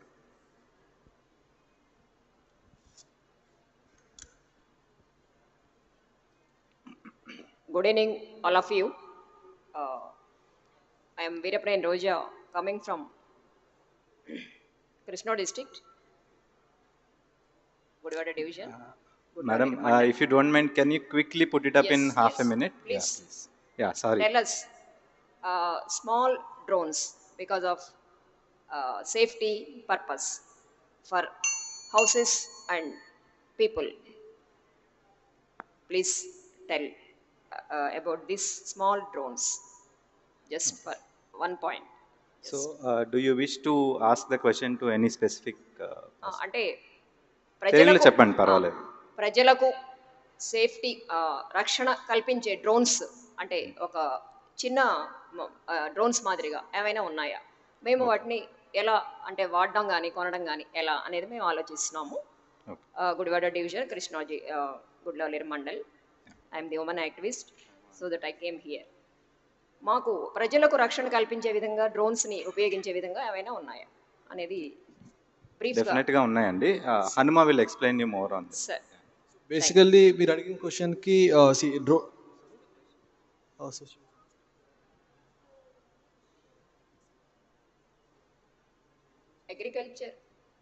Agriculture ల్యాండ్స్లో పిచికారీ చేసే విధంగా drones మా కృష్ణా డిస్టిక్లో గుడివాడ డివిజన్లో వస్తున్నాయి.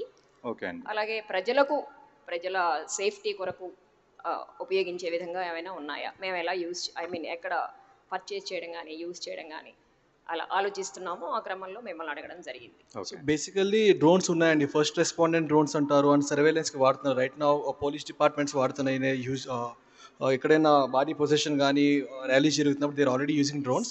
సిమిలర్గా ఇంకా individuals కంటూ సేఫ్టీ కోసం అంటూ దట్స్ నాట్ పాసిబుల్ అండి. Government bodies should be using them. Government bodies కోసం there are certain use cases and drones which can be use for that. అంటే గవర్నమెంట్ సెక్టార్స్ కాబట్టి అసలు ప్రజలకు మాలాంటి మామూలుగా సామాన్యులకు డెఫినెట్లీ అండి, government is already working on that అండి. అలాగే ఉమెన్స్ పార్లమెంట్లో కూడా మేము చూసాము 2017-18లో డ్రోన్ అందరినీ చెక్ చేస్తూ ఉండడము గతంలో అలా అనమాట. Thank you. Thank you very much. Thank you very much. Thank you. So, I think we are running short of time.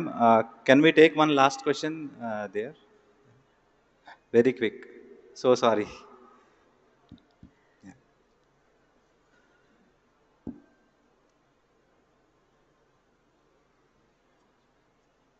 Hello. Yeah. I want to ask one question. I am Dr. Gangadhar, pediatrician, working in Government Hospital, Kolipara. As for medical uses of drones, I want to give a suggestion. Whenever a patient going to syncope on a road or somewhere, this drone can take a defibrillator machine and can save the patient. So I want to give that idea. So the machine weighs about 1 kg, less than 1 kg. So I want to implement that project in the AP state. Thank you very much, Andy. We will take it. Yeah. So I think. Thank you, sir. Thank you very much. A huge round of applause for our panelists and our moderator for this session. Thank you so much. Please step forward for the group picture, and I request Dinesh sir to felicitate our panelists.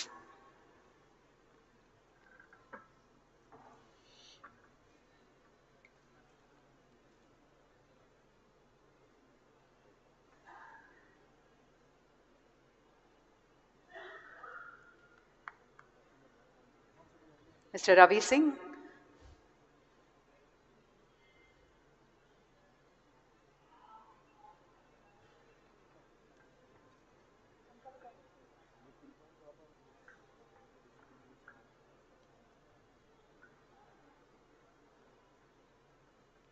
Mr. Ravi Singh, co-founder in Drones. Thank you so much for all your inputs. Professor Ramchandra Prasad, Associate Professor, IIT Hyderabad. Thank you, sir. Professor Vivek Shairawat, Associate Professor, School of Law, Mahendra University. And Mr. Hanuma Madireddy, CEO and co-founder, Vyomic Drones. And Dr. Tarutal Ghosh, Assistant Professor, IIT Bhubaneswar. and Dr. Pranav Peddinti, Assistant Professor. Thank you, sir. Thank you so much.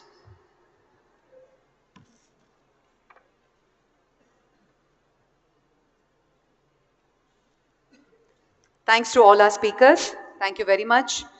And ladies and gentlemen, just a gentle reminder, we have another interesting panel discussion. Before that, I'd like to welcome Mr. Gopalakrishna Ronanki, Joint Collector and Additional District Magistrate, Prakasam District, Andhra Pradesh, and this keynote presentation on building digital land records for rural India. Let's welcome Mr. Gopalakrishna Ronanki. Thank you.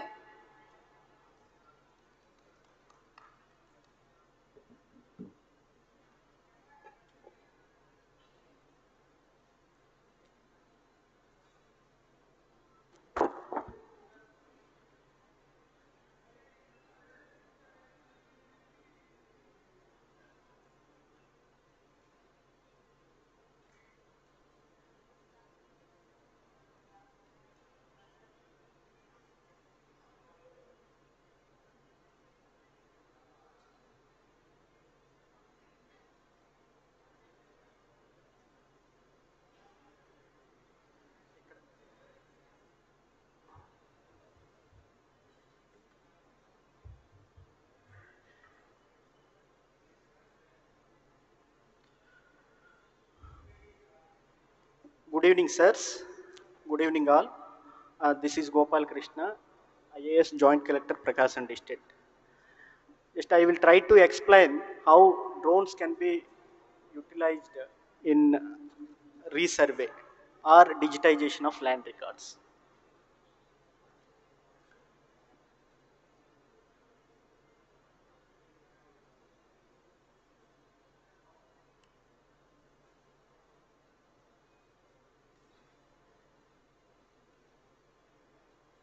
Somebody can.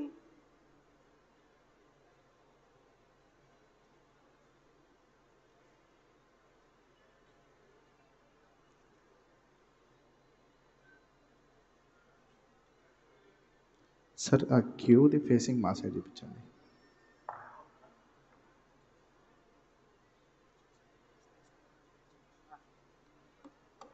Next, so this presentation I will wind it up within 10 to 15 minutes.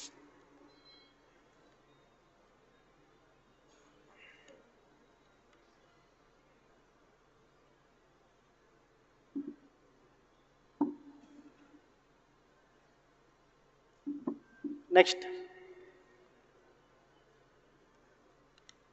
So, as you all know that land is a typical subject in our day-to-day life. So, historically, next, early societies like Harappan and Vedic civilization developed advanced land measurement and boundary system, forming the foundation for long-lasting organized land management. Then during the Mauryas and Gupta period, land surveying become more structured as centralized kingdoms sought efficient territorial administration. The Mughal Empire marked a pivotal chapter in India's history of land surveying. After that, Britishers moreover focused on land revenue, and they have used cadastral mapping notably through the Great Trigonometral Survey to support revenue collection and infrastructure development. Then post-independence, India land surveying continued to modernize on time to time with the Survey of India by overseeing advancements in topographic mapping duly using the new technologies like GIS, GPS, and drones in recent times. So, government of Andhra Pradesh has taken up this resurvey project as well as digitization of land records.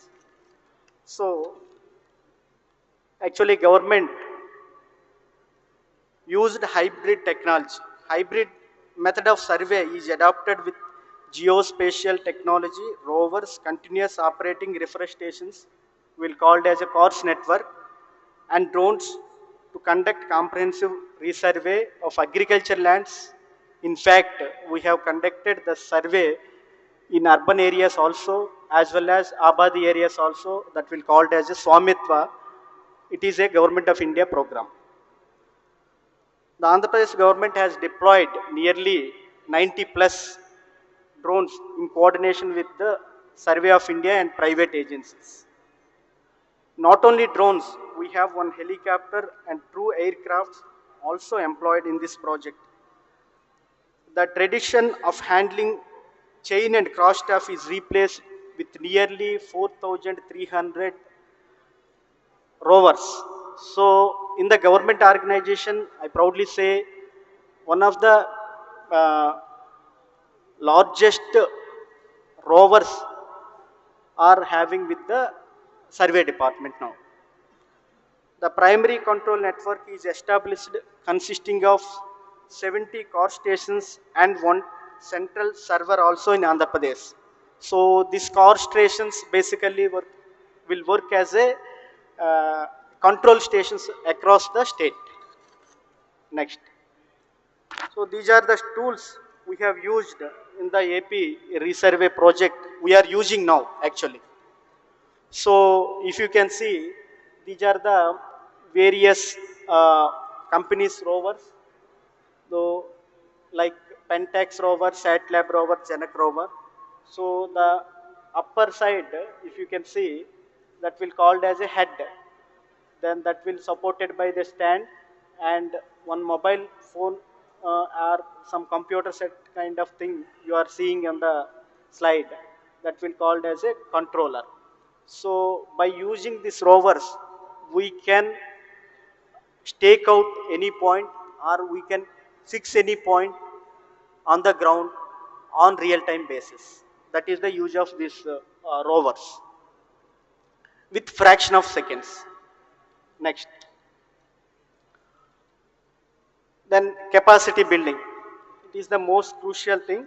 So a comprehensive training program has been provided to all the stakeholders, around 100, not 5 sessions, delivered through online, in classroom and on field has been imparted to equip surveyors with advanced technology and resilience of software. Over and above 100 village surveyors has been trained as a drone pilots with the rules and regulations of DGCA and they have got certified also. And now they are working on the field.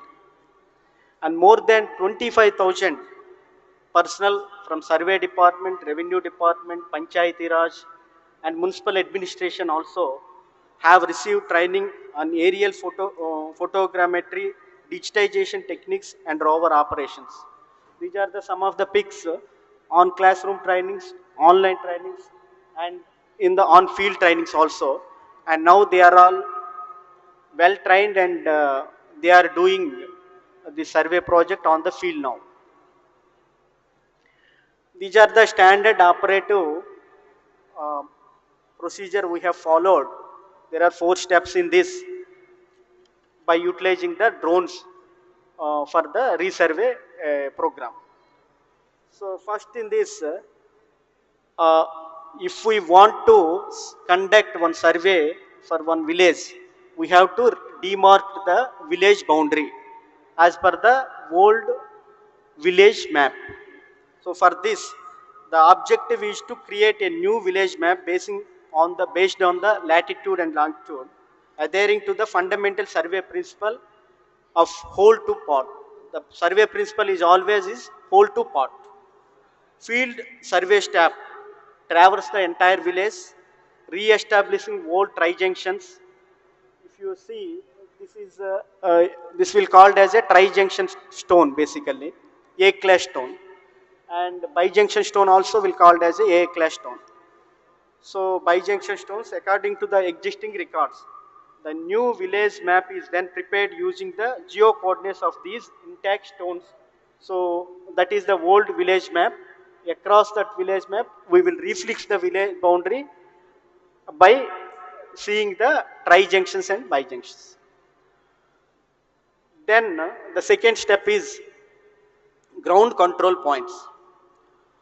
So after this, 10 to 20 well distributed points are selected across the village boundary by fair judgment, and geo coordinates of those points will be collected by the surveyor, and they will put some kind of mark, and they are termed as those will termed as a ground control points. These are very, very important GCPs, so which will serve as a control framework for further survey in the village. So this is the planning of the ground control points, that placing the ground control points with using of the rover, and marking of the village habitation boundary. Why we are marking the village habitation boundary? Because the same map will be utilized for the Abadi survey also. That is Swamitva survey, Swamitva program, Government of India program. We are conducting the survey to the agriculture lands as well as Abadi area, also in the urban areas. After receiving the ORI map, ortho rectified image map, we will take out the Abadi area, and we will give it to the Panchayati Raj department for the purpose of Swamitva, and we will hand it over to the municipal administration department for the purpose of urban land survey.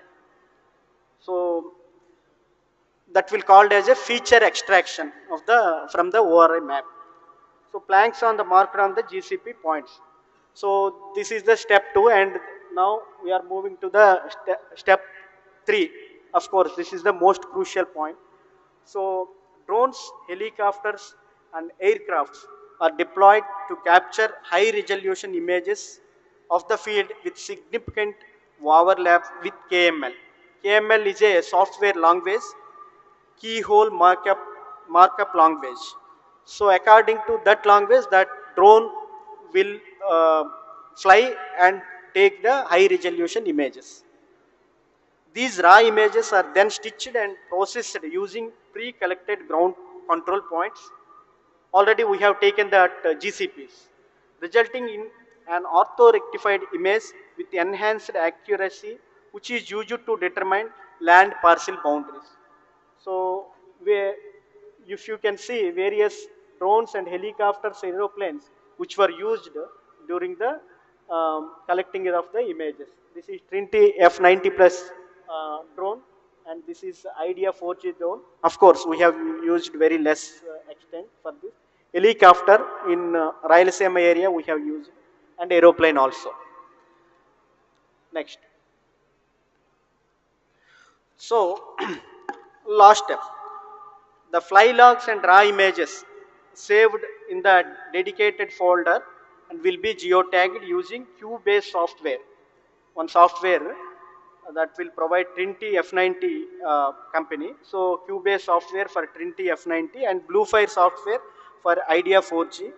Using this software, ensure geotag fix 100% accurate resultant data, which can be sent for further processing.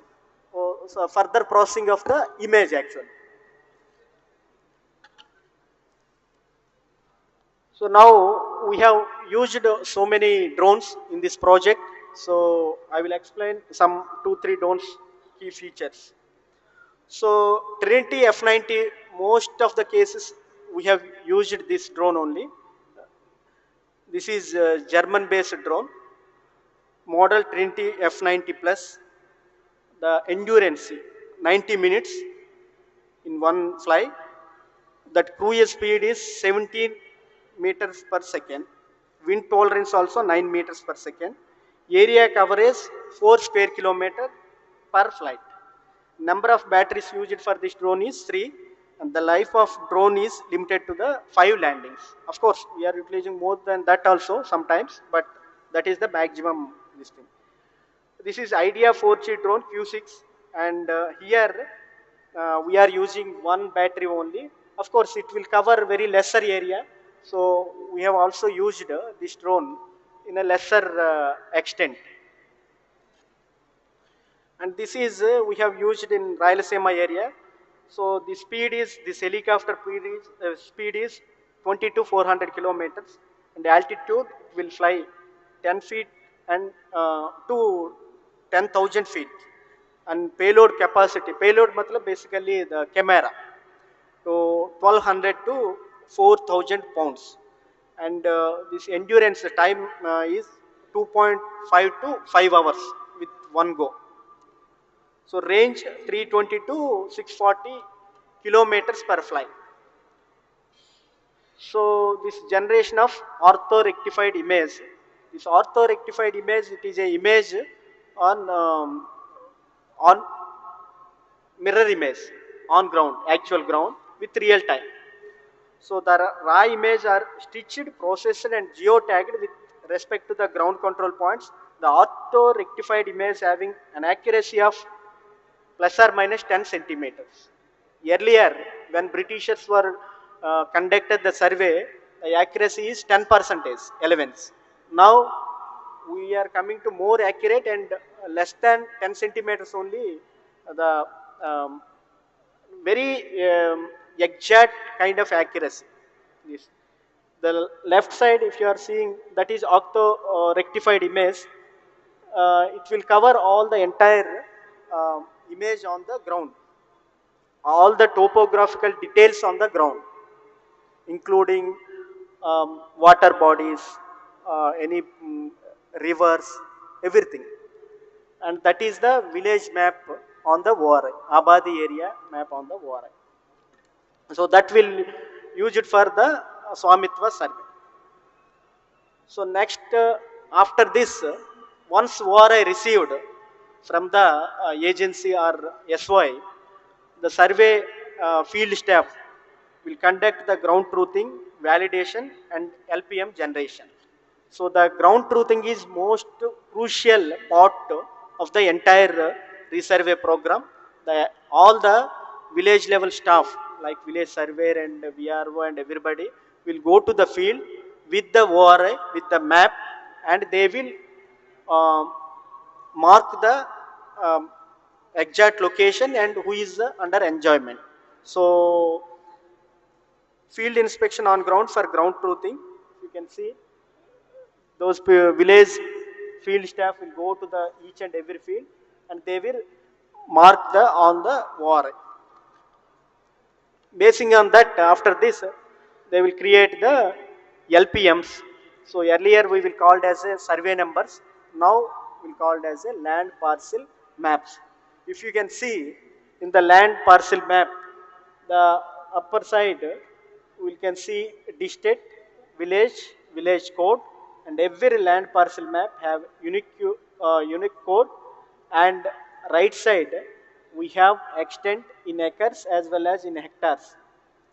In the bottom left side we have one scan kind of thing. If we can scan it, then the entire data will be reflected on whose name that LPM is generated. Then the right side, the each point we have latitude, longitude also. So it is more secured kind of image and map. Next. So after this, we are basic idea of this project is to create an advanced kind of land records. So the final deliverables of this project is there are 10 kinds of deliverables. The first one is traverse map of the village boundary. So this is the traverse map. Earlier also we have the traverse map. Now the bends also covered in this map, if you can see, with exact centimeter as well, with meters. So we can redraw the village boundary whenever we want by using of this map with latitudes and longitudes. Then next, this is traverse map of habitation boundary. Only that particular habitation within the village we have agricultural lands as well as habitation also. So the habitation we will call in Telugu Gramakantam, also extended Gramakantam. So that is this map. It will use for the Swamitva purpose. Then land parcel maps, as I already explained in the earlier. Then this is village map, entire village map with the bunds and all, and with other details also. So with the exact latitude and longitude. The next, this is correlation map. Correlation map, matlab, earlier one survey number wise map is there. Then now we are moving to the LPM based. So which LPM correlated with which survey number? That is the correlation map. So this is correlation map, and we can exactly map between the survey number as well as LPM number. Then this is stone map. As you are all well aware, after the survey, we'll plant the stones also. So that is stones wherever the A class stones, B class stones, tri junctions, pi junctions, all this clearly it can be visible in the map. And this is the village map with ORI. The whatever the Abadi area is there, if we can superimpose on the ORI, it will be visible like this with all the topo details like hills and all. Next, the resurvey land register. Earlier we have called as ROR, record of rights. Now we are calling as a resurvey land register. This is a register survey number wise, LPM number wise, both hectares and acres will create and will save it. Then next final deliverable is correlation statement. Correlation matlab same survey number with correlate to the LPM number. Which survey number correlated, which LPM number, what is the extent, all the details can be noted in this correlation statement. Then area comparison statement. So earlier what is the area? For example, if one village have 100 acres earlier during the Britisher survey, now what is the area coming out after the survey? So earlier survey to have 10% allowance. Now we are more accurate and plus or minus 10 centimeters only, the difference. So that is area comparison statement. So these are the 10 kind of final deliverables. All the maps and all can be digitally saved in the software also, as well as physically available in the offices also. So the achievement till now, almost we have flown around 13,300 odd villages, and extent covered almost 1,20,000 square kilometers. So we have increased the accuracy also, and we have conducted large scale mapping across the state, and high resolution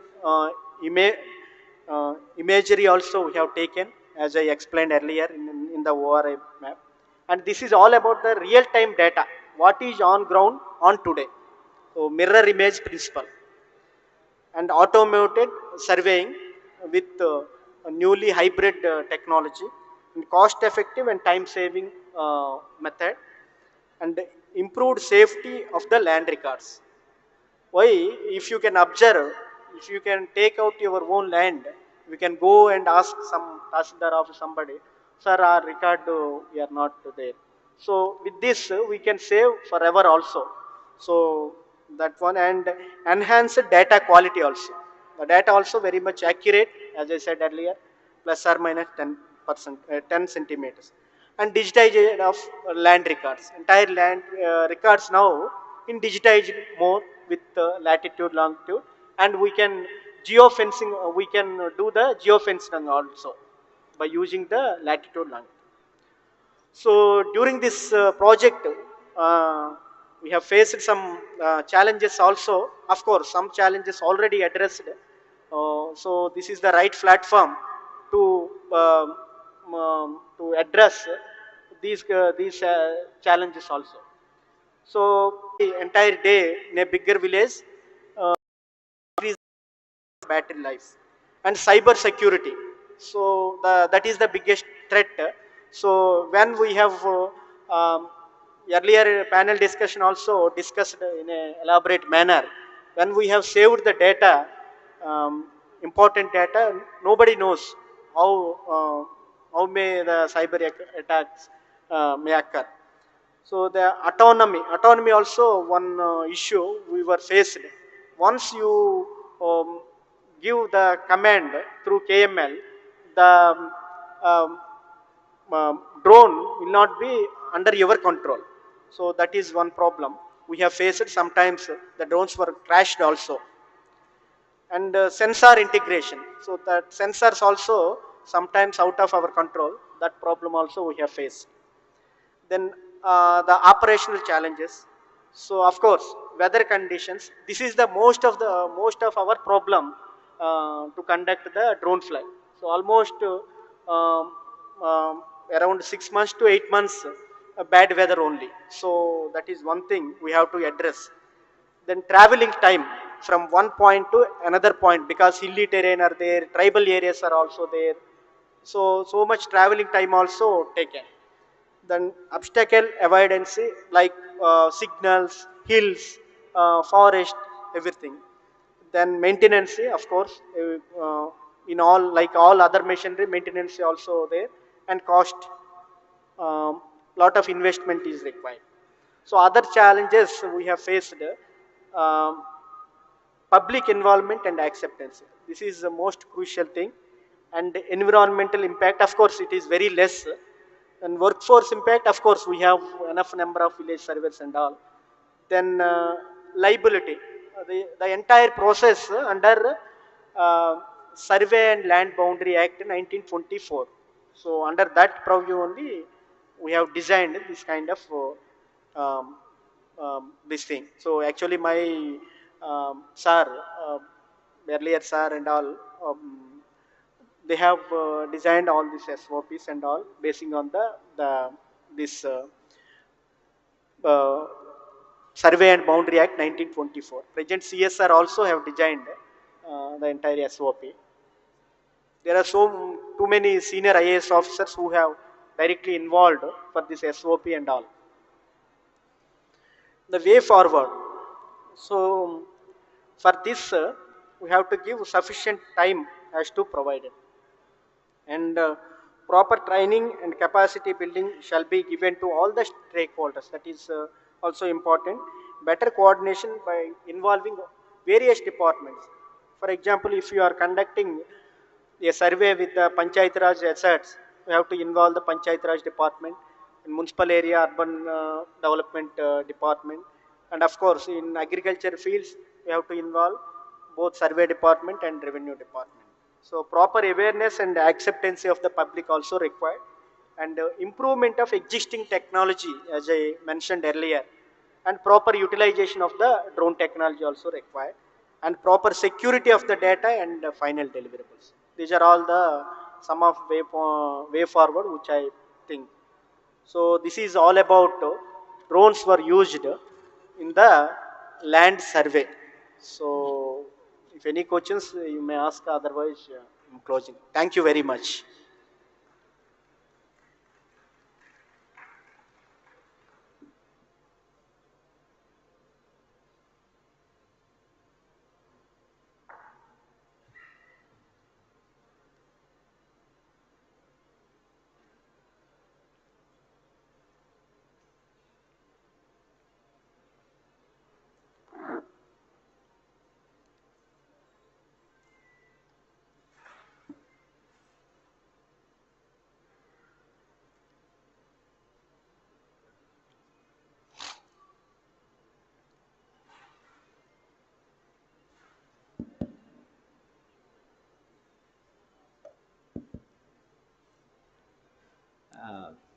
Thank you, Gopal. That's an extensive use of drones that you have shown in your presentation. I would also like to know whether these drones have been used in identifying the flood-prone areas, because in the recent floods, what I have seen is that what you have done is disaster management. Instead, we have to move to risk management using the drones. So my question is, can we use the drones for identifying the flood-prone areas before the flood happens, and then also identifying the areas where the altitude is high, that is flood-free areas also? Once these two areas have been identified within a place, maybe the relocation program can be done very easily before a flood happens. Has that been used? Yes, good question, sir. Thank you, sir. So, as I said earlier, sir, in the ORI map, all entire topography details can be visible, sir. In the screen, it is not visible clearly. If we can see, sir, we can clearly see the altitude also in the map. So, we can easily assess the higher altitude areas and whatever the topo details like rivers and any water bodies flowing through that low-lying area, we can alert them and we can move forward. It is real-time data, sir. Thank you, sir. Good evening, sir. I am Mr. Dola Shankar. I am Commissioner of Fisheries. Whether with the drone technology, whether I can access what is the livestock available in my ponds, fish ponds, or prawn ponds, whether I can do it. Yes, you can do it, but exactly I'm not aware of that thing. So we can do it. We can do it. Okay, I interacted with some of our vendors. They were telling it, but how precise it is, how accurate it is, that is what my concern. Okay, okay. Let me check. What would be the reliability? Yes, now, yes. what is the stock position of my fishes in total Andhra Pradesh? Shrimp, what is the fish stock? How Yes. many are vacant? I want to, at the real time, I want to have an assessment.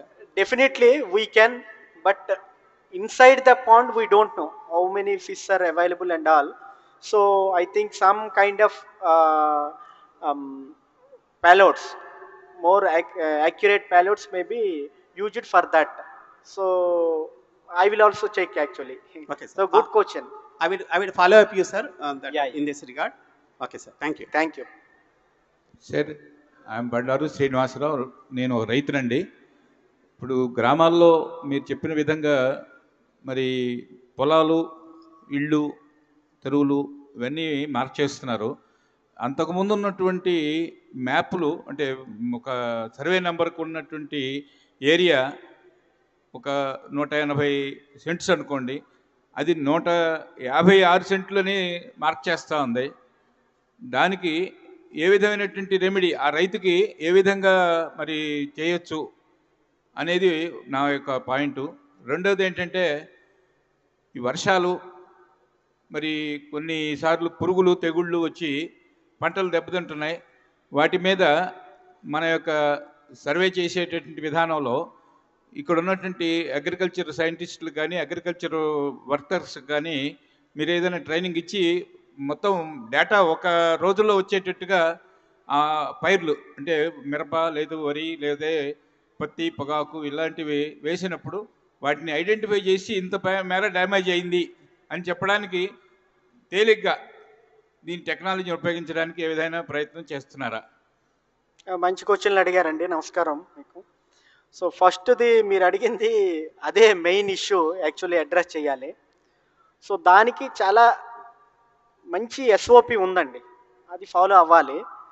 So ఒక రైతు తాలూకా భూమి కొలిసేటప్పుడు యాక్చువల్గా ఆయన రికార్డులో ఉన్న దానికంటే తక్కువ ఎక్కువ వచ్చినప్పుడు సో ఆయనకి మనం చూపించాలి.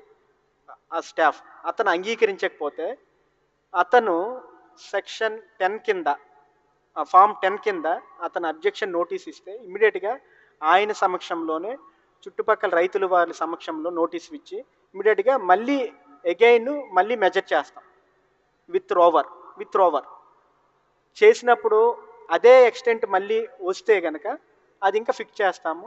అది రైతుకి విడిమని చెప్తాం. ఒకవేళ ఆయన అప్పటికే అంగీకరించకపోతే ఆయన పైకి అప్యులేట్ చేసుకోవచ్చు. సో ఈ ఎక్స్టెంట్ వేరియేషన్ ఎందుకు వస్తుందంటే we never measured the entire extent of the probably India after Britishers survey.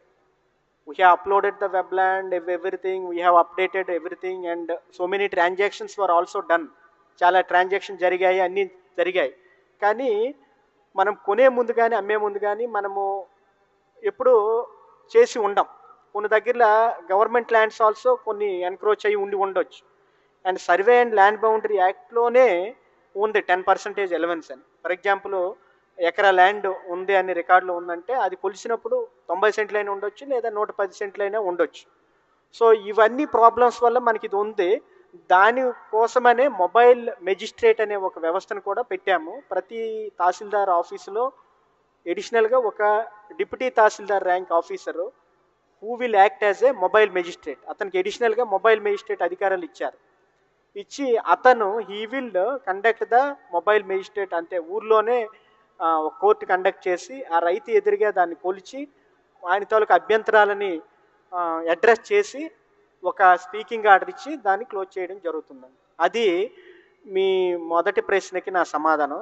మీ రెండో ప్రశ్న, ఇది నష్టం జరిగితే ఆ నష్టం విస్తీర్ణం ఎంత అనేది మనం చెప్పవచ్చు అంటే ఎగ్జాక్ట్లీ అండి.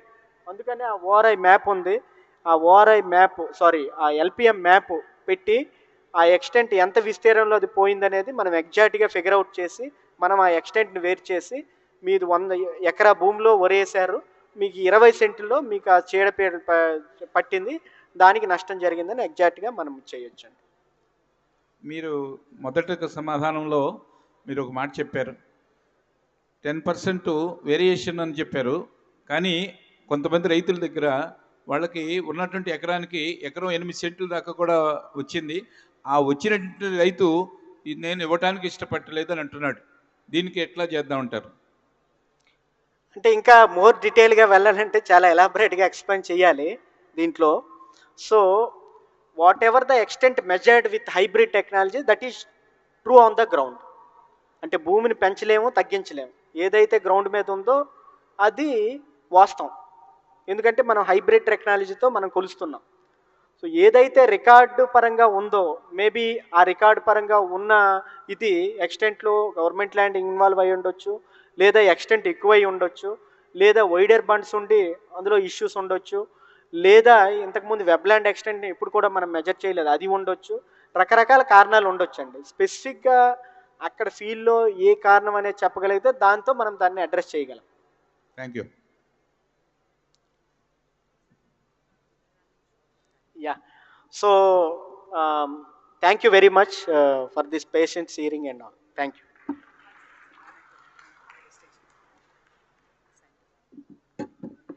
Thank you, sir. Thank you, Gopal Krishna Garu.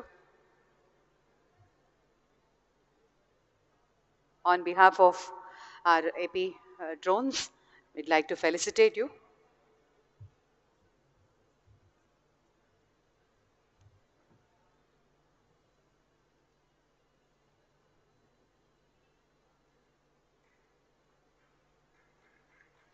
All right, ladies and gentlemen, we come to the last panel discussion of the summit, Developing a Generation of Skilled Manpower for the Drone Ecosystem of India.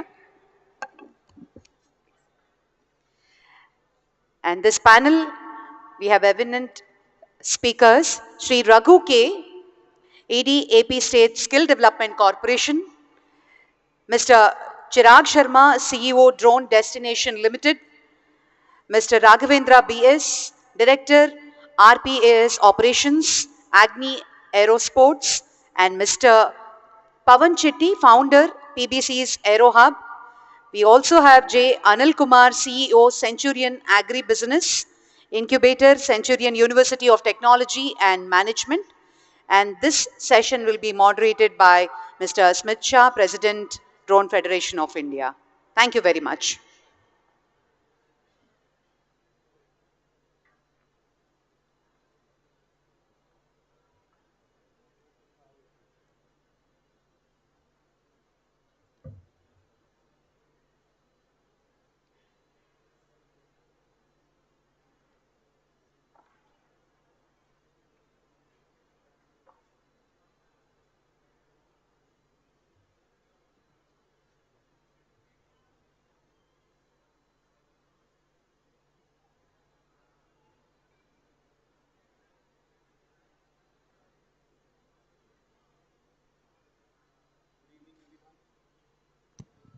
Good evening, everyone. So we have the last discussion for this Amaravati Drone Summit, and one of the very vital discussions on building a skilled manpower for the drone ecosystem. With us for the panel, we have, as the moderator mentioned, Shri Raghu K. He is the ED of AP State Skill Development Corporation. Chirag Sharma, CEO, Drone Destination. Then we have Mr. Raghavendra, who's the Director of Drone Operations at Agni Aerosports. Mr. Pranav Chitte, who's the founder of PBC Zero Hub, one of the training institutes based out of Maharashtra region.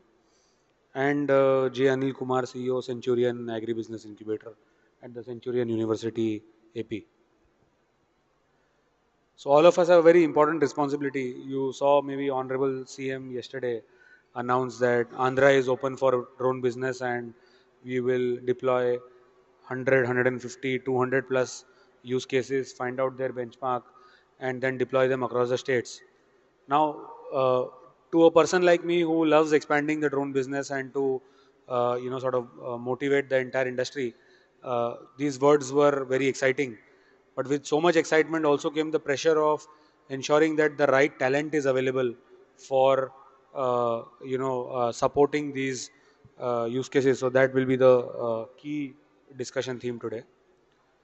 Before we dive deep into the subject, just maybe want to take a minute to uh, go around the room and talk about what has been everyone's experience in the drone skilling side, and then maybe coming to especially Raghu and Anil Kumar on, of course, while you would have done some engagement on drones, but how do you look at building a comprehensive framework for the drone skilling ecosystem? So I'll start with from my right, Pranav. If you can highlight uh, what has been your experience of uh, training people, what are the different backgrounds of people that you have trained, and what do you see going forward in the drone skilling ecosystem in India? Right, thank you. So we have trained around 800 plus pilots and 200 plus instructors. So in that, the variety was DGC officials were there, few ICR scientists were there, then farmers were there, survey guys were there. So they are coming from different background. So majorly looking regarding the DGCA courses, we have seen that few application-based courses which will be running or implemented. So that will help them to develop in a very good way. Basically regarding farmings. Thank you, Pranav. I now move on to my left. Chirag, I'll take the opportunity to first go to you. So we keep talking about skilling and across various industries, and conventionally we also say that for anyone to become a drone pilot, it just takes 5 days. If it's that easy, then why is it important to develop a skilled workforce if it's so easy to train? I mean, what is the importance of skilling in the ecosystem? If you could just illustrate upon that. Yeah, thanks, Smith. So having been in this line for last 5 years now, trained close to 5,000 odd pilots, just getting a regular remote pilot license course is not something that's making people ready. Of course, within the 5 days, uh, I would say that the country or the policy, the way it has come up, it has in fact made becoming a pilot relatively easy, becoming legal. The idea of keeping a 5 day course was to ensure that, bare minimum can be done. Even professionals who have been operating drones for a long time, they don't have to waste too much time in at least getting compliant. So that was the idea of having a 5 day course. Does a fresher coming in for the first time become a professional pilot? Not necessarily. So if I had to draw parallels of what this 5 day course is, it's similar to you going to a driving school, right? It's not that you become a professional driver, but of course it's important for you to get the license before you can become a legal pilot.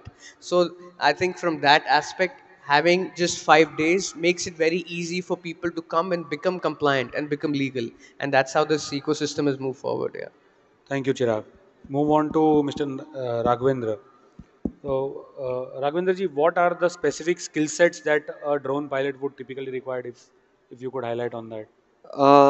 See, we have trained quite a lot of male candidates and female candidates. I would actually want to emphasize on what you asked for.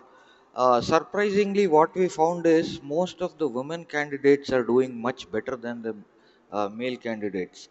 And when we got into that, what we found out was uh, women candidates are mostly sticking to what we teach, and they practice what we teach.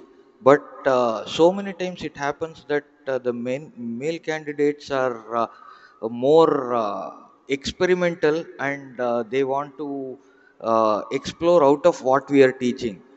This is this thing, the trend that we have observed in some time. So when we are trying to teach somebody, what we would expect is religiously follow what we teach, and then probably once you become complacent in what they are doing, probably grow further. That would probably take them in a better way. So, Mr. Raghavendra, if you could still just highlight a few skills that these drone pilots would have, and after training, sort of Say again. some skills that are there with the drone pilots, if you could highlight based on that. Meaning what skills are required for a drone pilot? Okay, for a drone pilot, basically something situational awareness is something very important. And also, see, piloting the aircraft is actually required, but most of the drones are today self-flying.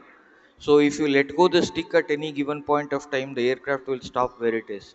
So pilot generally doesn't need to have too much of emphasis given for actually flying the aircraft, but more on the environmental awareness and situational awareness is what is required.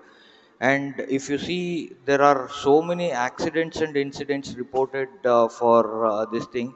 Most of them are based on not having the situational awareness.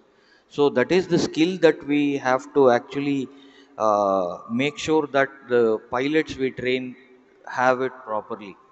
Thank you. I now move on to Mr. J. Anil Kumar. So, a university like Centurion, if you could highlight from an academic perspective, what role are you playing in the drone ecosystem? What skilling are you doing? And why it would be crucial and important when private institutions are already training? So, what is the difference that you are bringing to the table? Okay. See, Centurion University is a state private university. It's a skills university. So by skills we mean that so we are different a little bit in the terms of pedagogy. So our focus is 50% theory and 50% on the practice and project components. And the projects that we get from the industry, basically we talk about solving market problems, and those problems are solved by our faculty and students. So we place them on these projects, live projects, and they learn while they study. So that is the clear differentiator, because by the time they land in the industry, they are already ready. So we say market ready. So that is one area which we think. And coming to the other skills, so the pilot should be have a better reflex. So they should be not reactive, they should be proactive. Just to give a small example, generally we have been doing agri spraying so far. So in areas like Vijayawada, Srikakulam, the lands are highly fragmented. So I got an order of 3 acres spraying. So I thought I'll finish in 15 minutes or 20 minutes time. But I could not complete 1 acre even after 9 hours, because this land was in 15 places. And the pilot didn't check all this before they embarked upon the journey. So they have to be actually planning things better before they actually start off. So aggression is required, but they also need to have some thinking. So that's what I felt. Thank you. I now move on to Shri Raghu. Uh, Raghuji, you've been working on various aspects in the skilling space from the government side. So, what role do you think the AP State Skill Development Corporation and the state government in general could play to enhance the entire skilling ecosystem in the drone sector? Thanks for giving me this opportunity. AP State, Andhra Pradesh State Skill Development Corporation is the nodal agency for skilling of the youth, those who are in Andhra Pradesh. And we have a good skill ecosystem. And in that skill ecosystem, we have constitutional level skill hubs and district level skill college. And we have skill spokes also for the industry level. So if the industry partners, those who are willing to come and they want to train the manpower in the skills spokes, we can mobilize the manpower so that the industry partners can provide the trainings so based on the industry requirement.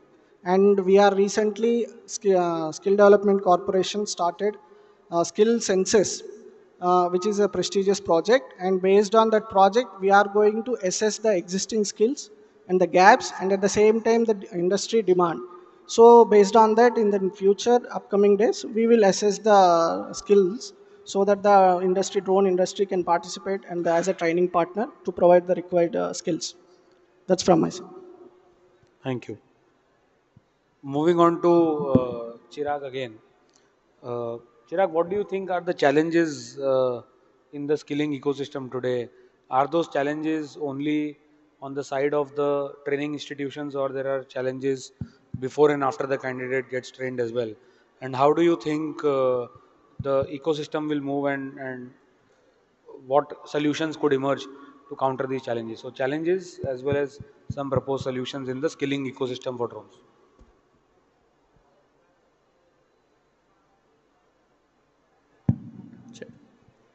So I think one of the challenges is actually once the regular RPC course is done,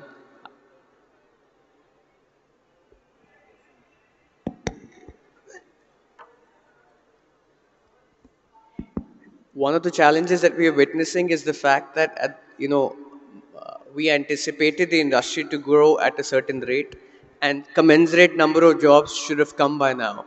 So at this point, we do have a lot of certified pilots, and they are absorbed to a decent level, but there is still a gap. So unfortunately, we are at that junction where we have trained X number of pilots, there are Y number of jobs available, but unfortunately there is still a mismatch between the number of pilots available and the number of pilots available for jobs. So that is a regular challenge that we're seeing and constantly being asked by the industry to give more pilots. So what we've realized is a lot of certification that's happened over the past few years has happened because people have taken up a license just for the heck of it, but not necessarily for employability. So we constantly are on the lookout of ensuring that we have industry or application ready pilots. And the way the current training ecosystem is, there are very few institutions which are focusing on specific applications also. And I think part of the reason is because the sector is still new, and very few people actually do the work that they train on. So from our experience, we've been doing a lot of survey mapping and agricultural spray training just because we've been able to develop those training modules from the services we do. So we are present in the sector, so we're able to, take learnings from the sector and actually impart the actual training required.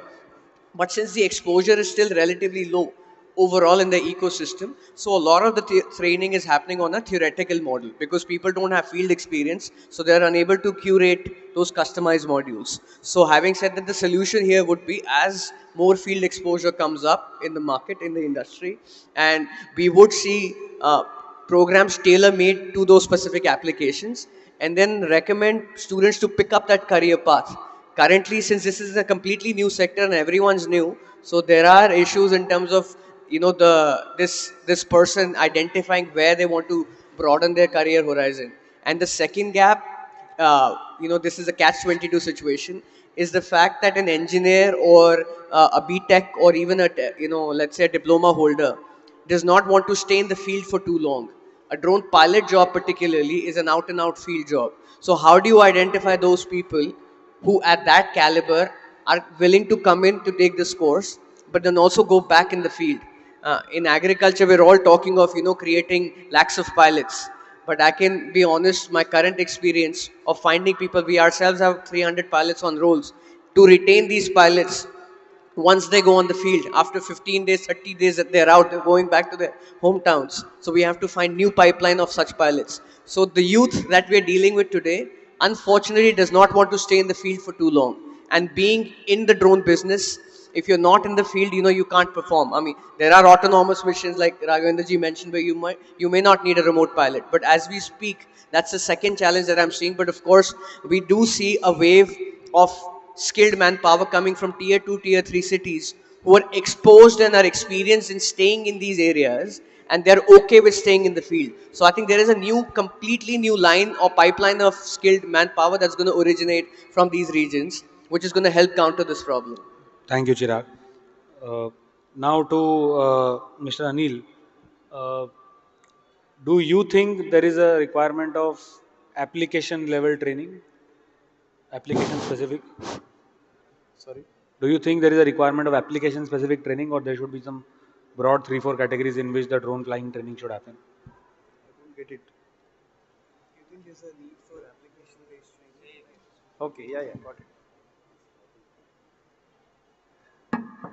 So as I said, we have been primarily working on the agri space, be it spraying or imaging space.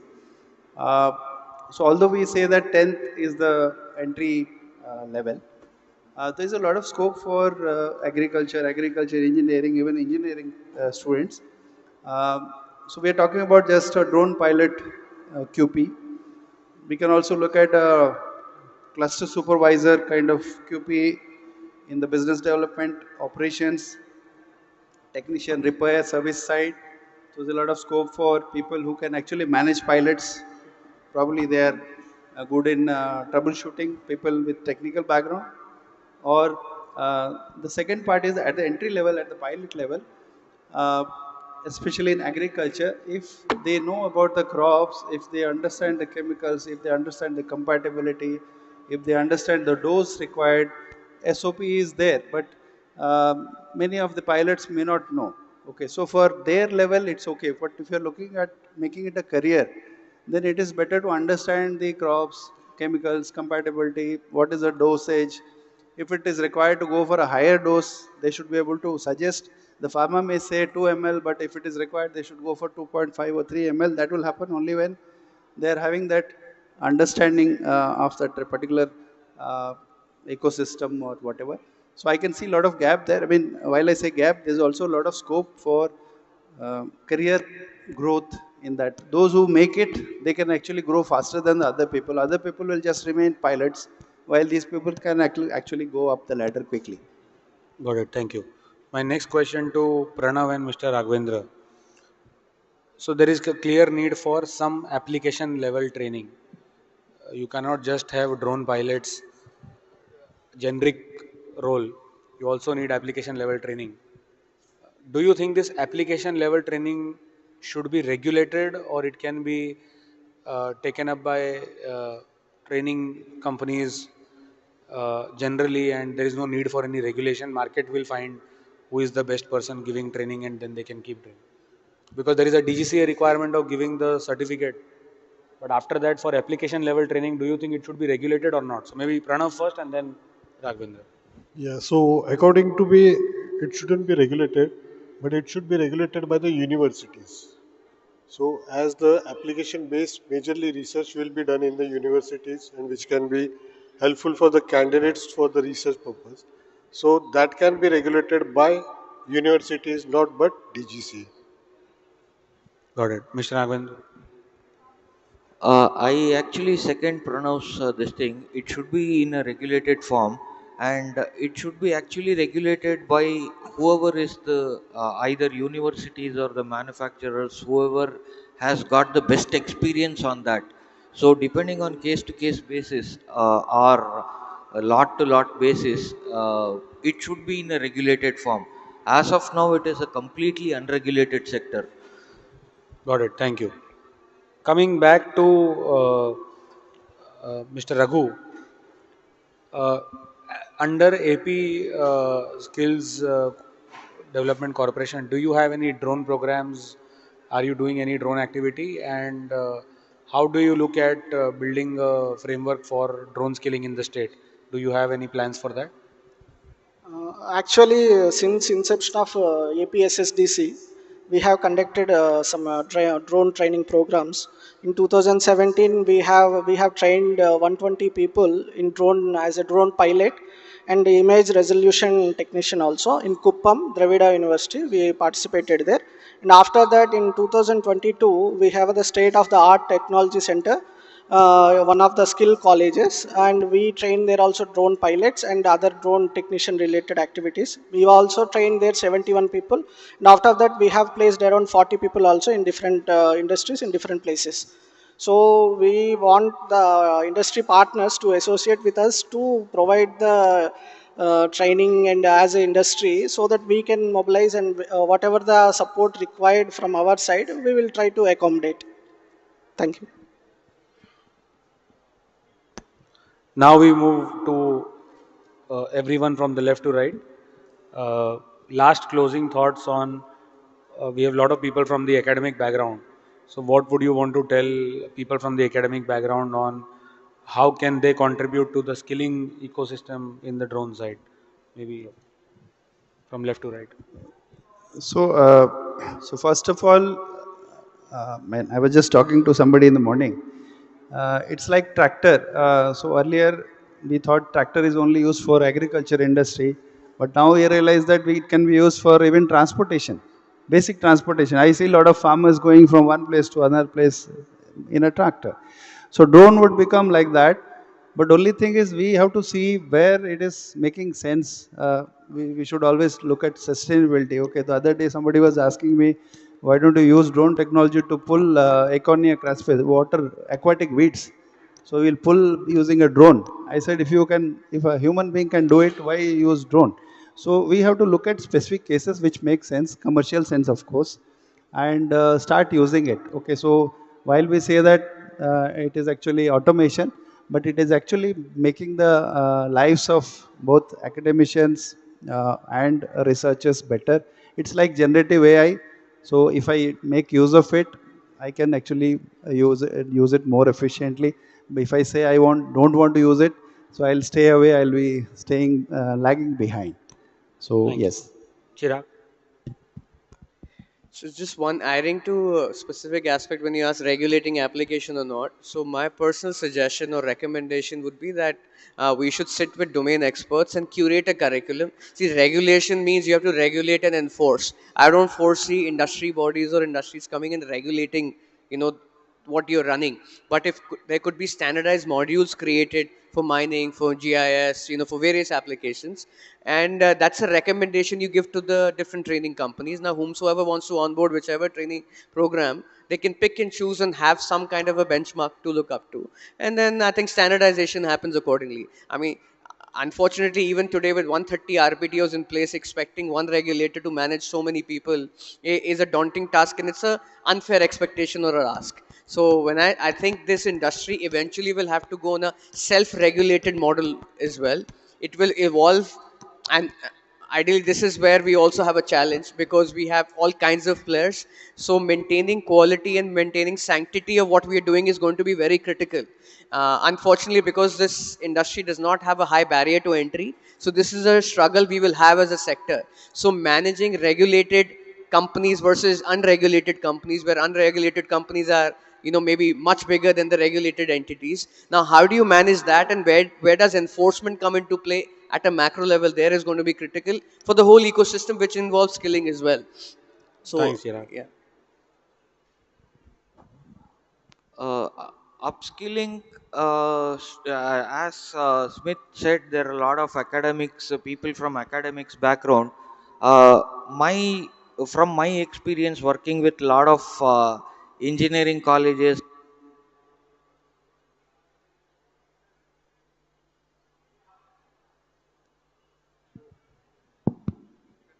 Drone की battery की तरह So working from the experience of working with various colleges and all these things, what I have observed is somewhere we are getting fixated on certain technology. Everybody is going to only agricultural drones. I think technology is lot more beyond that. And my personal opinion, I think we should encourage students to work on the technology rather than getting fixated them to one particular stream.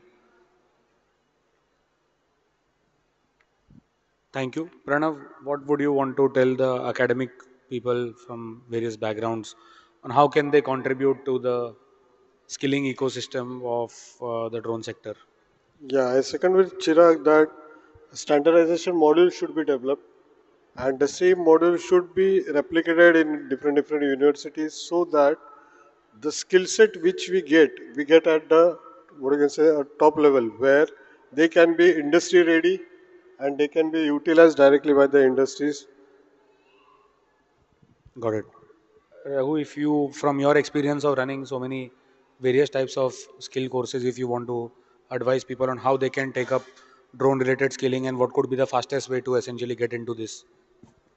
Uh, I would like to say that the industry partners and the academicians and the universities should participate, and we will like, extend the support that different types of courses even gave by the NSQF, National Skill Qualification Framework. Under that, you can participate and train the students. And the same time, we want industry to come up and at the skill scope, and at the same time, and academicians they should make in the curriculum.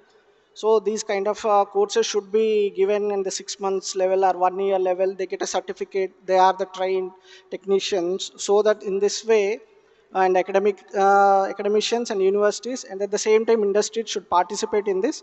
And we will extend the support. And we want the industry to come forward and create an awareness regarding the drone technology and the drone courses which are given by the industry partners. So I would like to say this should be covered in a comprehensive manner, so that Andhra Pradesh will become a hub of drone technology, and the required employment generation also be taken care of.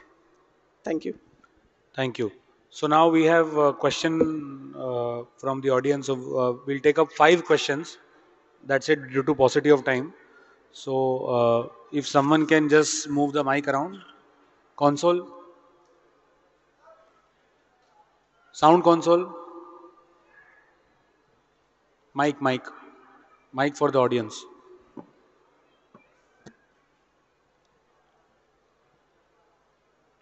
We can go to the first row and then behind them.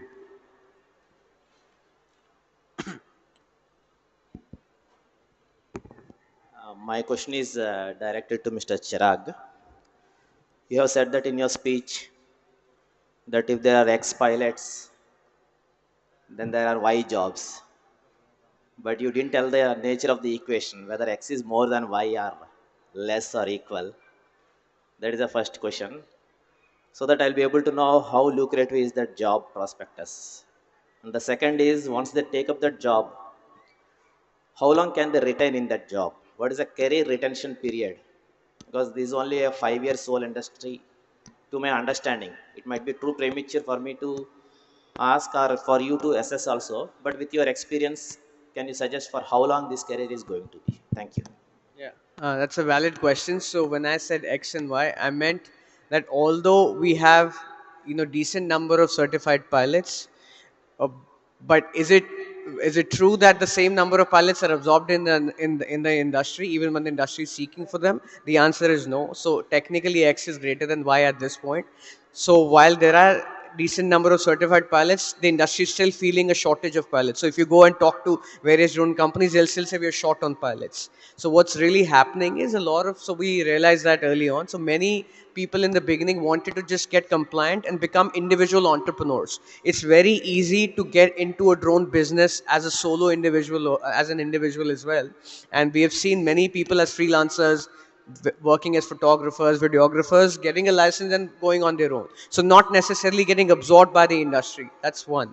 And then secondly, the kind of incidentally over the last 5 years, the civil drone adoption has kind of moved. So we had an era of survey mapping where significant number of mapping pilots were required, which gradually moved to agriculture, like Ravindra sir was mentioning, which I foresee in the next 2 years, where you're going to see a lot of Agniveers getting trained and getting the surveillance training. So this ecosystem is developing, but at the same time, new applications are coming in.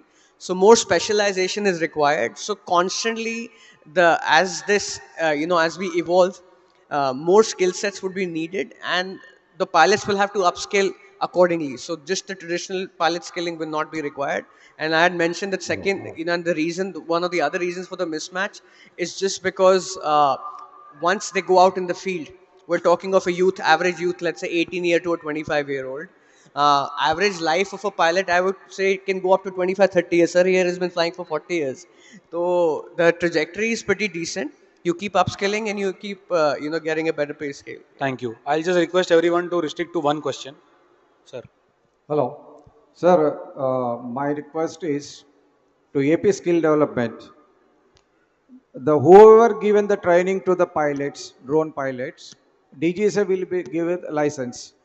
Yes. What application the youth should be adopted and to make the money or employment? Definitely, why can't we focus on adventure ecotourism, where there are a lot of places in Andhra Pradesh, and local tribe youth are very well to adopt this adventure tourism activities. Can we suggest something, CC's adventure course in adventure sports? Along with the drone training, we started it, experimented. It is working like additional income to them. Can we give the proposal to skill development? Can you adopt it, sir? What is the government policy? Thank you. Sir, you are absolutely welcome to associate with us. And with respect to whatever the adventure you said, the another source of income to the pilots, whatever it is. So we have the national skill qualification framework. Based on that, we train the candidate certified courses. So if you propose that, if you submit the details, we would like to extend that to the NSDC, which is the higher body, to decide the which kind of courses should be run. So based on that, we can extend our support. Thank you, sir. Thank you. Sir, my question is depends on quality of skilling. So far, whatever I have observed is the teacher, professor, trainer, those who have best subject knowledge, but either low or no or average teaching skill, communication skill, presentation skill, interactive skill, observation skill, language skill, as well as they have to understand the ability of IQ level, EQ level, or caliber of the student. Accordingly, they have to change the mode of skilling. Even in online training, I have attended many times. Majority of students unable to imbibe the subject, as well as there is no practical at all. Only in COVID time they provided only online, but there is no offline. But in US, 70% is practical and 30% theoretical. In India, it is reverse. Even still today, even engineering graduates also, they are unable to do work in the real time job. No, no, so but we are talking about So drone skilling here. So, Raghavendra, if yeah, you want in to. that only, sir, I am quality. How can you improve? Because in future, digitalizing going to happen. Everywhere Sir, digital classes. So once we keep the data, whatever you provide in skilling, so if it is wrong or the mode of class is very fast, majority are unable to understand. So we got the question. Let someone answer. Yes. uh, Thank you. as we are saying, we require customized or a little different type of teaching for every candidate, because the way each person understands how you teach will be different.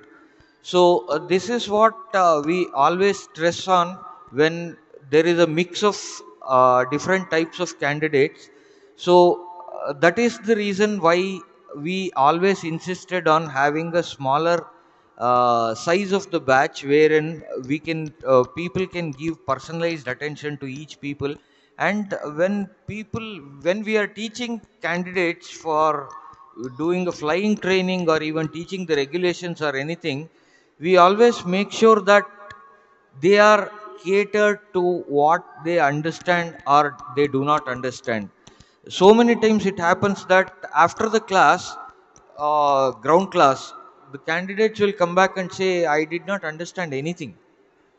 Then we end up teaching them all over again the way they understand. So this is a ongoing process between a teacher and a student, and this cannot be ruled out. It has to be done, and it will be done. Okay. Thank you. Good evening, sir. Good evening, sir. Sir, Mr. Chirag sir said that we are training the pilots and they are dropping actually. So as if you think that it's agriculture itself, it's a part-time actually. It's only for per year, there are 2 crops only. The people are trained only in the agriculture pilots. See, the people who are trained, so they will come only for the part-time. So the people will not like the part-time. Because I am a drone dealer, okay, I am the drone distributor. Once if the pilot comes to us, so I'll give for 2 months or 3 months pay. So once if the 2 months, 3 months pay is over, once the crop is not there, then automatically the pilot will not come there. So this is the thing is happening actually. So you should find out a solution such that the pilot can be trained for not only agriculture, so completely overall, so that he can get an assurance that he should get a assurance that for complete year, so he should get some income. And the second one is Mr. Raghu sir, and we face a lot of difficulty the trainee names actually. So when you went for the Vikasit Bharat, all those things, and the data is not available. Who trained pilots, and the data is with whom it is available. Once if it is, there is a rapport with the dealer or maybe the distributor along with the government of Andhra Pradesh, so that we can find out very easily access to the list of the pilot, so that we can hire it. Whenever it's required, we can hire it. This is only a small request. Thank you. Thank you. Thank you. Should I Thank you, answer this everyone. question? Should I answer? Should I answer this? So, just to answer your question, so I worked in the agri input industry for 8 years. So we used to work only for 5 months in a year, sales. 7 months we used to collect.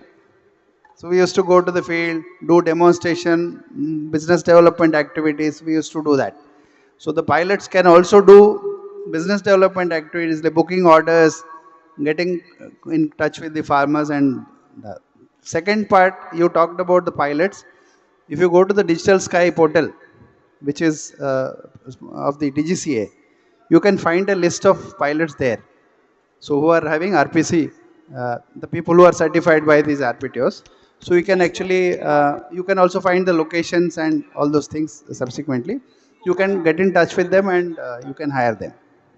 Thank you. Thank you, everyone. Thank you once again for joining on this last panel and contributing towards.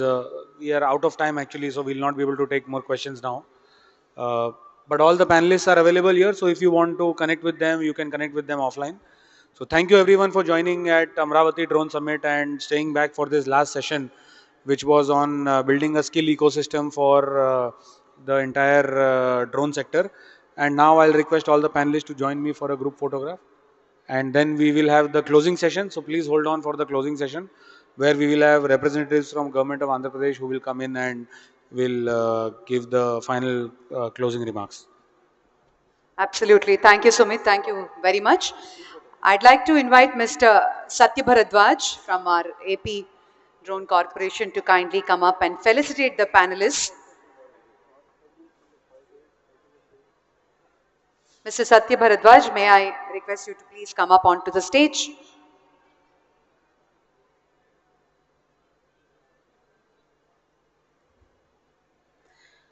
Mr. Raghu, Executive Director, Andhra Pradesh State Skill Development Corporation. Thank you so much for your input, sir.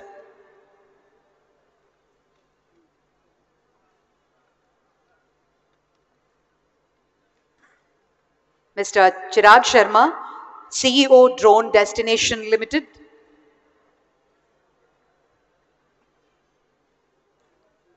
Mr. Raghavendra, Director, RPAS Operations.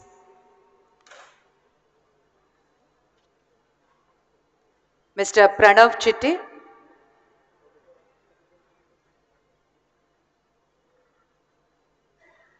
Mr. J. Anil Kumar, and Mr. Smith Shah. Thank you so much.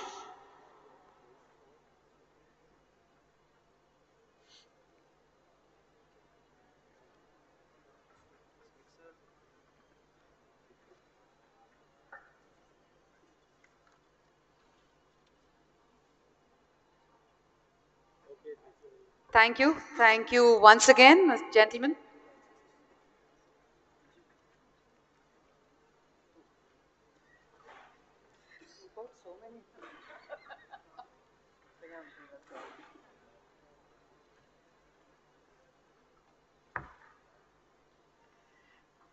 We come to the end of Amaravati Drone Summit, ladies and gentlemen.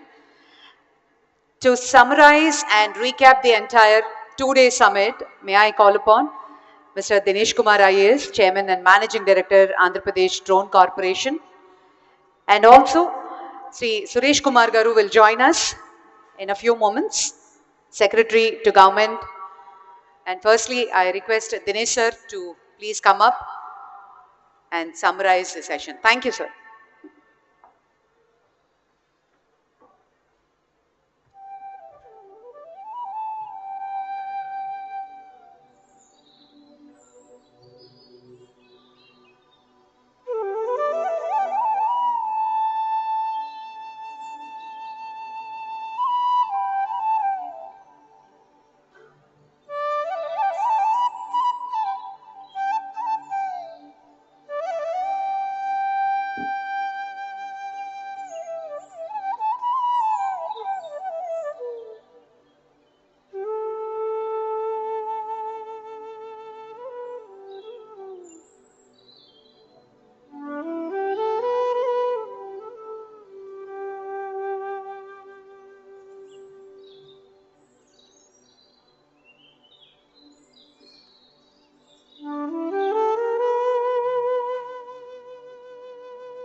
The Drone Hackathon, initiated by the Andhra Pradesh Drones Corporation, proved to be a resounding success. This initiative, fee-free competition, was organized as a precursor to the esteemed Amaravati Drone Summit 2024. Highlights included participants' innovation and the organizers' commitment to advancing drone technology. The competition launched on 5th October 2024 saw high participation, prompting a 2-day registration extension. Over 500 experts joined, offering innovative drone solutions to key challenges. 12 winners were chosen across 4 categories with top prizes of Rs 3 lakhs, Rs 2 lakhs and Rs 1 lakh. Participants were judged on a problem solution fit, innovation, feasibility, scalability and impact. The Hackathon Review Jury, which selected the final winners, comprised representatives from the Ministry of Civil Aviation, Directorate General of Civil Aviation, the Government of Andhra Pradesh, IISER Tirupati, IIT Tirupati, IIT Bombay, IIT Hyderabad, and the Drone Federation of India. Hackathon themes: usage of drones for agricultural and rural development in Andhra Pradesh, mapping and real-time crop health monitoring, drone-based irrigation system monitoring, drones for enhancing disaster management, emergency response capabilities. Early warnings in flood-prone areas help assess damage, plan relief efforts, and map rescue logistics. Drones detect forest fires early and support quick response efforts. Leveraging drones for urban planning and infrastructure monitoring. Monitor traffic, detect road issues, unauthorized constructions and encroachments on public land. Inspect electrical lines and gas pipelines for safety and maintenance. Drones for improving public safety, law enforcement. Drone solutions for monitoring large gatherings to improve crowd control. Designing drones for night surveillance, patrolling in crime-prone areas. Drones for better healthcare, medical supply delivery in remote areas. Drone solutions for more efficient delivery of medicines, vaccines in remote areas, and faster transportation of medical kits, AED devices in emergencies. Drones in support of environmental, natural resource management. Sensor-equipped drone solution to access air and water quality. Systems for tracking wildlife population, preventing illegal poaching. Drones in surveying, mapping for improved governance. Drone-based mapping systems for infra projects like roads, bridges and public utilities, and solution for inventory management of government-owned resources. Drones for improved transport, logistics efficiency. Drone-based solutions for delivering critical goods to remote, hilly regions as a more efficient alternative to conventional transport. Creating a system for quick analysis of road accident sites to minimize traffic congestion. Drone-based computer vision for object extraction. Agriculture. Detect crops, weeds, pests, analyze crop health, and estimate yield in large fields. Disaster management and security. Identify debris, damaged infrastructure, stranded individuals in disaster zones, and detect unauthorized activities in restricted areas for enhanced rescue and security operations. Based on the above hackathon themes, the winners will be selected by the review jury and the prizes will be awarded by the Honorable Chief Minister.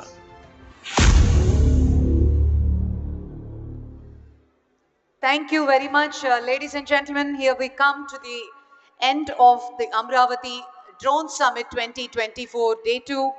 Was really interesting. Had a lot of interesting session, and thank you once again to all the panelists, the speakers, contributors, exhibitors, supporters. Thank you very much for all your support. And to recap the summit and to propose vote of thanks, I'd like to invite Shri S. Suresh Kumar Garu, IAS, Secretary to Government, Investment and Infrastructure, Government of Andhra Pradesh. And I also take the pleasure to invite Shri Dinesh Kumar Garu, IAS, Chairman and Managing Director, Andhra Pradesh Drone Corporation, Government of Andhra Pradesh. Welcome, sir.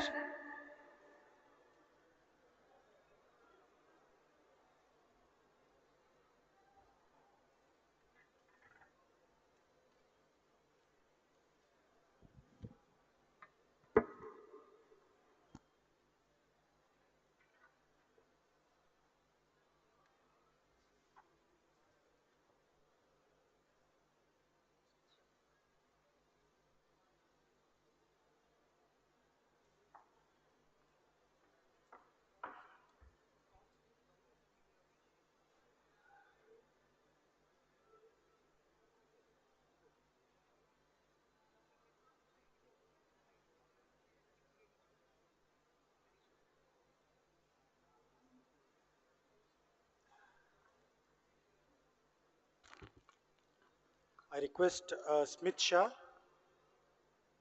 President EFI, Srinivas Garu, please come onto the stage. And also representative of QCI,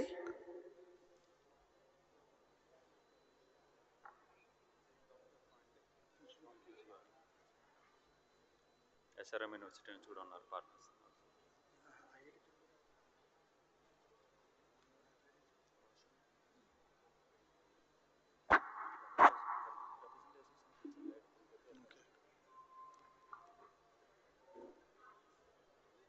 sir, representative of IIT Tirupati, sir.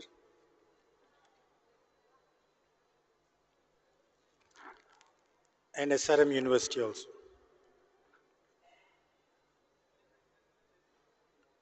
Please.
Sir, may we request Suresh Kumar sir, IAS Secretary to Government, to sum up the two-day summit.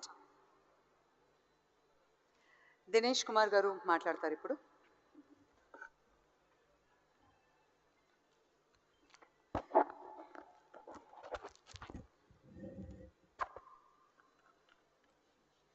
Good evening, everyone. Distinguished guests, esteemed dignitaries, and dear participants. With heavy heart, and it's with a great honor, I stand before you today to conclude the Day 2 of Amaravati Drone Summit and bring this incredible event to a close. The past 2 days have marked significant milestones in our journey to establish Andhra Pradesh as the leader in drone technology and innovation. And I would like to express my heartfelt gratitude to everyone who has made this summit a resounding success. With 11,000 plus witnesses for the drone summit and also the drone show, and 4,000 plus participants in the summit, and 7,000 plus who have experienced the grand drone show followed by laser and fireworks, apart from the 52 exhibitors and then 2 MOUs and 5 Guinness World Records. Those are the things that we have achieved in the past 2 days. So I thank each and every one of you for coming and participating in this event and making a grand success. I further extend my deepest appreciation to our Honorable Chief Minister, Shri Nara Chandrababu Naidu Garu, for his presence in the summit and announcement to the allocation of 300 acres in Vorvakar, Kurnool for the development of drone manufacturing hub. I would also like to extend my appreciation to the Honorable Union Minister of Civil Aviation, Secretary Moka, Additional Secretary Moka, Joint Secretary, Minister of Civil Aviation, all other Government of India officials and Government of Andhra Pradesh officials for taking time out of your busy schedule, coming here and then guiding us in this summit and making it a grand success.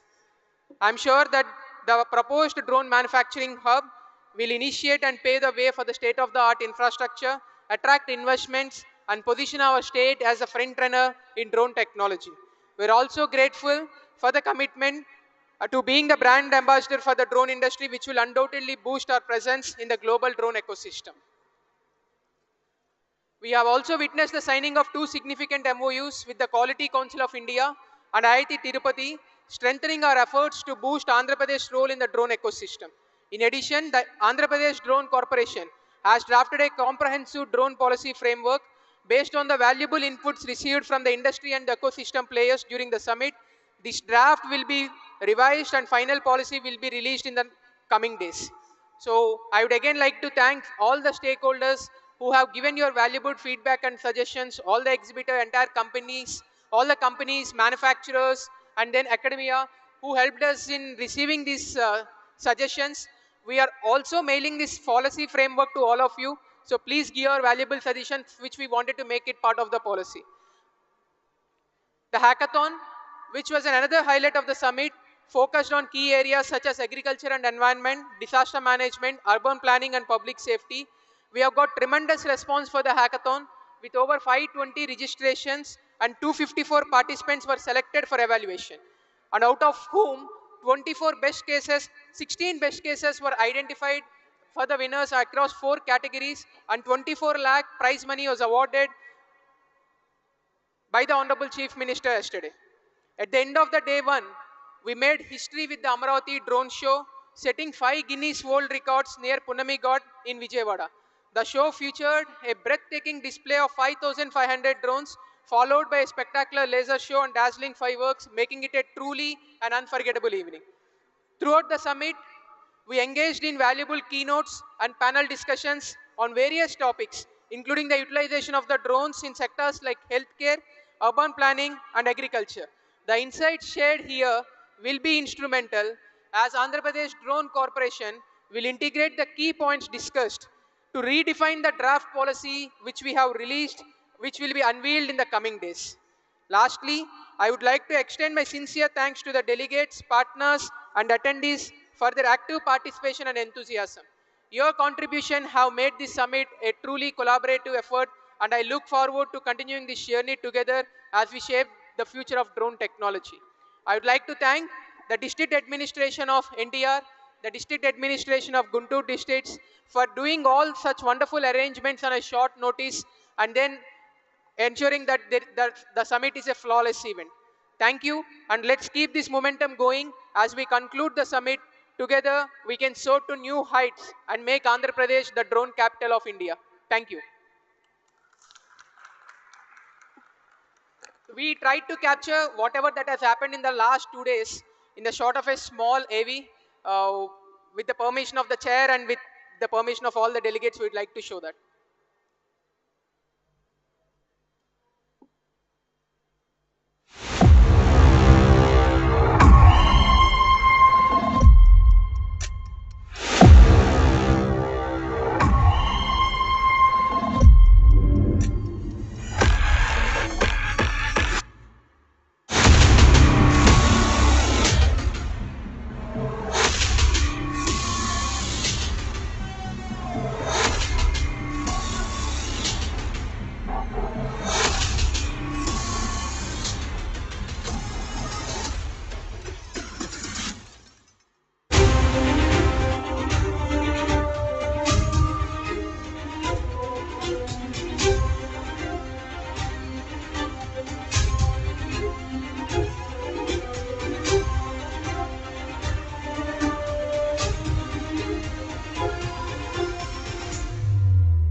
Thank you. So that's the glimpse of the 2 days of Amaravati Drone Summit. We tried to capture some of the important moments. I'm sure we will also be coming up with more number of such videos, especially on the keynote discussions, panel discussions that we had.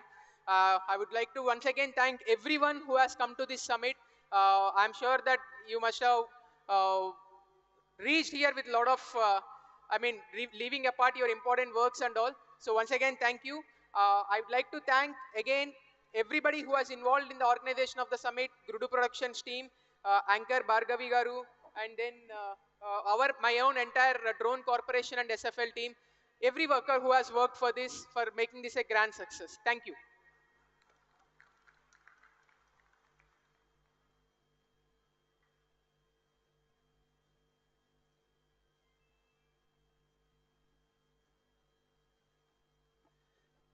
So we'll end this closing ceremony with a small token of gratitude from the team of Amaravati Drone Summit to some of the important dignitaries here. So please, I request Suresh sir to accept a small token of gratitude from our side, sir.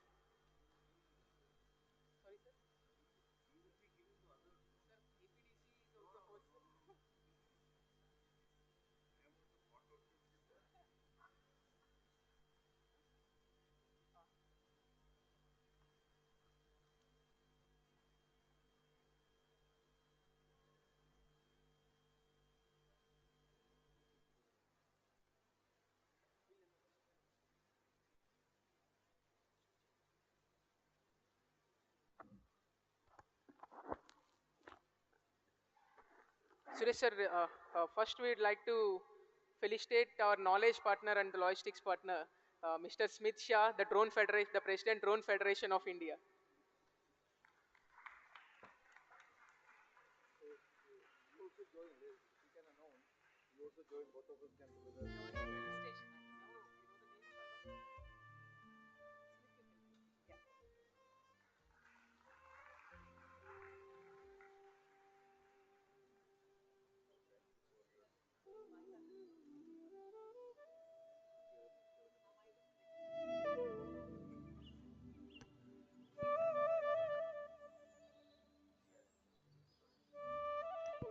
Yeah, Satish from CIA. Mr. Srinivas from CII, thank you for all your support. A huge round of applause, ladies and gentlemen. ఈ ఒక్క event కోసం చాలా రోజుల నుంచి ఆలోచన ఉంది, but కేవలం 10 రోజుల్లో ఎంటైర్ ఎగ్జిక్యూషన్ జరిగింది. దీనికి సపోర్ట్ చేసిన వారందరికీ సభాముఖంగా కృతజ్ఞతలు తెలియజేసుకుంటున్నాం.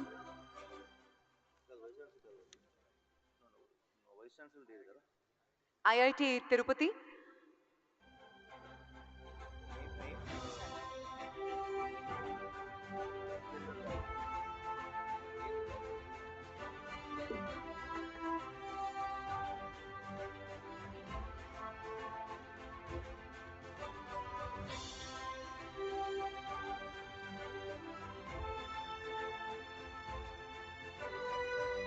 Mr. Manish Pandey, Quality Council of India.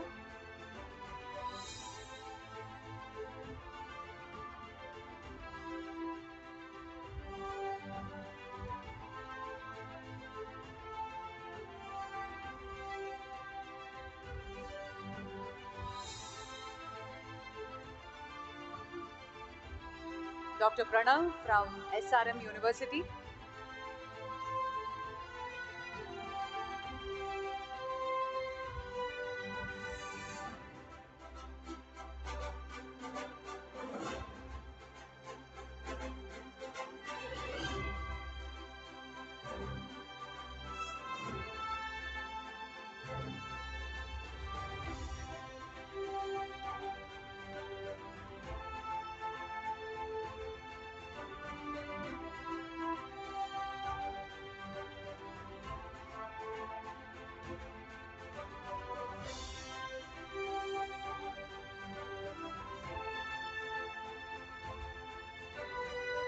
Thank you, Mr. Pranav. Thank you very much for your support and your panel discussion.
On behalf of the Guntur District Administration, Assistant Collector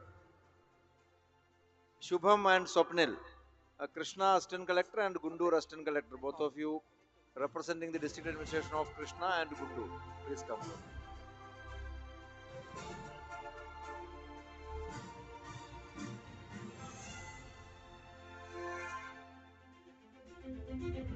And Bot Labs CA Aditya, thank you so much for your contribution towards the Guinness World Record. CA Aditya Amar.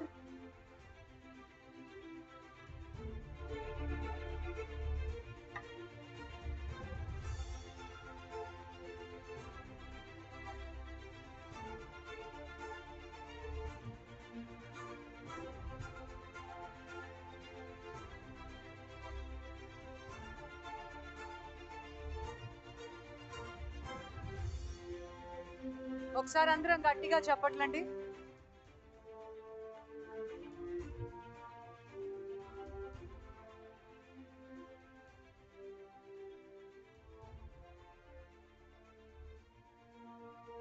And ఇంత పెద్ద event ని conceptualise Aditya Amar is the chartered accountant who certified the 5 Guinness records yesterday.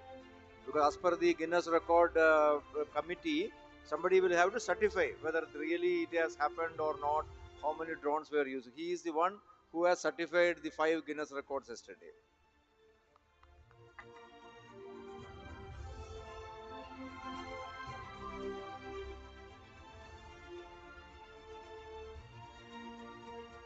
May I call upon Mr. Ravi, Guru Productions, who have executed the entire thing, guys. A huge round of applause.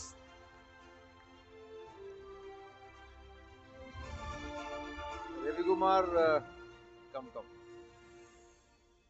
Ravi Kumar is the one who has given me maximum tension. But at the end of it, he has actually pulled a rabbit out of the hat. So we are very happy that the entire event, what you see, the entire event management in this convention as well as in the drone show in Punami Ghat, he has done the entire arrangements, and we are working for the first time together. So I didn't know about his capabilities. So now I am convinced that you are capable of doing wonders. 5 records, sir. Congratulations, Sir Ravi Kumar Dolipala, Guru Productions and team. A huge round of applause for all of you. 3 cheers, hip hip.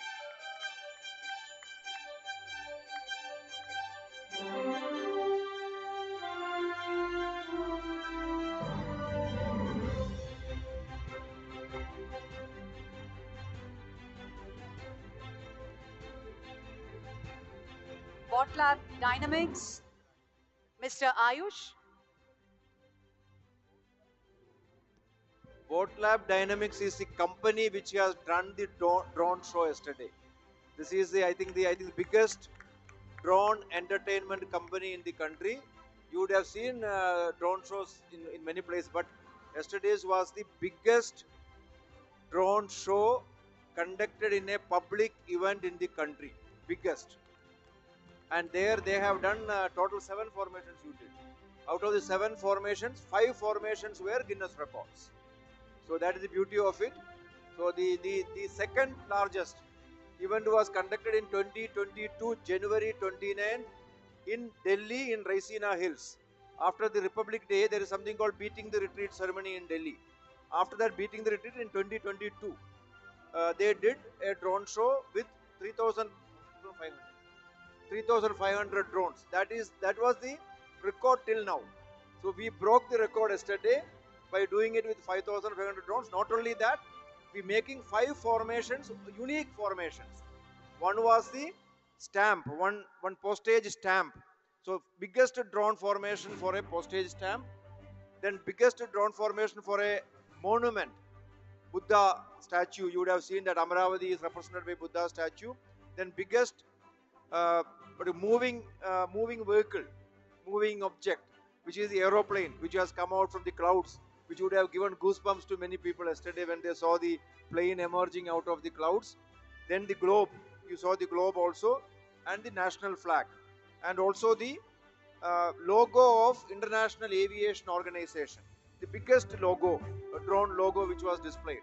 So this is a matter of great pride for all of us in Andhra Pradesh. Thank you very much.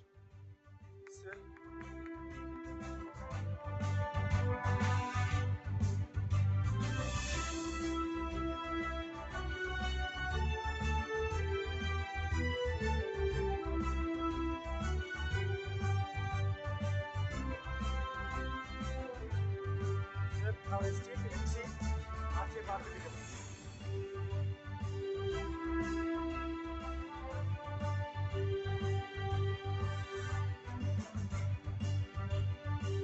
Check. Our esteemed MC, R.J. Bhargavi garu. Thank you so much for conducting these sessions, moderating them very well.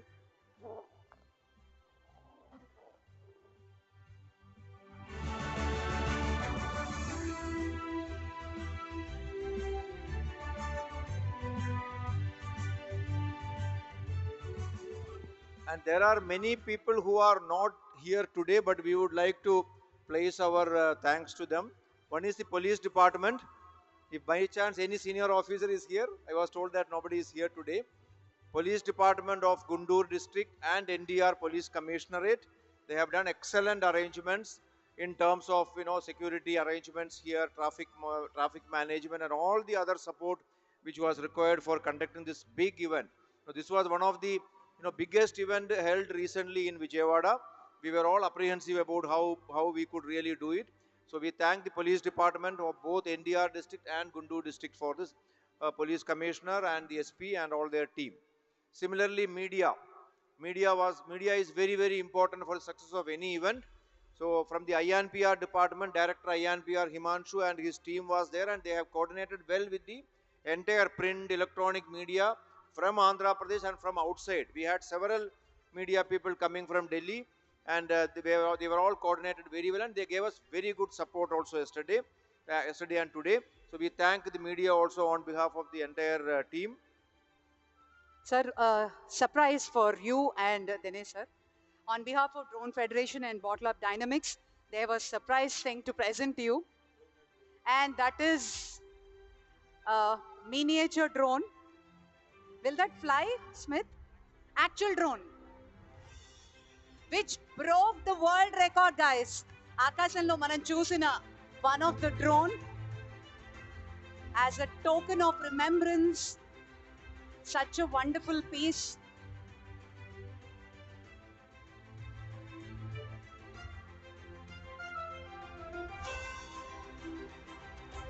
మీరు దీనిలో చూసిన drone ఉంది కదా, నిన్న మీరు పైన చూసిన ఇదే same drone. So all there were 5,500 drones of this type, this size, this same size, same shape. You will be wondering how it could make this formation. Even I was wondering. So this is all completely programmed. It's all computer programmed, programming done in advance. Each of this 5,500 drone will have to be programmed by fixing the latitude, longitude of where it has to move. If there is anything wrong, it will all fall. So they have done that job. They had a big team here, and this is the same type of drone which was used yesterday.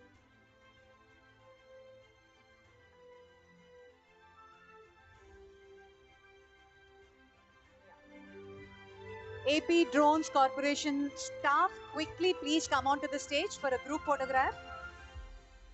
Tremendous work, guys. A huge round of applause for each one of you behind the stage, before the stage, who've been working for this particular summit. Hearty congratulations. So I also thank the management of CK Convention for extending their support. So if at all any representative from CK Convention, if you are around, please come onto the stage. Fine. I'd like to place it on record. Thank you so much. Now we will felicitate the real Dronacharya here. Dinesh Kumar. He is the MD of AP Drone Corporation. He is from 2017 batch of IAS, one of the youngest officers. This is a great opportunity for him, and also, he has really done excellent job in the entire planning of this event. Though he may say that it was under my guidance, I was only guiding, he was doing everything. So I place it on record that it's a excellent teamwork. And we had a very small team. In fact, many people may be wondering, when we say AP Drone Corporation, there is nobody in AP Drone Corporation other than the MD. So, but how did we do it? We had another organization, AP FiberNet. So we used a team from the FiberNet. You see all the boys and girls here who are doing the work are from the FiberNet. So the entire team, all young team, new team. So with that support of that team and with the guidance, with the support of the Honorable Chief Minister, Civil Aviation Minister, I&A Minister, and the entire team, Chief Secretary Garu and also the Secretary Civil Aviation. From the Ministry of Civil Aviation, we had excellent support. In fact, unfortunately, all the officers have just left because they are going back to Delhi. They were here till evening. So they gave excellent support to us at the national level, planning the event and executing the event. Their excellent support we got. Of course, Drone Federation, you have already seen that Drone Federation, Smith Shah and his team, they are here for the almost last 1 week. Similarly, the entire event was being coordinated by them, and CIA has given us excellent support, and so many other people also. I may be forgetting many people, but many people coordinated. And I should also put it on record one thing: God was also with us, because yesterday you all may be knowing, entire Vijayawada Gundurlo Punnami Gada Tappa Anni Chota Varsham Padindi. So we were actually wondering, why, when is it going to rain in Punnami Ghat? Had it rained, the drone show would not have happened yesterday. So luckily, many people who were coming were telling that, sir, మేము ప్రోగ్రామ్కి వస్తున్నాము, బందర్ రోడ్లో ఉన్నాము, బాగా వర్షం పడుతుంది, రావాలా వద్దా అని. మేము చెప్పాను, ఇంకా వర్షం రాలేదు, వచ్చేసేయండి, చూస్తామని చెప్పాము చాలా మంది. Anyway, that was also good. When we put so much of effort, there is saying no. When you put hard work with full commitment, the entire universe will conspire for your success. I think yesterday we really saw that. So thank you each one of you for coming here, participating here, making it a grand success.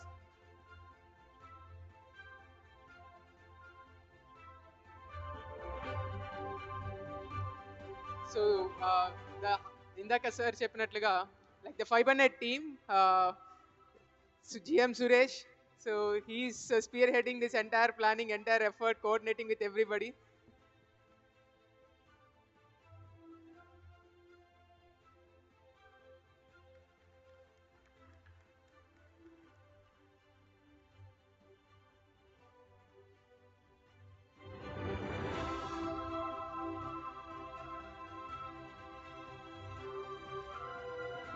Sandeep from SFL GM Projects.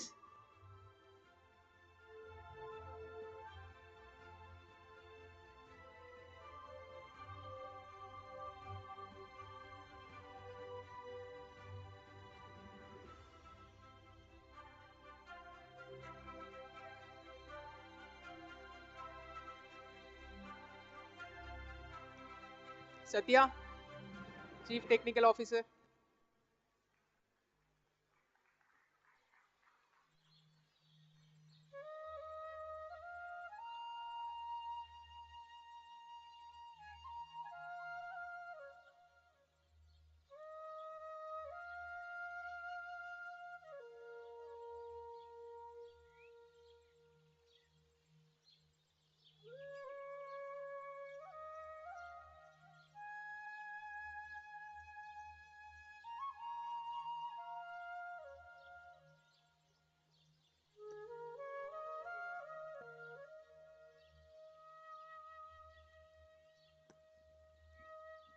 And lastly, today, I mean, we could conclude this entire summit without any issue.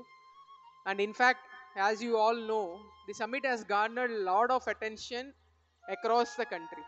So it has created a buzz in the industry, and the amount of feedback we are getting from many of you is actually, overwhelming.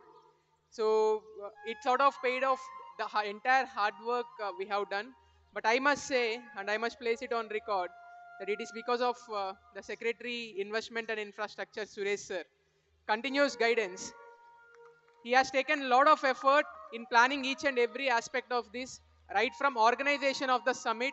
So there were many challenges in organization, the dates, the finalization, venues, because this is a subject which is close to the Honorable Chief Minister.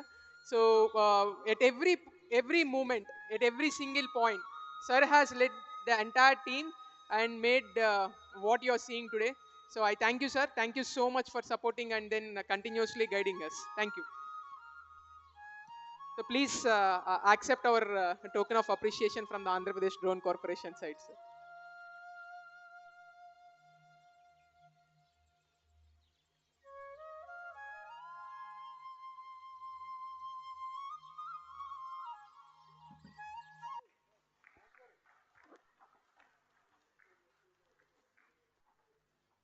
I request all the SFL team to come up for a photo session.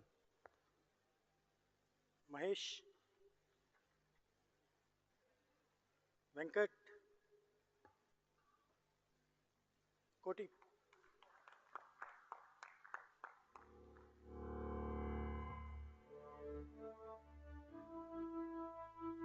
Come up, come up.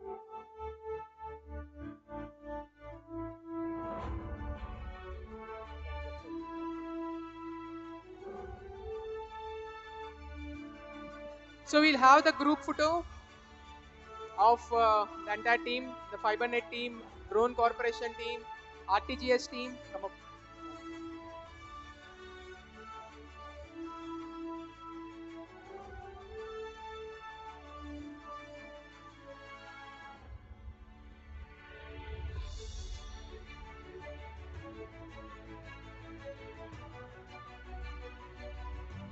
The entire team worked day in and day out. We all had sleepless nights, but then they delivered an amazing summit, a flawless summit. Thank you.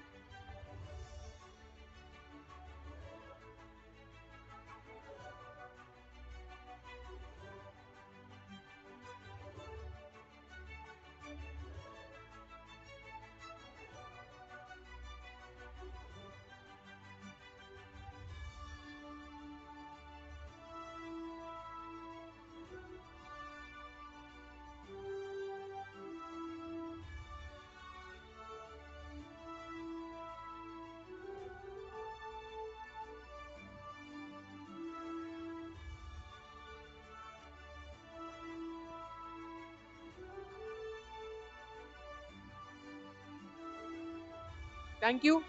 So we will now have one group photo with the event management team, the partners, Drone Federation of India, the team of Drone Federation of India, everybody who are involved. AP Innovation Society, SRM, CII, Bharat Drone Association, all the partners who are involved in the entire management of the summit.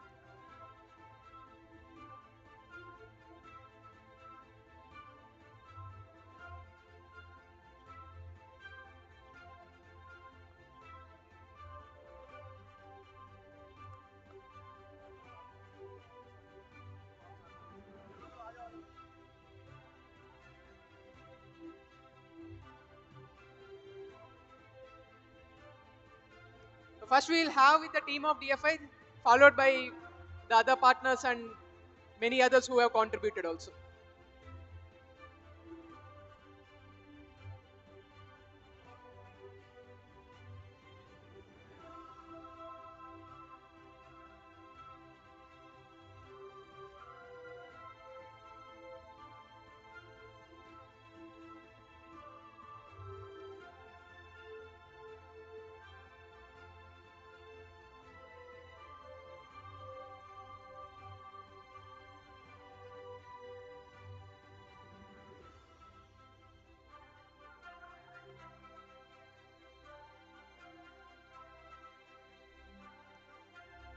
event management team led by Grudu Productions.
And the entire documentation of the event, I mean, is taken care by DFI, and the back-end support is given by Deloitte to SFL and all. So I'd like to call on the team Deloitte.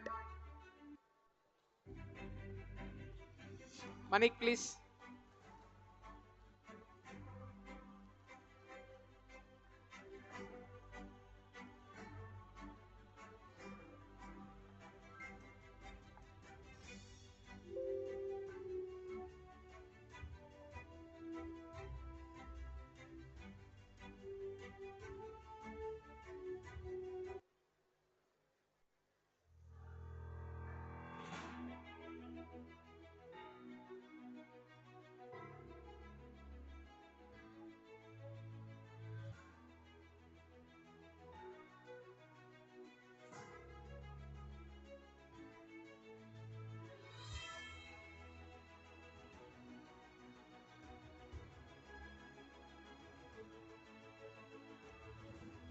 So, Srinivas, anybody from CIA or Bharat Drone Association, SRM University, AP Innovation Society?